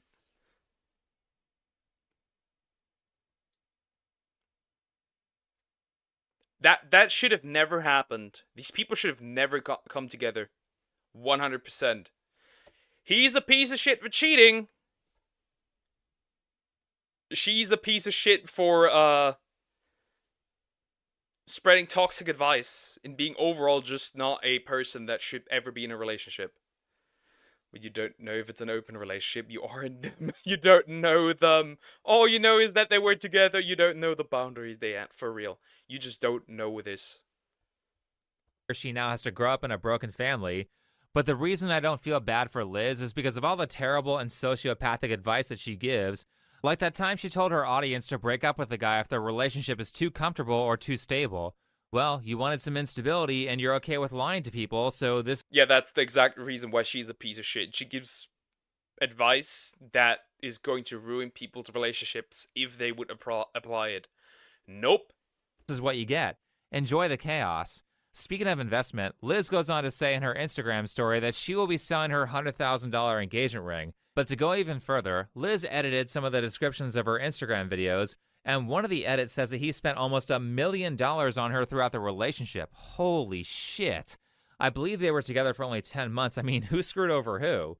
Not to say that cheating isn't bad, but I do want to point out the fact that Liz can just rattle off that number means she is constantly tallying up what people have done for her, and relationships to her are just completely transactional. And this favor counting is something that you can see her doing in a lot of her videos. I used to also be the person where I go above and beyond for people's birthdays and whatever, and I really put so much effort into doing that. And then I realized when it comes to my birthday, these same friends of mine wouldn't do the same thing for me at all. Like, it was so disrespectful, and I felt so bad because I was like, I put so much effort into your birthday, you don't feel the same way about me. So I stopped doing that. Now I give them what they give me. A little life advice, guys. If you only do things purely because you want something in return, that's not a good idea. That's not again. That's a really selfish approach. I don't see that. I don't know the boundaries they had. Meanwhile, her and her videos that are in his description, she has none up until recently. Again, you don't know. We don't know. As like outside viewers, we have no idea what this relationship was like. We have no idea.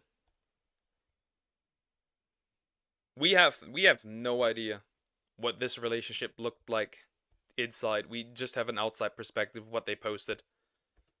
then you're going to find yourself around a lot of shallow and awful people. Liz is very self-centered, and the reason she constantly complains about having bad relationship partners and bad friends is because she doesn't actually consider the needs of others. She only does things for people because she wants something from them. Yep. And that can never go well. Like, that can just... That just never goes well. Because...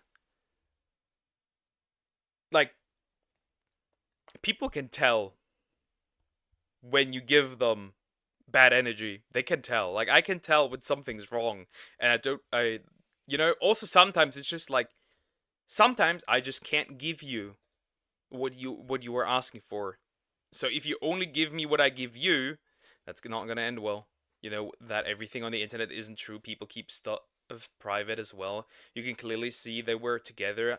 I don't think, considering her ego, I am your queen peasant attitude, I don't think she'd be in an open relationship. I don't think... Nah, I don't think this woman shares. I'm gonna be honest. I don't think this woman shares. Makes no sense. When she wants a dude completely spending on her.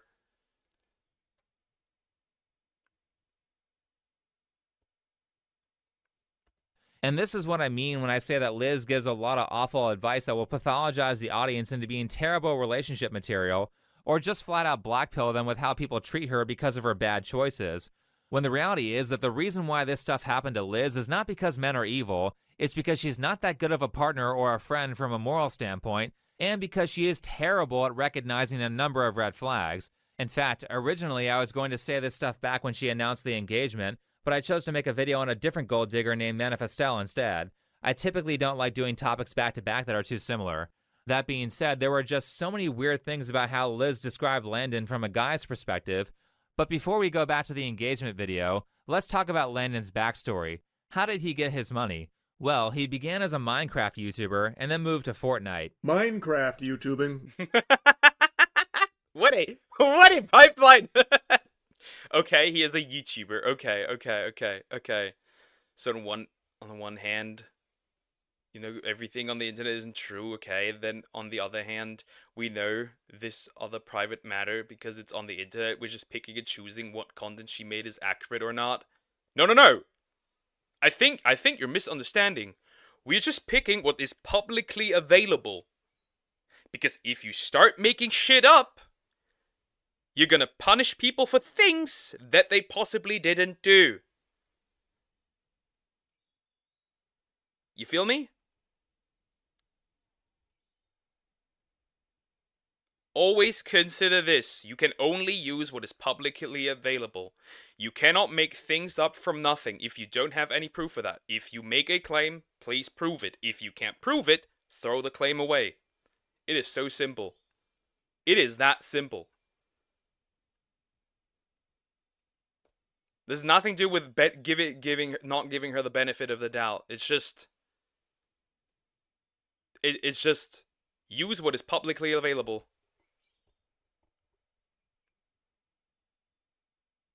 Very simple.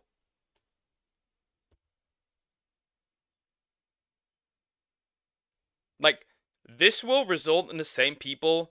Like some chick on the internet says that some dude abused her, and people run with the narrative. People run with the narrative. That person that accused the other dude there has no proof of that. Should we just not? If that's what we're doing, it's over. Like, it's over. Then anybody can just say anything, and people run with it. The fact you're asking for proof or get out, that means you're eliminating doubt, but give me a moment. Forgive me, you crashed out over a comment disagreeing with your take. No, it's just very simple. You spread false information because you create a narrative that does not exist. Again. Oh, and actually, that's how it works. That's actually how it works. If you have no proof for it, the thing is over. The accusation is over. If you can't prove it, then it's over. That's how... Oh. Alex, you murdered someone. I cannot prove it, But I don't think people should give you the benefit of the doubt, so they should lock you away. That's what you're advocating for. That's exactly what you're advocating for. Either throw the theory away or be more aware of communicating. It's your take on it. It's like, bro, yes, you need proof if you make accusations. Congratulations. Yep, that's an additional charge, buddy. Now we gotta charge you with cringe as well. Let's just look at his most popular videos, and number 4, giving Pokimane the Galaxy skin in Fortnite from a few years back. I'm gonna send him 15. I'm gonna say, hey Pokey, I don't know if this donut will pop up, but I have a surprise for you. Alright, so send it in the dono. Will this thing even pop up? Oh, Bro is sending money to Pokimane. Lock him away. Lock him away. Nah. I think that's my dono. Hey Pokey, DIDK, if this dono will pop up, but I have a surprise for you, carrot_carrot. I'm dying of secondhand cringe here. He's all nervous about his donation, and she has a face that says WTF when she sees it. I know he's like 19 or 20 here, but he seems to still be buying women as his main strategy, so I think it's still relevant. This is so pathetic. He's supposed to be like friends with her, but he has to donate to her stream to get her attention before he can call her? Alright, so there's 2 ways I can give this to you. I can either, first way, I could log into your account, probably not the best thing, or I could... How could Homie get that chick? Not gonna lie, from the way he looks though. How did Homie get that chick? It's gotta be the money. It's gotta be the money, my bad for you public thinking I kill people. No, I just gave an example. You saying that and saying, oh, you're defaming me, I couldn't possibly kill people. Meanwhile, I talk about my made-up criminal activity, but let me keep fetching links. No, it's literally just, all I'm arguing is that if you make an allegation, you, the person making the allegation, have to have proof. Otherwise, keep your mouth shut. It is so simple.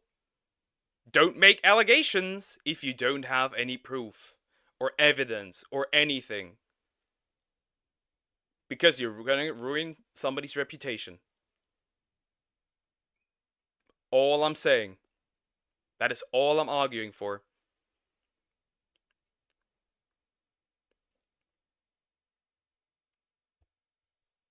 That is all I'm arguing for. If you make allegations, you better have some goddamn proof. Because if you don't, you're gonna get in trouble.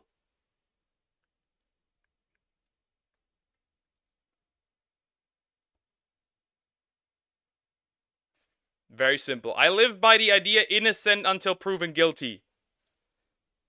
Sorry, I am not Twitter. I need proof. If somebody makes allegations about somebody abusing somebody, I need proof. Otherwise, I'm not gonna believe anybody.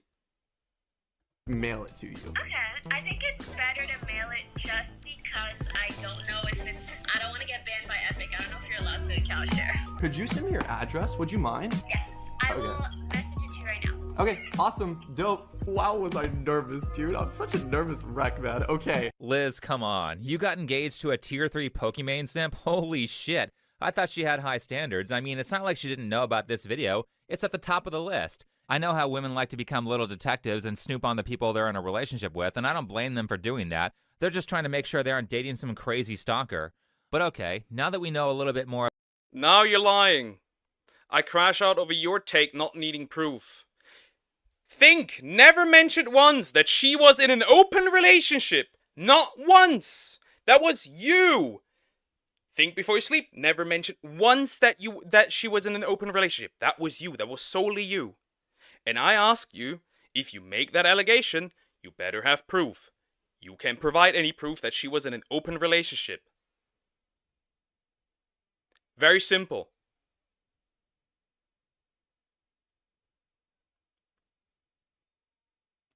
That is all. I don't know where you got this idea from. About Landon, let's talk about the obvious red flags. For starters, let's do some math. The relationship was roughly 10 months long, and she said she was 4 months pregnant, meaning they decided to have a baby after only dating for like 6 months. Like I said, these two are very stupid. This was a very irresponsible choice for two people who barely know each other. The second thing we can do some math on is the fact that the engagement was announced 7.5 months before the breakup, meaning they got engaged like 2 or so months after getting together. Now, let me clarify this for the normies who don't research TikTok for a living. There's this trend where TikTok girls say, if he wanted to, he would, which is sort of a way of shaming guys for being in a relationship for like 5 years without. Also, I hate this take. If he wanted to, he would. That is a shitty take. You know why it is? You know why it is? Because what if both of you think that way? Then nobody's going to.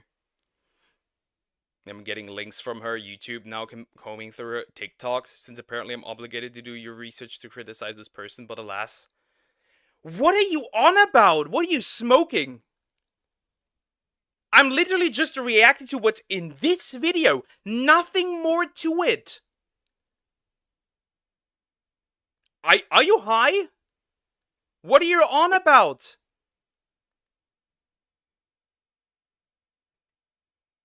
I was reacting to this video and you came in like, oh, she was likely in an open relationship. Like, what? That was never said in that video, not once. That was not once claimed.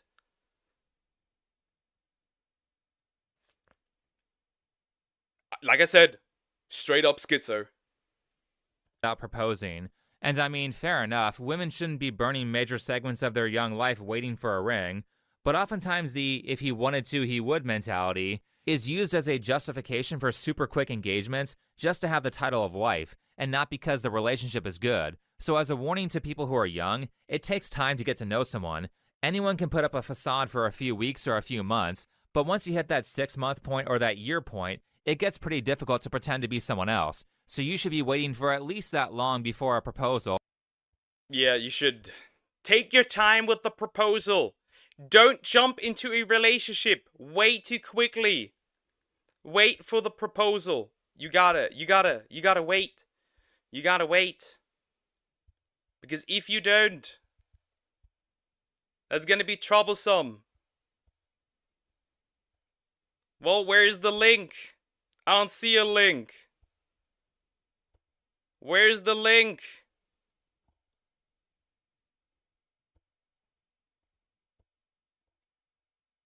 Where's the link? I don't see the link. Where is the link? Where's the link? I don't see the link. Now I'm curious. What kind of proof you have that she is in an open relationship?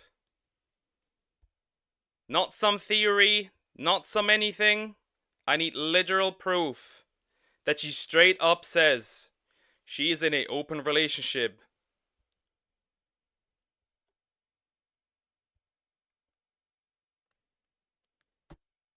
Where is it? You can't post links on YouTube.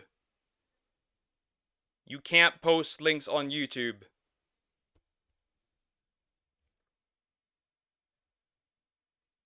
I need literal proof. I'm waiting. I am literally waiting. You schizo? What the fuck are you talking about? He didn't beg for proof. All he said was, you are making baseless allegations, which is factual, correct. He doesn't need proof because there is none. It's a lie. That's very true. I need... Well, then I'll go to your Discord then. Yep, post the truth. And I'm gonna look through it. I'm gonna look at it. Not on stream, I will not pull this up, but I will look on it through my phone. If I see anything that is not... that does not refer to her being in an open relationship, then you are spreading a lie. And I'm not too fond of liars.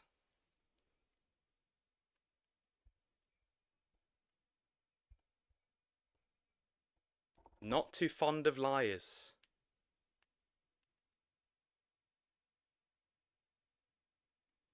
That's her TikTok.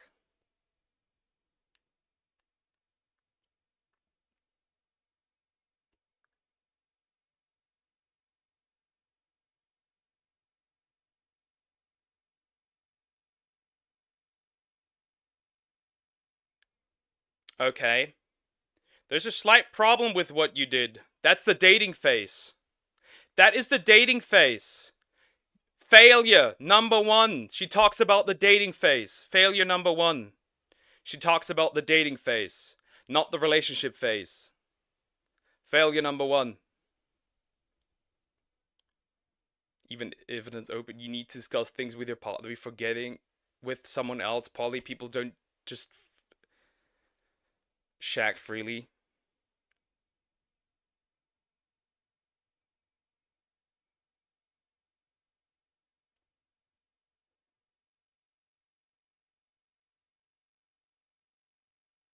So people get into open relationships during dating.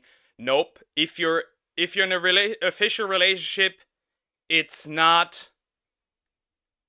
If it's an official relationship, then it's not an open relationship. That does not work like that. If you're in the dating phase, you are not in a relationship. Hate to break it to you.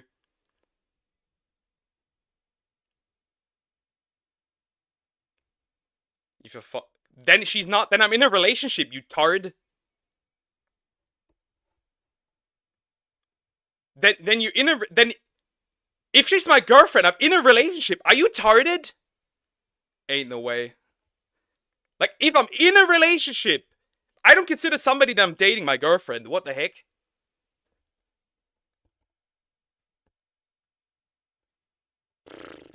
Okay, the second one was also nothing. Now we're creating open and closed relationships.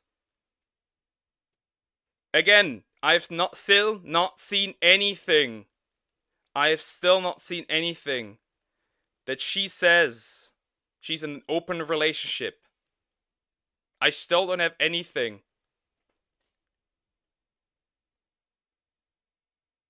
Father's cheating? Nah. I can literally disprove that. Because I have no DMs with anybody.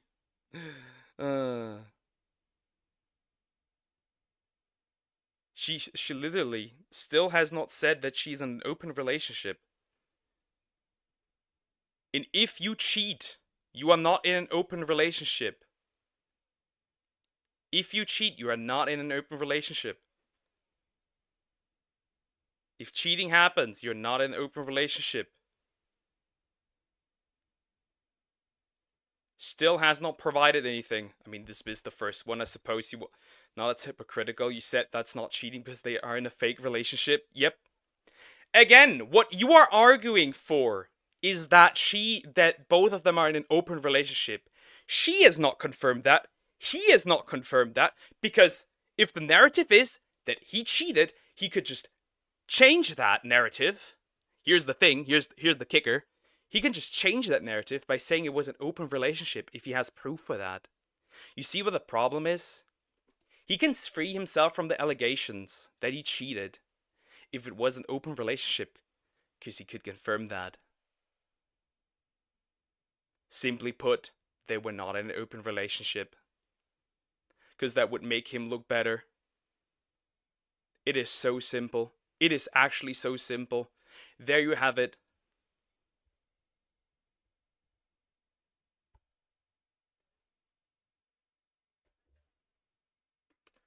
Like, it's so simple.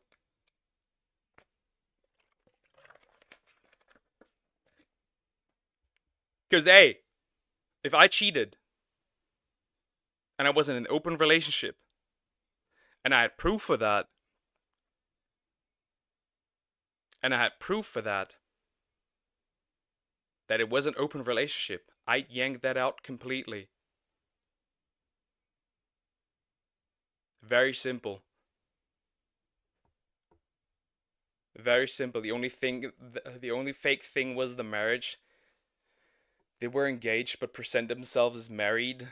They were meant to be committed. Exactly. It's so simple. I agree 100%. Yeah, it's so simple. You don't know if it was an open relationship. So stop spreading the information that it was an open relationship. You cannot prove that. You cannot prove that. Very simple.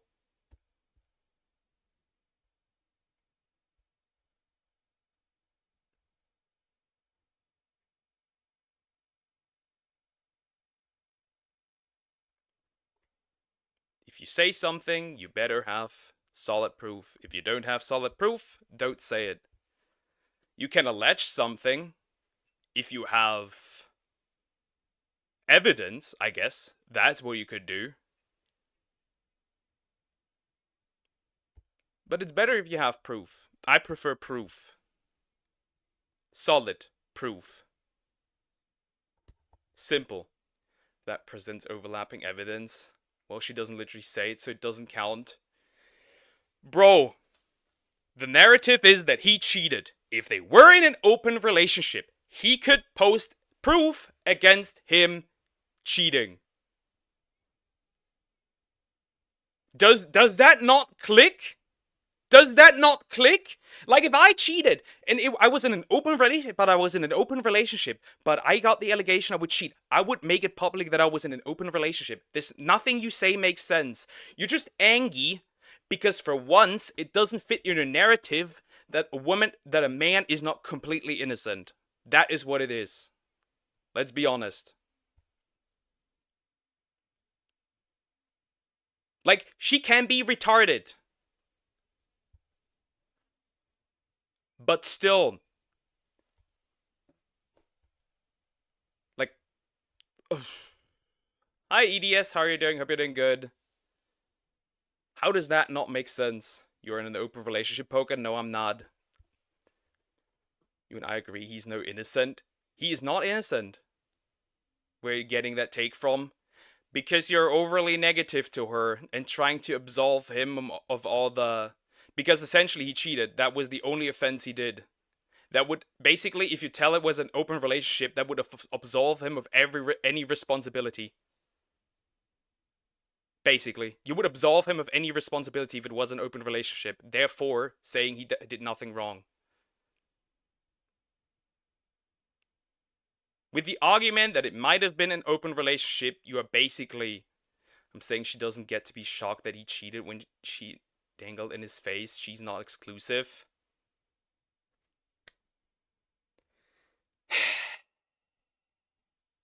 The marriage was fake, not the relationship. The marriage was fake.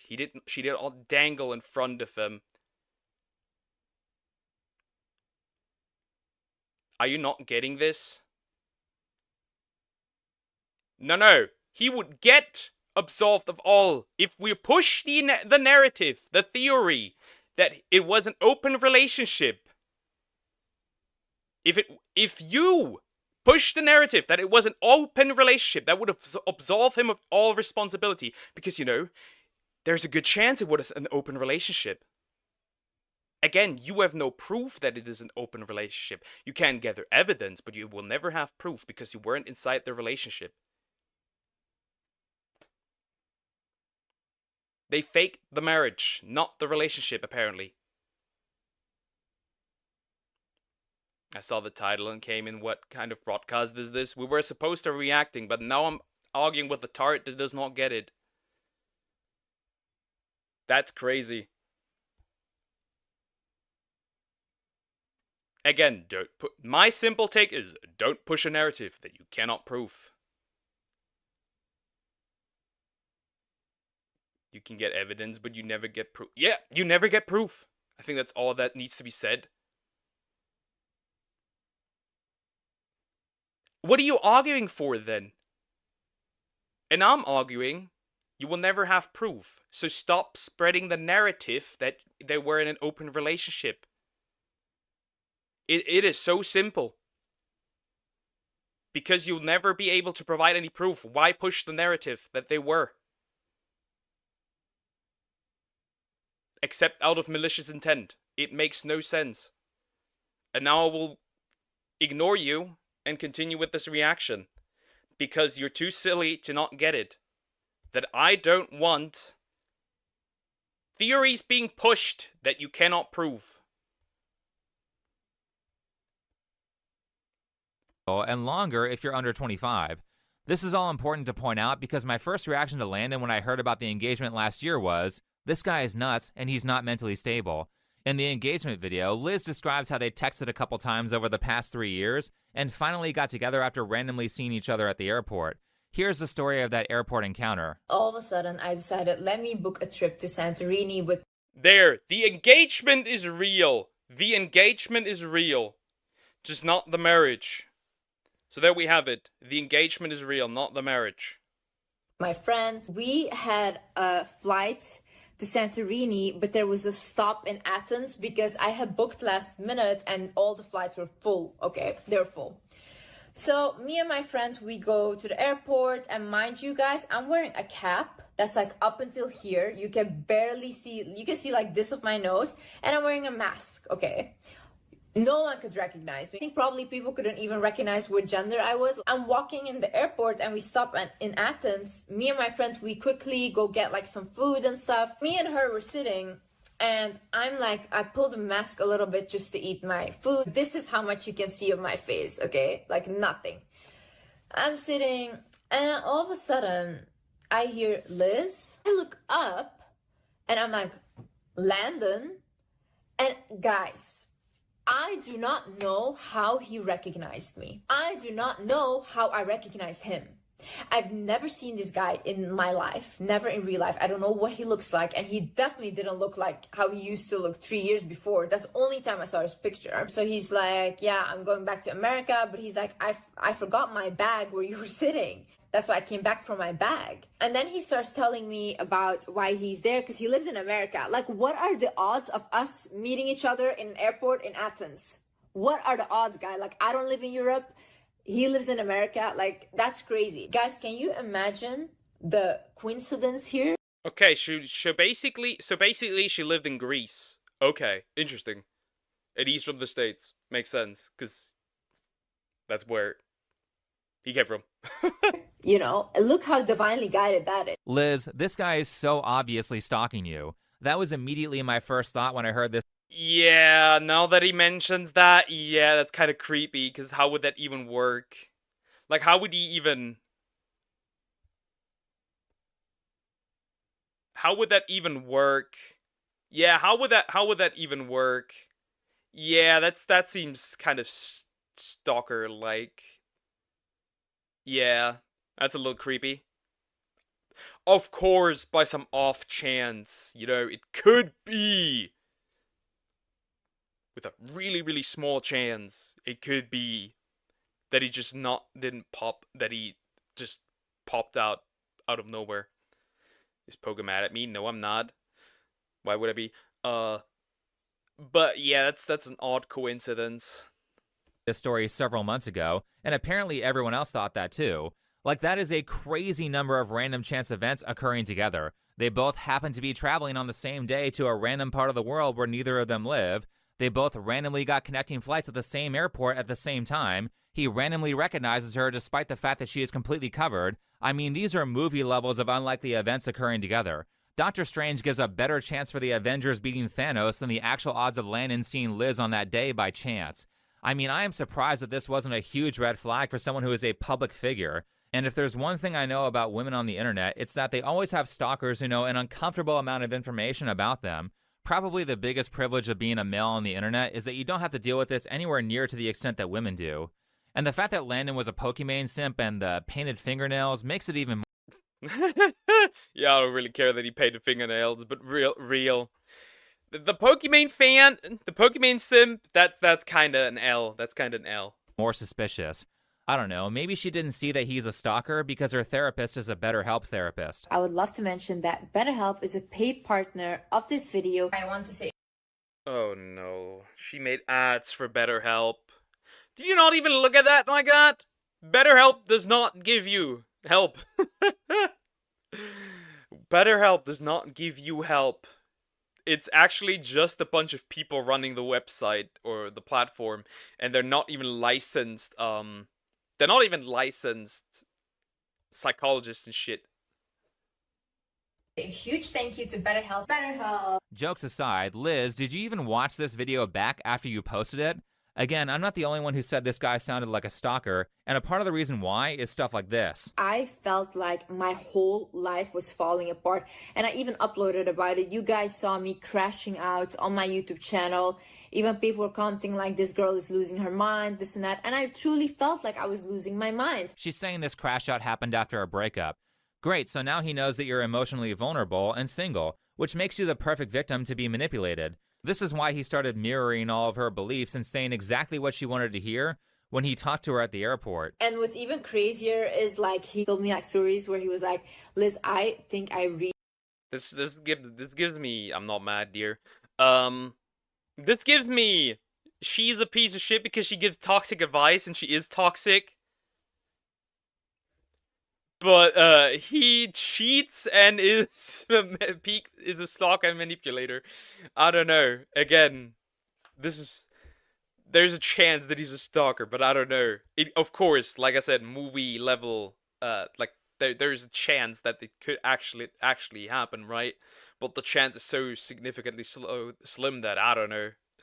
It's just odd. Really manifested you, because he was like, when I used to go through breakups or whatever, I used to tell my best friend, it doesn't matter that I'm going through this breakup because there's still women like the Wizard Liz out there. And he was like, you were literally in my head the ideal woman ever since I saw you online. And guys, for me, the exact thing that I wrote down in the manifestation journal of how I want my husband to be and all these things. Bro, I feel like, okay, there's some stuff in there.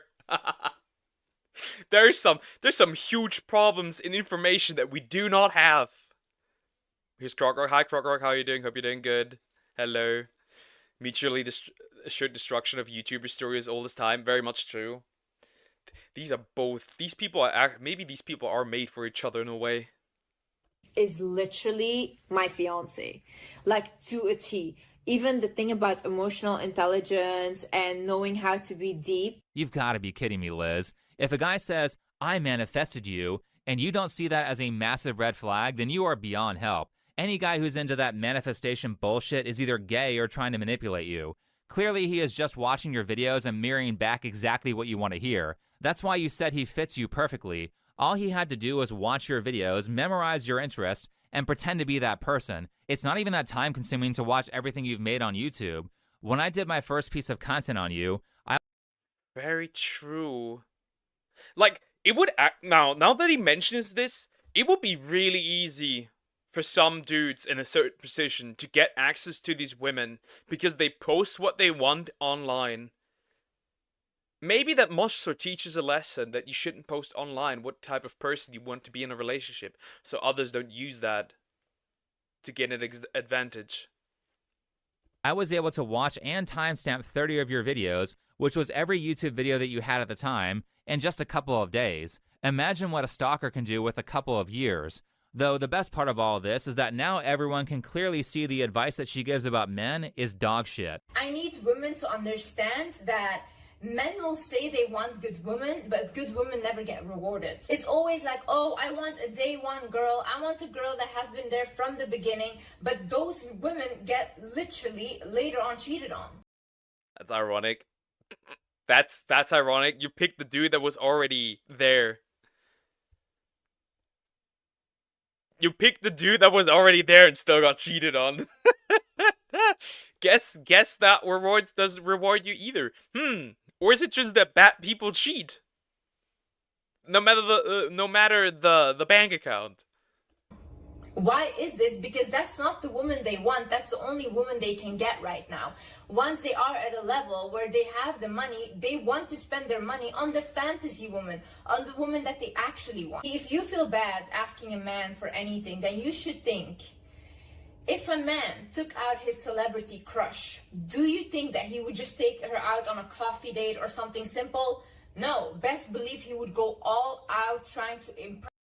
I think celebrity crushes are silly. I don't have a celebrity crush. Now that I think about it, no, because I don't really are interested in any celebrities. It is what it is. His celebrity crush. Why are you anything less? It seems like that's not the case because he still cheated on you, Liz. And if you don't want to become a single mother by two different men, then maybe you should focus more on the guy's character than whether he took you on a coffee date or not. I mean, from a practical standpoint, do you want your future husband to just be burning cash on random chicks that he's dating for a few months at a time? Or do you want the guy who goes on a coffee date and saves his wealth for his wife and his kids? This is why I say you should avoid women like Liz like the plague. They don't know anything about stable relationships. They just know, I want these shoes from Hermes. I swear this chick thinks like a prostitute. To make matters worse, 3 days or so before Liz found out that Landon was trying to cheat on her. I mean, I can see that, kind of, yeah. Yeah, I can see that. There is the same, trail of thought of a prostitute, sure.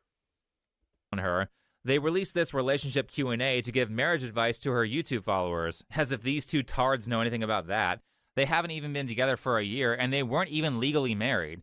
But during this video, she insists that he wasn't stalking her, so let's hear her rebuttal as well as his side of the story. And the thing I want to clarify, because a lot of people think that you stalked me. Which is crazy, by the way. When we first got engaged and Liz posted that video, there were some comments that were like, I think this guy is like an upper stalker. Her. He like knew where she was gonna be.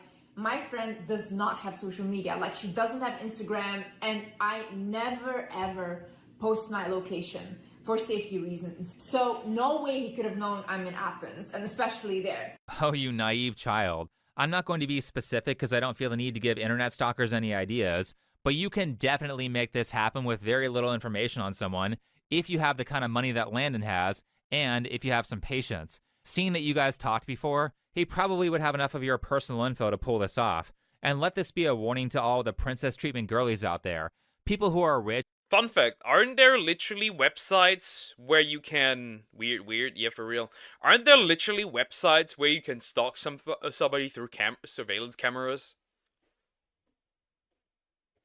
I think with a good enough amount of money, you could certainly find anybody.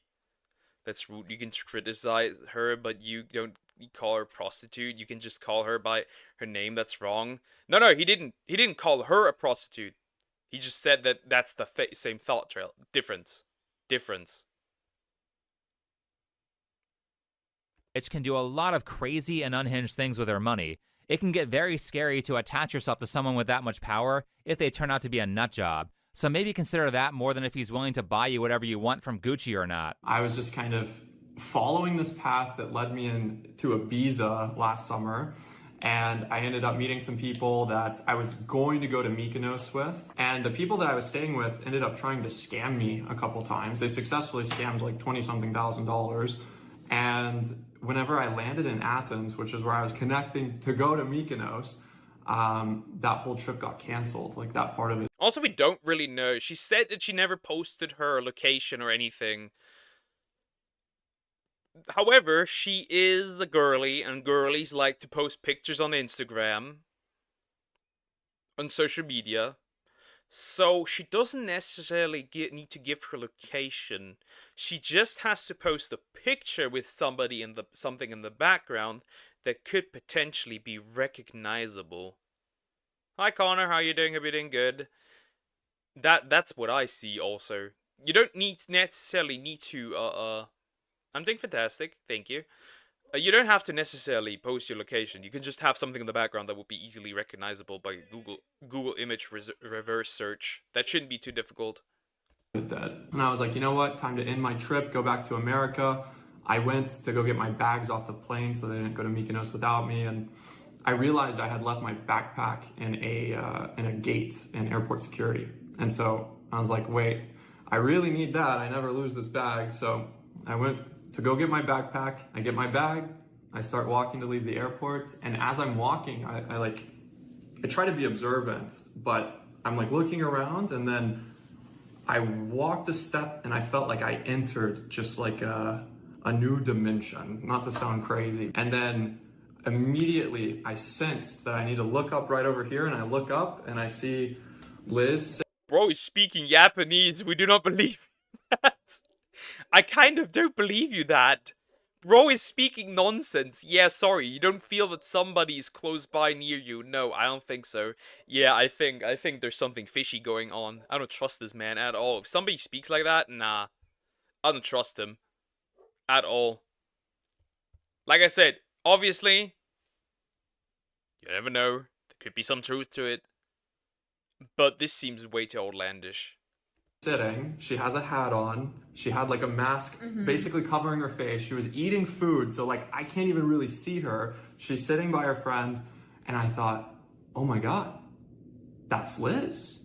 And I recognized you. I had no idea, like I had never seen you before in person. And I remember he was like, Liz? Okay, so his version of the story sounds way more like stalking than what she said. Some random scammer tries to mess with him, his trip gets canceled, and because of that, he's free.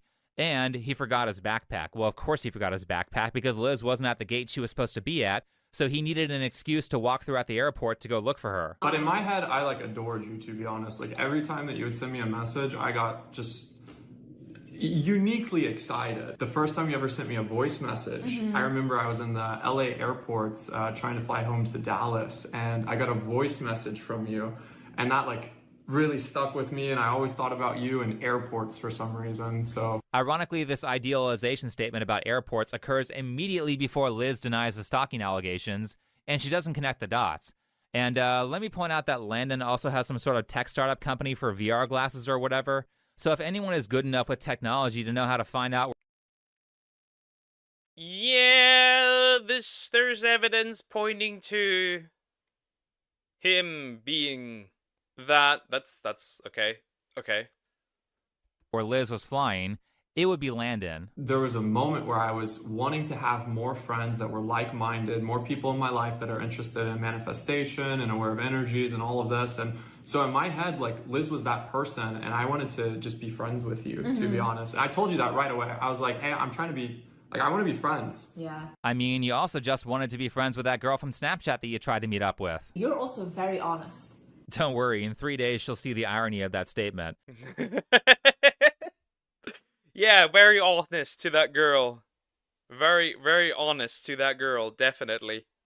So Liz and Landon had this conversation after a very unlikely meeting. He says a bunch of nice things that she wants to hear, and since his plans were canceled, she invites him to stay with her in Greece.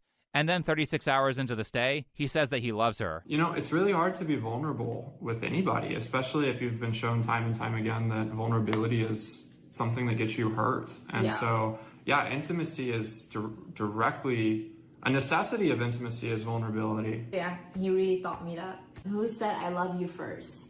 Oh my God. I told this woman that I loved her within 36 hours of no. Yeah, nah, that is creepy. Nah, that is so creepy. That is so fucking creepy. Landon's a danger to himself and society. Tier 3 Pokemon sub aside. Okay. Bro, that is so... Nah, okay. There's something fishy going on out here. Just watched someone reviewing the Forgotten Teletubbies episode. That's wild. There's a Forgotten Teletubbies episode. That's interesting. Hype. Psyduck, by the way. How are you doing? Hope you're doing good. Like, bro, this is... Nah, no. Knowing her, and I literally told her within 36 hours, I was like, look, this is going to sound like a lot, and I'm sorry, because I know it's weird, but I know I'm supposed to marry you, and that's weird as heck, but... Yeah.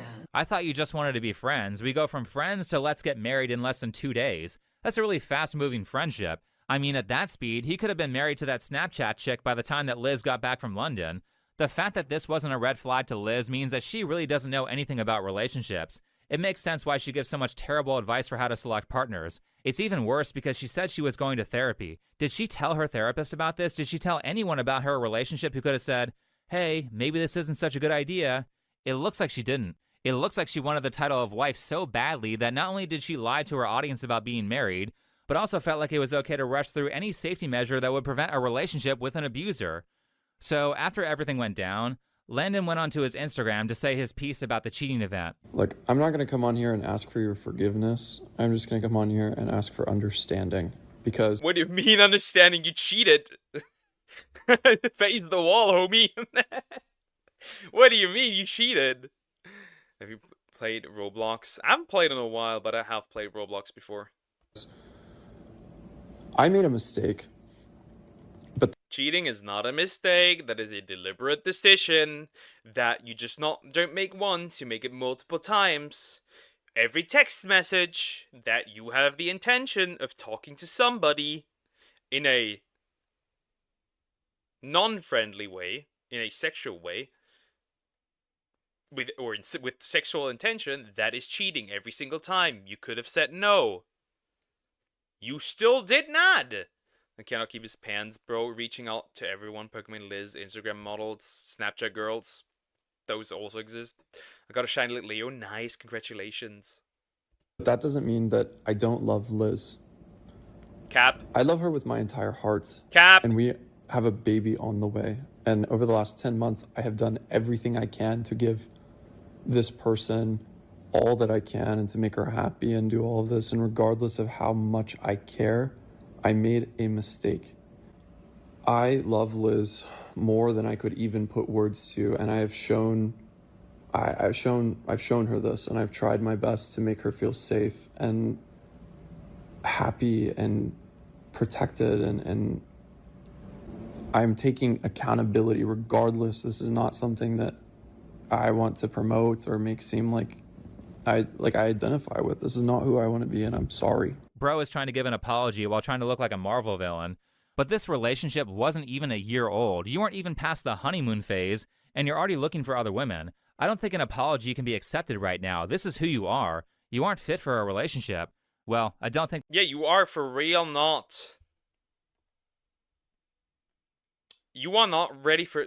Nah, actually, he's never ready for a relationship. I don't think cheaters... If you cheat once, you should never get into access to a relationship ever again. No matter how good of a person you now say you are after a few years, I still don't think you should get into a relationship. You should be put, like, on the list of, like, cheater. And then the offense, what you did. Did you sleep with somebody? Did you text somebody? I don't care. Put them on the list with name. Full legal name. No idea, I do not hate you, but if you keep pushing this, I will. I think that Liz is fit for one either, but I guess in this case, she is the more innocent party. Anyway, everyone thought that this part of the Q&A was funny. But I would say it's not a great message. It's honestly a toxic message, this thing I've seen people saying of like, oh, you can never trust a man, like never trust your husband, like he may just cheat on you, you never know. It's like... What the heck? That's hilarious. He did... Never... He's gonna cheat on you. Well, you kinda did. At the end of the day, the man and the woman have to be trusting each other. It's not a good partnership if the person is going to choose someone else over you. Like, that defeats the whole point. But forgiveness is a big thing. So if you have ever had a trust issue come up, you got to learn how to forgive and work through that. Otherwise, that'll just turn into crippling insecurity that you suffer with. Depends what the trust issue was. If the person is like texting other people. Yeah, well, there's different like degrees of severity. This is hilarious. This is hilarious. No. Let's be honest. He has not slept with that woman, as far as I'm aware. There was no physical intimacy, as much as I'm aware. But he did try to meet up with another woman. That's what is confirmed. For sure. Man, this is like watching a movie where you already know who the killer is. There's so much foreshadowing where Landon tells on himself by accident.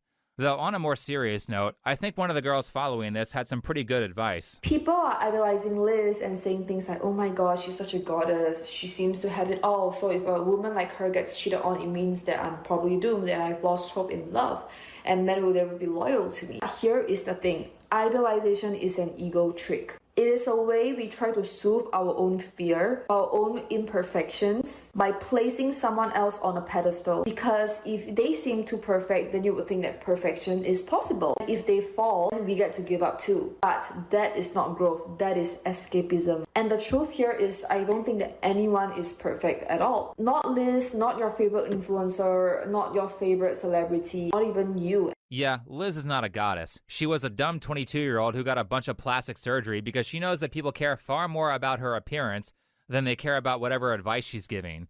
But for me, these days, it's getting harder and harder for me to relate to the viewer on this because I've been in this business long enough to see that creators are just regular messed up people. Yeah, who would have guessed that most of these creators are just giving themselves as perfect? We don't know these people IRL.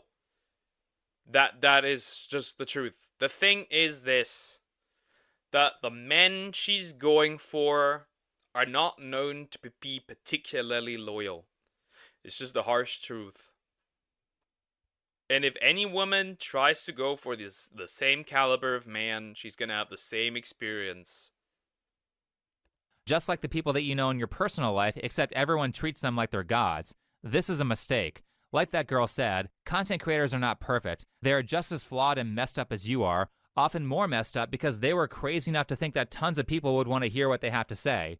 As for Liz, I think she misrepresents a lot of stuff about herself, and I don't think people should take it lightly when she tells her followers to lie to their significant other so they can fleece them for more money. I think Liz thinks that way for a reason, and as I said in a prior video, I'm pretty certain that Liz was a sex worker before she got famous. In fact, sex workers... Okay, where's that information? Bro, what? Okay, I need that stuff. Gimme. seem to be extremely common in the spoiled girly influencer crowd. More specifically, I think Liz was a sugar baby, and to summarize a prior video on why I think that, I believe this is the case because she had a very weird story about how she met her first boyfriend at 19, and he was a multimillionaire, which probably means that he was 10, 20, 30 years older than her. And she and her sister admitted on a podcast before the engagement to Landon that she was dating guys who are a lot older. The more suspicious part is that she said she didn't really have any access to wealth in her home country, so how would she meet a man who could fly her out to Dubai with that kind of money? Well, a sugar baby website like Seek an Arrangement would make that very simple. If that's not enough evidence, she also said during the Q&A that all of her exes were ugly. Oh, I love the way you look. Oh my god, guys. There is certain evidence definitely there that she... Oh, well, that explains even more. Oh, no. Well, here we have it. Right, there's zero perfect people out there. Yep. Oh, no. Guys, for the first time in my life, someone told me that my partner looks good. I'm not used to people telling me that my partner looks good at all because I really don't go for looks in a partner. That's the least thing. You go for the... You go for the bank account. We know. We can tell. I ever have cared about. She's like, something crazy happened. The craziest thing ever. Like, somebody just told me that you're handsome. But I realized that you're handsome now. I was like, No, I knew you were handsome, but I always think that my partners are handsome. Mm-hmm. But no one else thinks that. She thinks they were attractive because they were buying her $20,000 handbag. Yeah.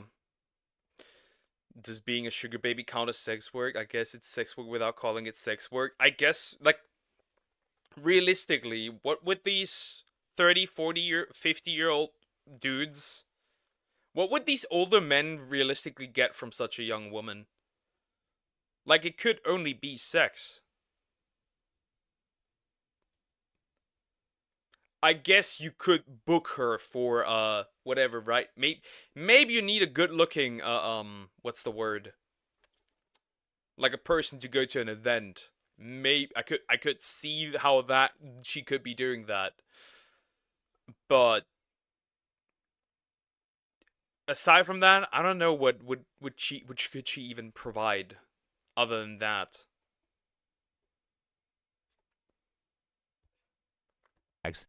After that, Landon says this. I think this is your first real relationship, to be honest. But for me, like, the relationship I had before that. Yeah, this doesn't look good. There's a solid chance. Yeah, there's a solid chance.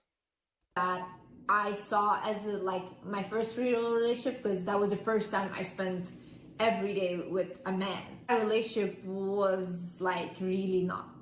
Oh yeah, okay.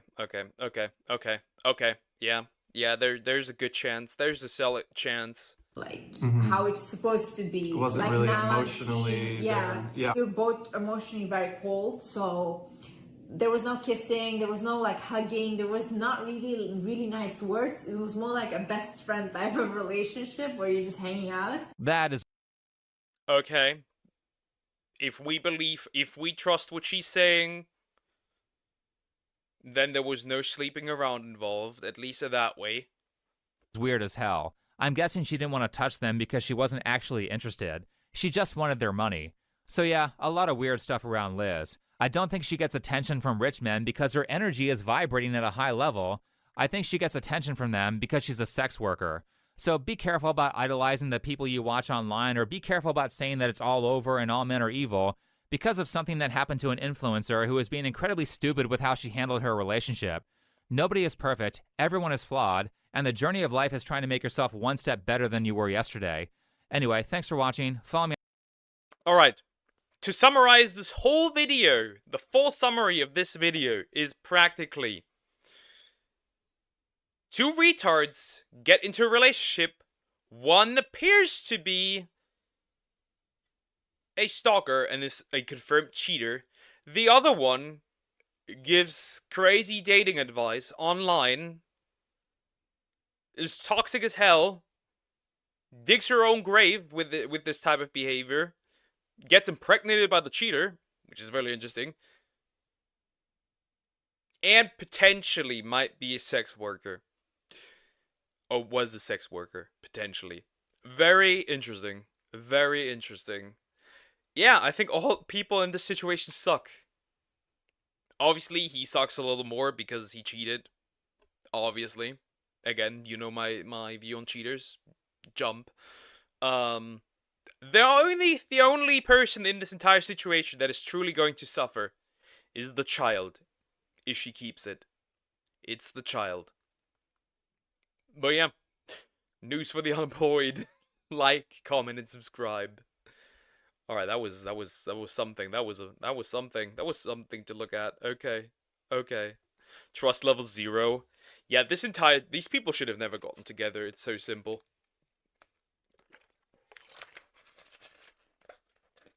Now I'm curious about the refresh, and while we're already pretty much at that topic of like dating and shit, right? While we're already at the topic, I'm gonna do this one. The fresh and fit one. We're gonna do that one. Not gonna lie. While we're on it, we can Bonnie Blue. There's enough time for Bonnie Blue tomorrow. We'll do this one. We'll do this one. I'm curious. This is a year old, but I like listening to these retards, so that's fine. Fresh and fit hit rock bottom. Bar Cheeto. Let's just see. Let's just see. Let's just see. Alrighty.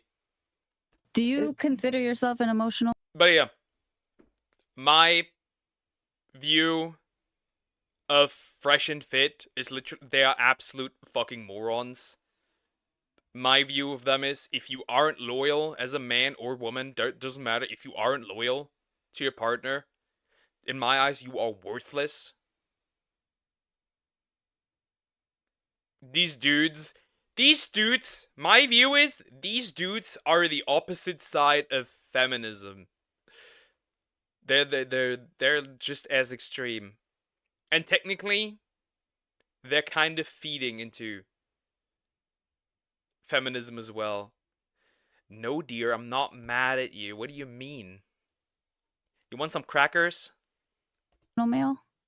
Not really. I would say I do a good job of. Alright, so you guys all know Fresh and Fit. They're one of the most infamous YouTube channels in the red pill space, and honestly, over the past few years, they've kind of ruined their reputation with a few big controversies and scandals they've been involved in. It's not just the reputation. I mean, look at the women that they pick.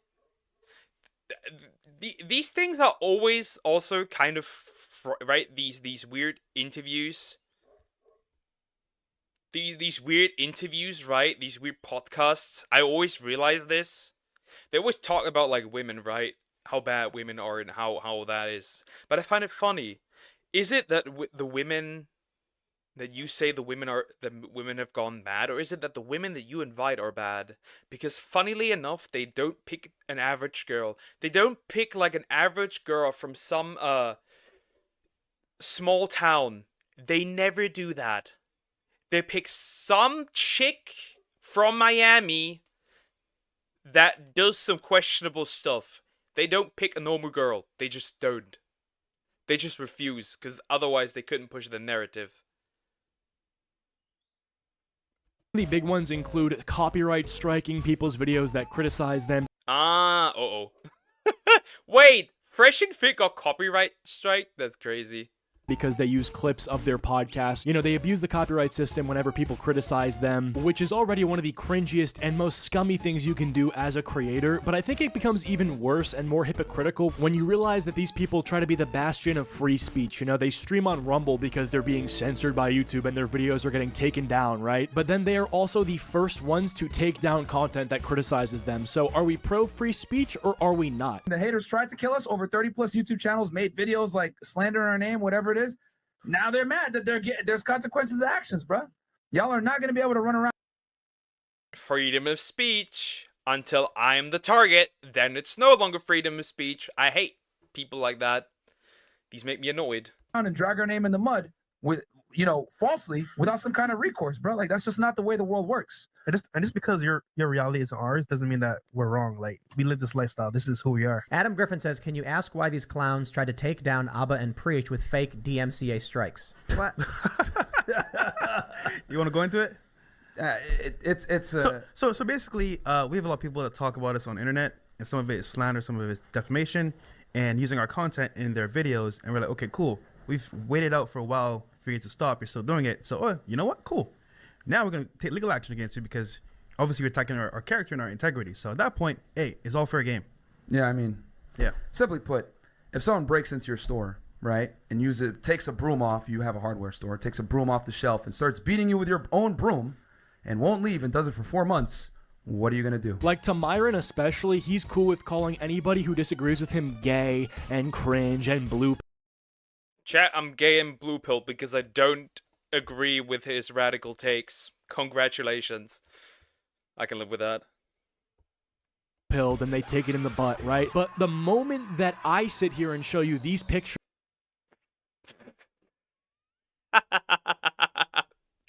Wait, you lay and cuddle with another dude? You let yourself get shaved by another dude? You must be gay. And say, hey, maybe he does that himself, you know, he'll try to take down my video, or if I use enough content of his own, he'll try to take... Fresh and gay. Podcast.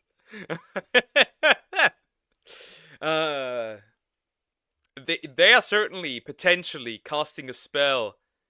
Dick is in your anus. Down the video. Now, Myron tends to be the one who's highlighted whenever people criticize Fresh and Fit because, how do I say this? His co-host, Walter, does seem to have trouble stringing together basic sentences. Someone are mad that they can't do what we do. That's what it really is, man. Yeah. I don't want to be ableist. I don't know if he has a stutter or some sort of... That gives me the same energy as, Harris. Part of what we need to do is what we need to do. issue, but for a guy who runs a podcast and is literally seen by tens of thousands of people live, he does seem to not be the greatest at, you know, speaking. Have you guys seen those memes where it's like the Fortnite kids who are like, literally, he is so cringe, and it's like they can't say literally, he's so cringe? The level to which those kids are hindered by their speech impediment does not even come close to how bad it is for this guy, Walter. And you know, I'm kind of picking on this guy for not being able to form basic sentences, but that's kind of the least of this guy's issues right now, as he's recently been caught up in a scandal where he found, I believe, an escort online, and he started dating this girl, having unprotected sex, and then got her pregnant, and then forced her to get an abortion, which I think regardless of how you feel about the legality of escorts or abortion or anything like that, dude, like, that's just really not good. I mean, escorts are just higher quality. Escorts are just higher quality prostitutes. Obviously, I would be fully against that. Aside from that, if you force somebody to get an abortion, you kind of piece of shit as well. And I think this becomes exponentially worse when you realize these people have a channel with 1.5 million subs where they talk for hours on every single podcast giving advice to young men on how to live their life and how to interact with women. Now, some of it is funny, but I don't think anyone can deny they do kind of just treat women like shit on this podcast. And before any retards come at me in the comment section calling... Here's a great channel where you can get great advice on how to live your life as a young man. Or how to do stuff as a young man. Dad, How Do I? Dad, How Do I is an amazing channel. I've been subscribed to this man for a while. Because he basically, I find that so cool, by the way, he basically takes on the role of a dad teaching his sons, basically. I find that so cute. I think he's so cool. That is definitely someone you should take at least on how to do things. That's somebody you should listen to. Me a simp. Dude, I think it's funny to joke about, oh, get back in the kitchen. I think jokes about women can be funny in the same way that jokes about literally anybody can be funny. You know, saying women can't drive. I really don't care about that, but I think my attitude toward you will shift when I'm realizing your entire thing is based on convincing young men that women are satanic and like a bunch of succubi. Respect? One of the mandatory ingredients for respect, you guys want to know what it is? Fear. Of losing. Okay, I want to let him finish. Fear. Whether it's physical violence. What the fuck? Bro, grab your shit, get out of here. What do you mean? Or of loss. But the point is that woman needs to be scared. They basically profit off of breeding insecurity in young men. They have to make young men be afraid that they're going to get cheated on, that they're going to get used for their money, that these women will take everything you own and ruin your life, which, like, obviously you should be cautious when entering a relationship, but you will not be a healthy person if every time you start dating somebody. Yeah, clearly the most healthy relationship. I fear you. That's why I'm not gonna leave. Yeah, sure. Who? The channel? Dad, how do I?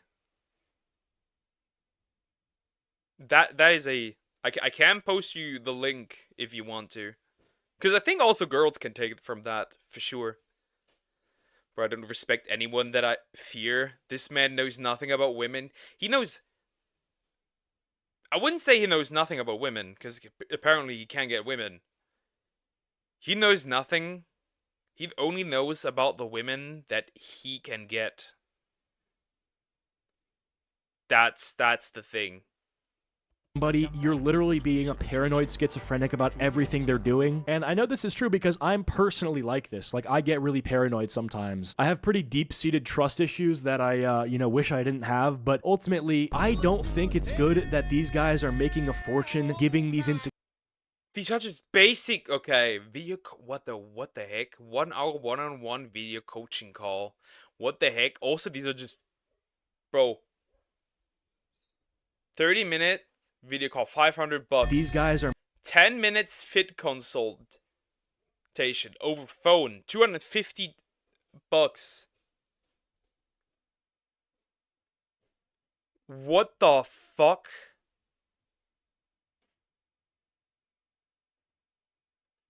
Dude, like, this is literally, I can do that, like, you can do that for free. Like, you can inform yourself on how to work out and be fit on your own. He can't get women, he can get escorts and bimbos, or that.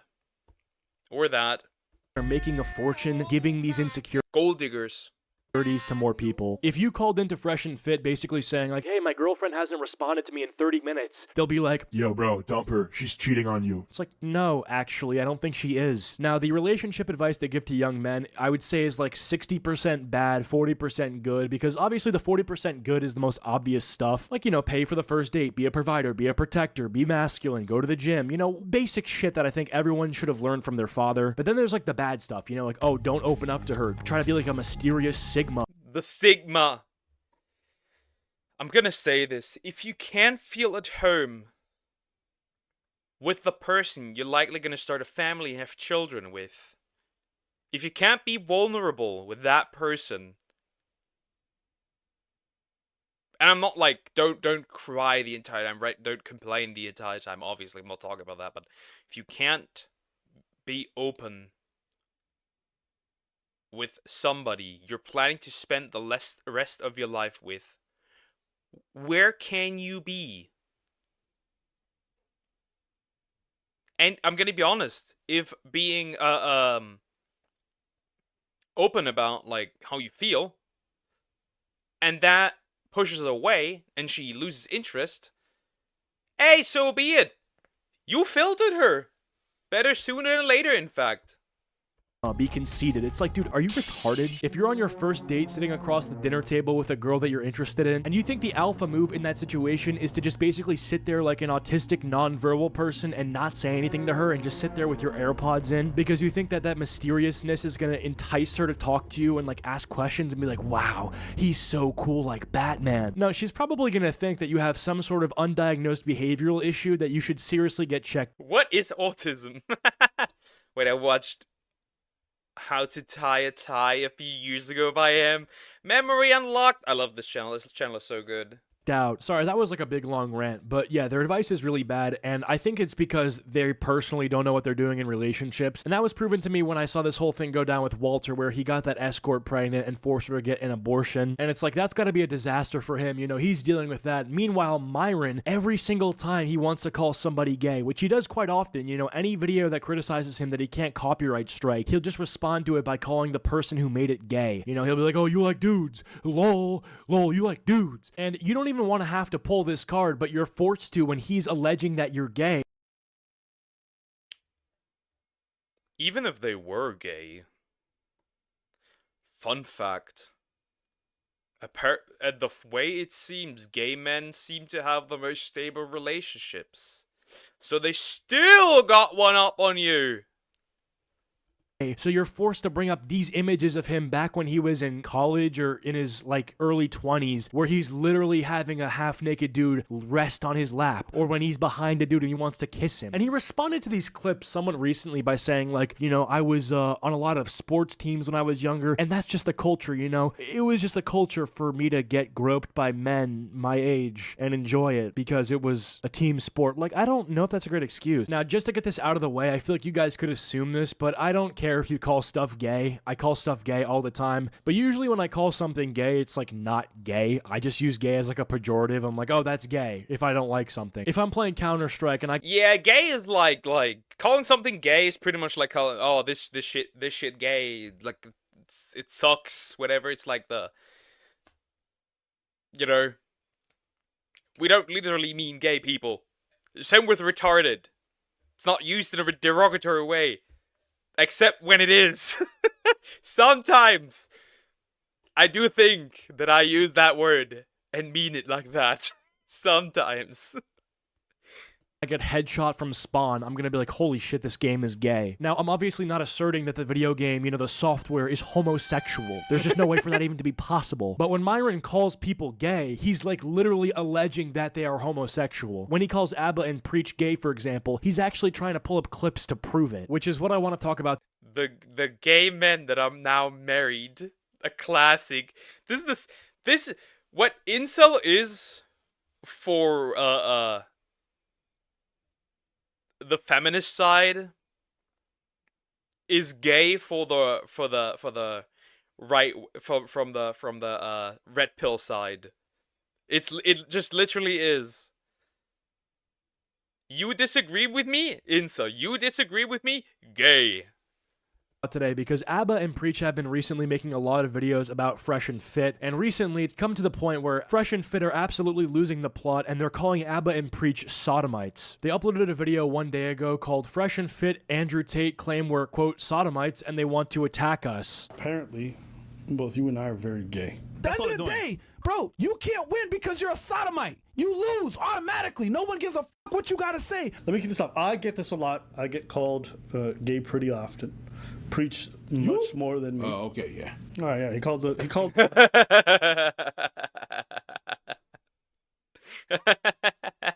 One is certainly more gay. Hi, Andy Steve. How are you doing? Hope you're doing good. Retarded Riz. I have that one. Me and you bunch sodomites a bunch of time, and they played a clip of you dancing. Yeah, that's Mean Gene. Wait, who's Mean Gene? Mean Gene is a character that I have when I dance whacking. Whacking? Yeah. Okay, go on. I used to dance whacking. I don't dance anymore. No? No. You make money moves? Yeah, man. I was also teaching that dance. So yeah, they saw this and they were calling you a sodomite a bunch. That's fine. They got me over here. And you're gay because you dance south. Oh my god. Now here. I can dance too. I literally took dancing lessons. Huh. I might be gay. We use words we don't mean at all. Sometimes we just use words and mean something completely different, and that's okay, as long as it's apparent. Here's the thing. People DM'd me a bunch of times. A lot of people hit me up, right? And look, I saw Andrew Tate in the comments being like, "I'm not surprised." And here's the thing. I think this is one of the funniest insults online because to me, it's not one. And this is also something that I think is like really common for black folks, especially because everything is sus. Everything is. You like anime? Gay.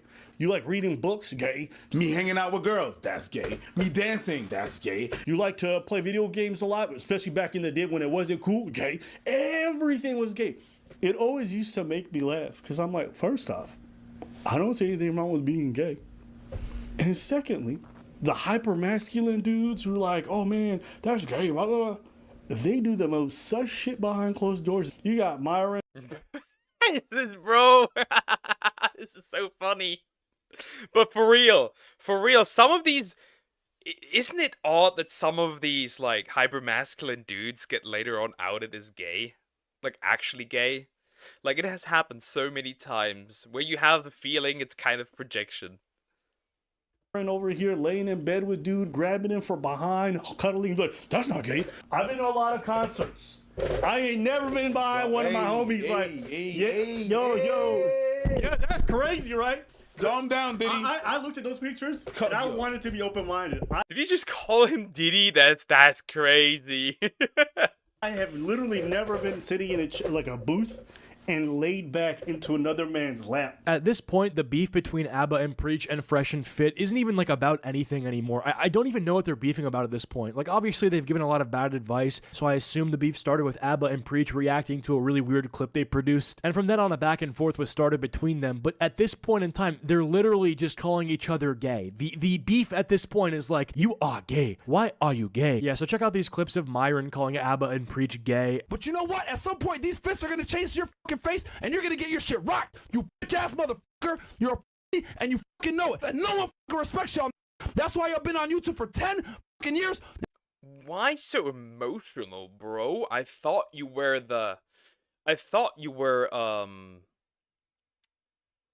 this like hard dude who like never gets emotional and like you always keep it cool. What's the problem here? Guess you are not what you preach.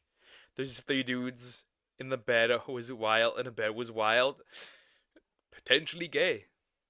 And if we gotta take this fucking video down YouTube because I'm roasting your dumbass because I know your audience is gonna sit there and report it for harassing him because you're a fucking pussy, then so fucking be it. You made maybe 30 plus fucking videos talking shit, but you can't last 3 minutes of the fuck around with me because you know I'll demolish you. You know I'll fuck you up. You know it. I'll make you the fucking sodomite that you really are, you fucking pussy. You fucking know it. I will eat you, motherfucker. There's a bunch of tweets and there's also clips like these. And it's like I said, Cute. He's on his period for real, chatter. I sleep with you, your boyfriend OP. Oh, you're a man, chatter. There is no gender better than being a home wrecker. What the heck? That is just... It's just interesting to see this man crash out. I cannot take him seriously at all. I don't really care if he called... And I can... It's just a big part of the red pillars. Because they're just the same. They want all of the fun and none of the responsibility. Nothing. them gay, like, oh, this is gay, but he's actually like alleging that they're secretly homosexual, which the moment you do that and you're Myron, like, you don't think people are going to bring up these pictures, and obviously every time people do, especially ABBA and Preach, they'll bring up these pictures, and then Myron responds with this clip basically saying like, oh, in a hyper-masculine environment, this stuff happens, like guys touch each other like this. I'm like, what? Let me address this real quick, because people say that dumb shit, oh, I saw gay pictures of you. Bro, those were my teammates. Have you ever played a sport at a high level, military, law enforcement, maybe combat sports, anything else like that, where you have a team? It's not gay. It's just like, it's just what it is. You just horse around. It's boys being boys, right? Guys being guys. I don't know, man. I'm not. There is a difference in playing a sports and jumping on each other out of excitement. On a field. Or during the sports. But laying on top of each other is not one of those. Because that doesn't happen. That happens in your room, homie. That happens in your room. I don't get it. I don't get it either. that happens in your room, not on the field where somebody lays down on you. What this video about? Fresh and Fit, which are basically just useless red pill dudes who supposedly give advice to young men, but basically they're just not doing really anything.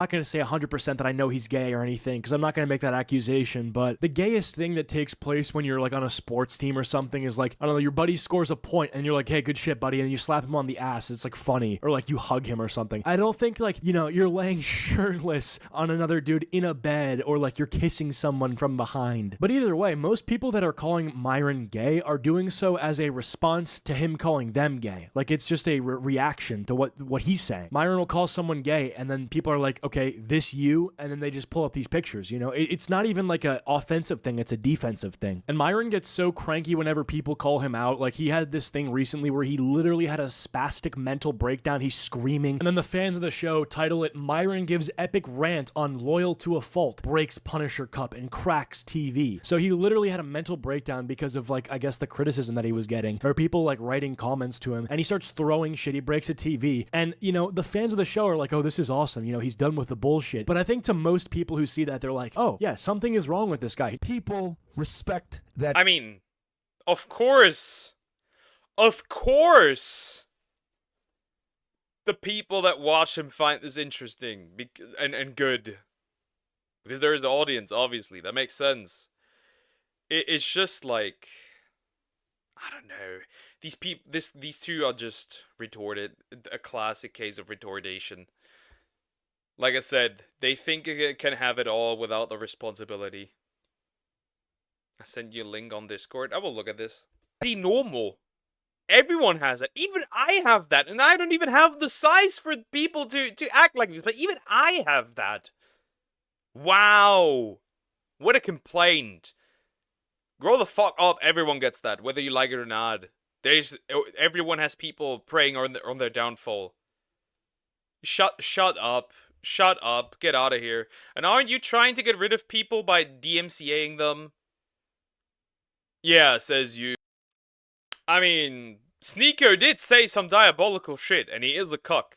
I couldn't take that guy seriously even if I wanted to. Like, he originally had good takes. I'm gonna be honest. But then he just, like, who went so far the edge, he tipped over and felt plunged into darkness. And here we are. As for Tate, that guy is not he's not a good guy. Let's be honest here, he's not a good guy. I hate to break it to you. Of course, people will talk shit about you if you associate with people that, congratulations, are shit.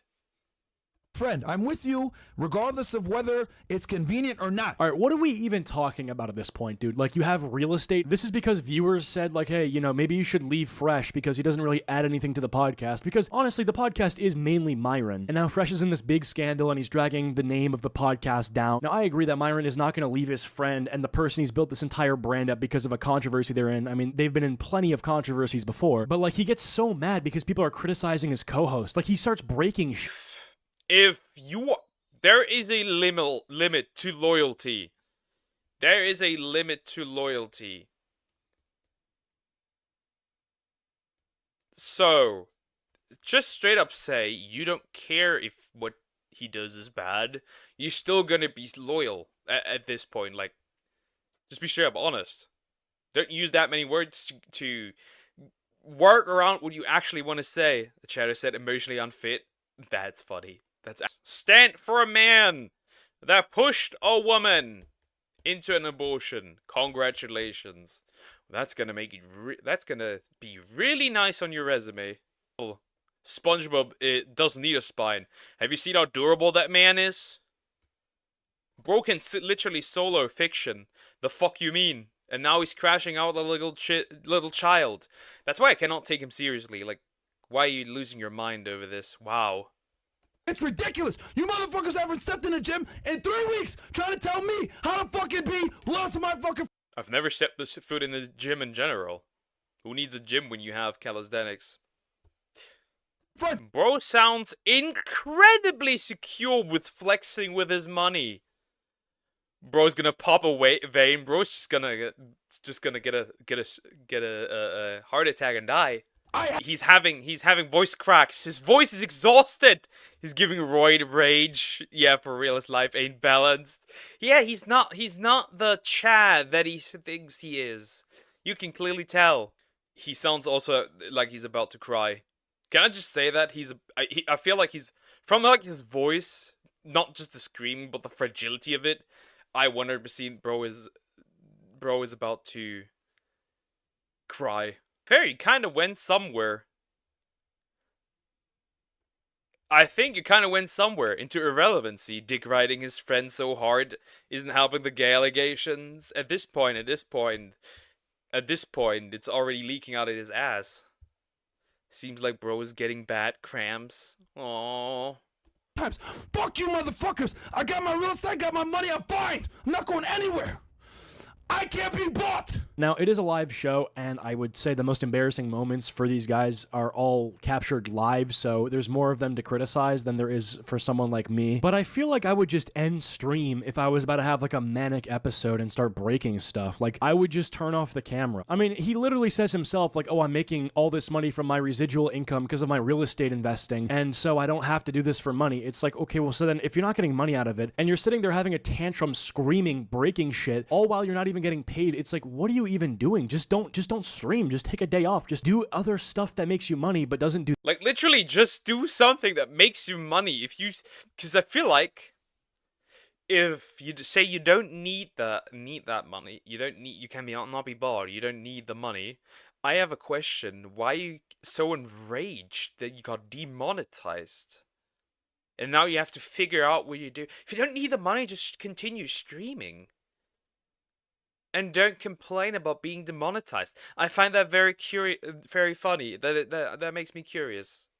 Do this to you. Anyway, though, with that all being said, hope you guys have enjoyed this video. If you have, please be sure to leave a like and subscribe if you're at all new to the channel. Follow my social medias. Links are all down below. And I'll see you guys all in the next one. Well, that's it. What does his eyes look like? They are getting red. I mean, they kind of do. I mean, this was just a absolute manic crash out. I'm gonna be honest. This guy is a moron. I mean, this video is a year old. I haven't heard of these dudes ever since. There's no TikTok clips, no nothing, because he pumped blood to his head, I think. Well, if you get that angry, for sure. Damn, that blood pressure must be pretty high for something so meaningless. Very interesting, very interesting. Yeah, my opinion is just these two are just absolute morons. Especially Myron more so than Fresh, but that's just what it is. I mean, this is what Red Pillar dudes do. It is what it is. They're all hot air, nothing else. But yeah, that'll be it. Like, comment, and subscribe. Guys, exactly. Somax, it's bedtime. It is bedtime, child. It is bedtime. Kids, I'm gonna end here. We're gonna be back tomorrow with more reactions. Thank you so much for watching. And yeah, have a good day or night. And I'll see you guys tomorrow. Take care, guys. Bye-bye. Do not goon or gump. Never goon. I'll catch you. Oh my god, I've never made it all the way through stream. Thank you, I appreciate that. Can I rewatch this one video tomorrow? Sure we can. Yeah. Sure we can. Remember my share video. I've seen it. Okay. Guys, take care. I'll see you tomorrow. Bye-bye.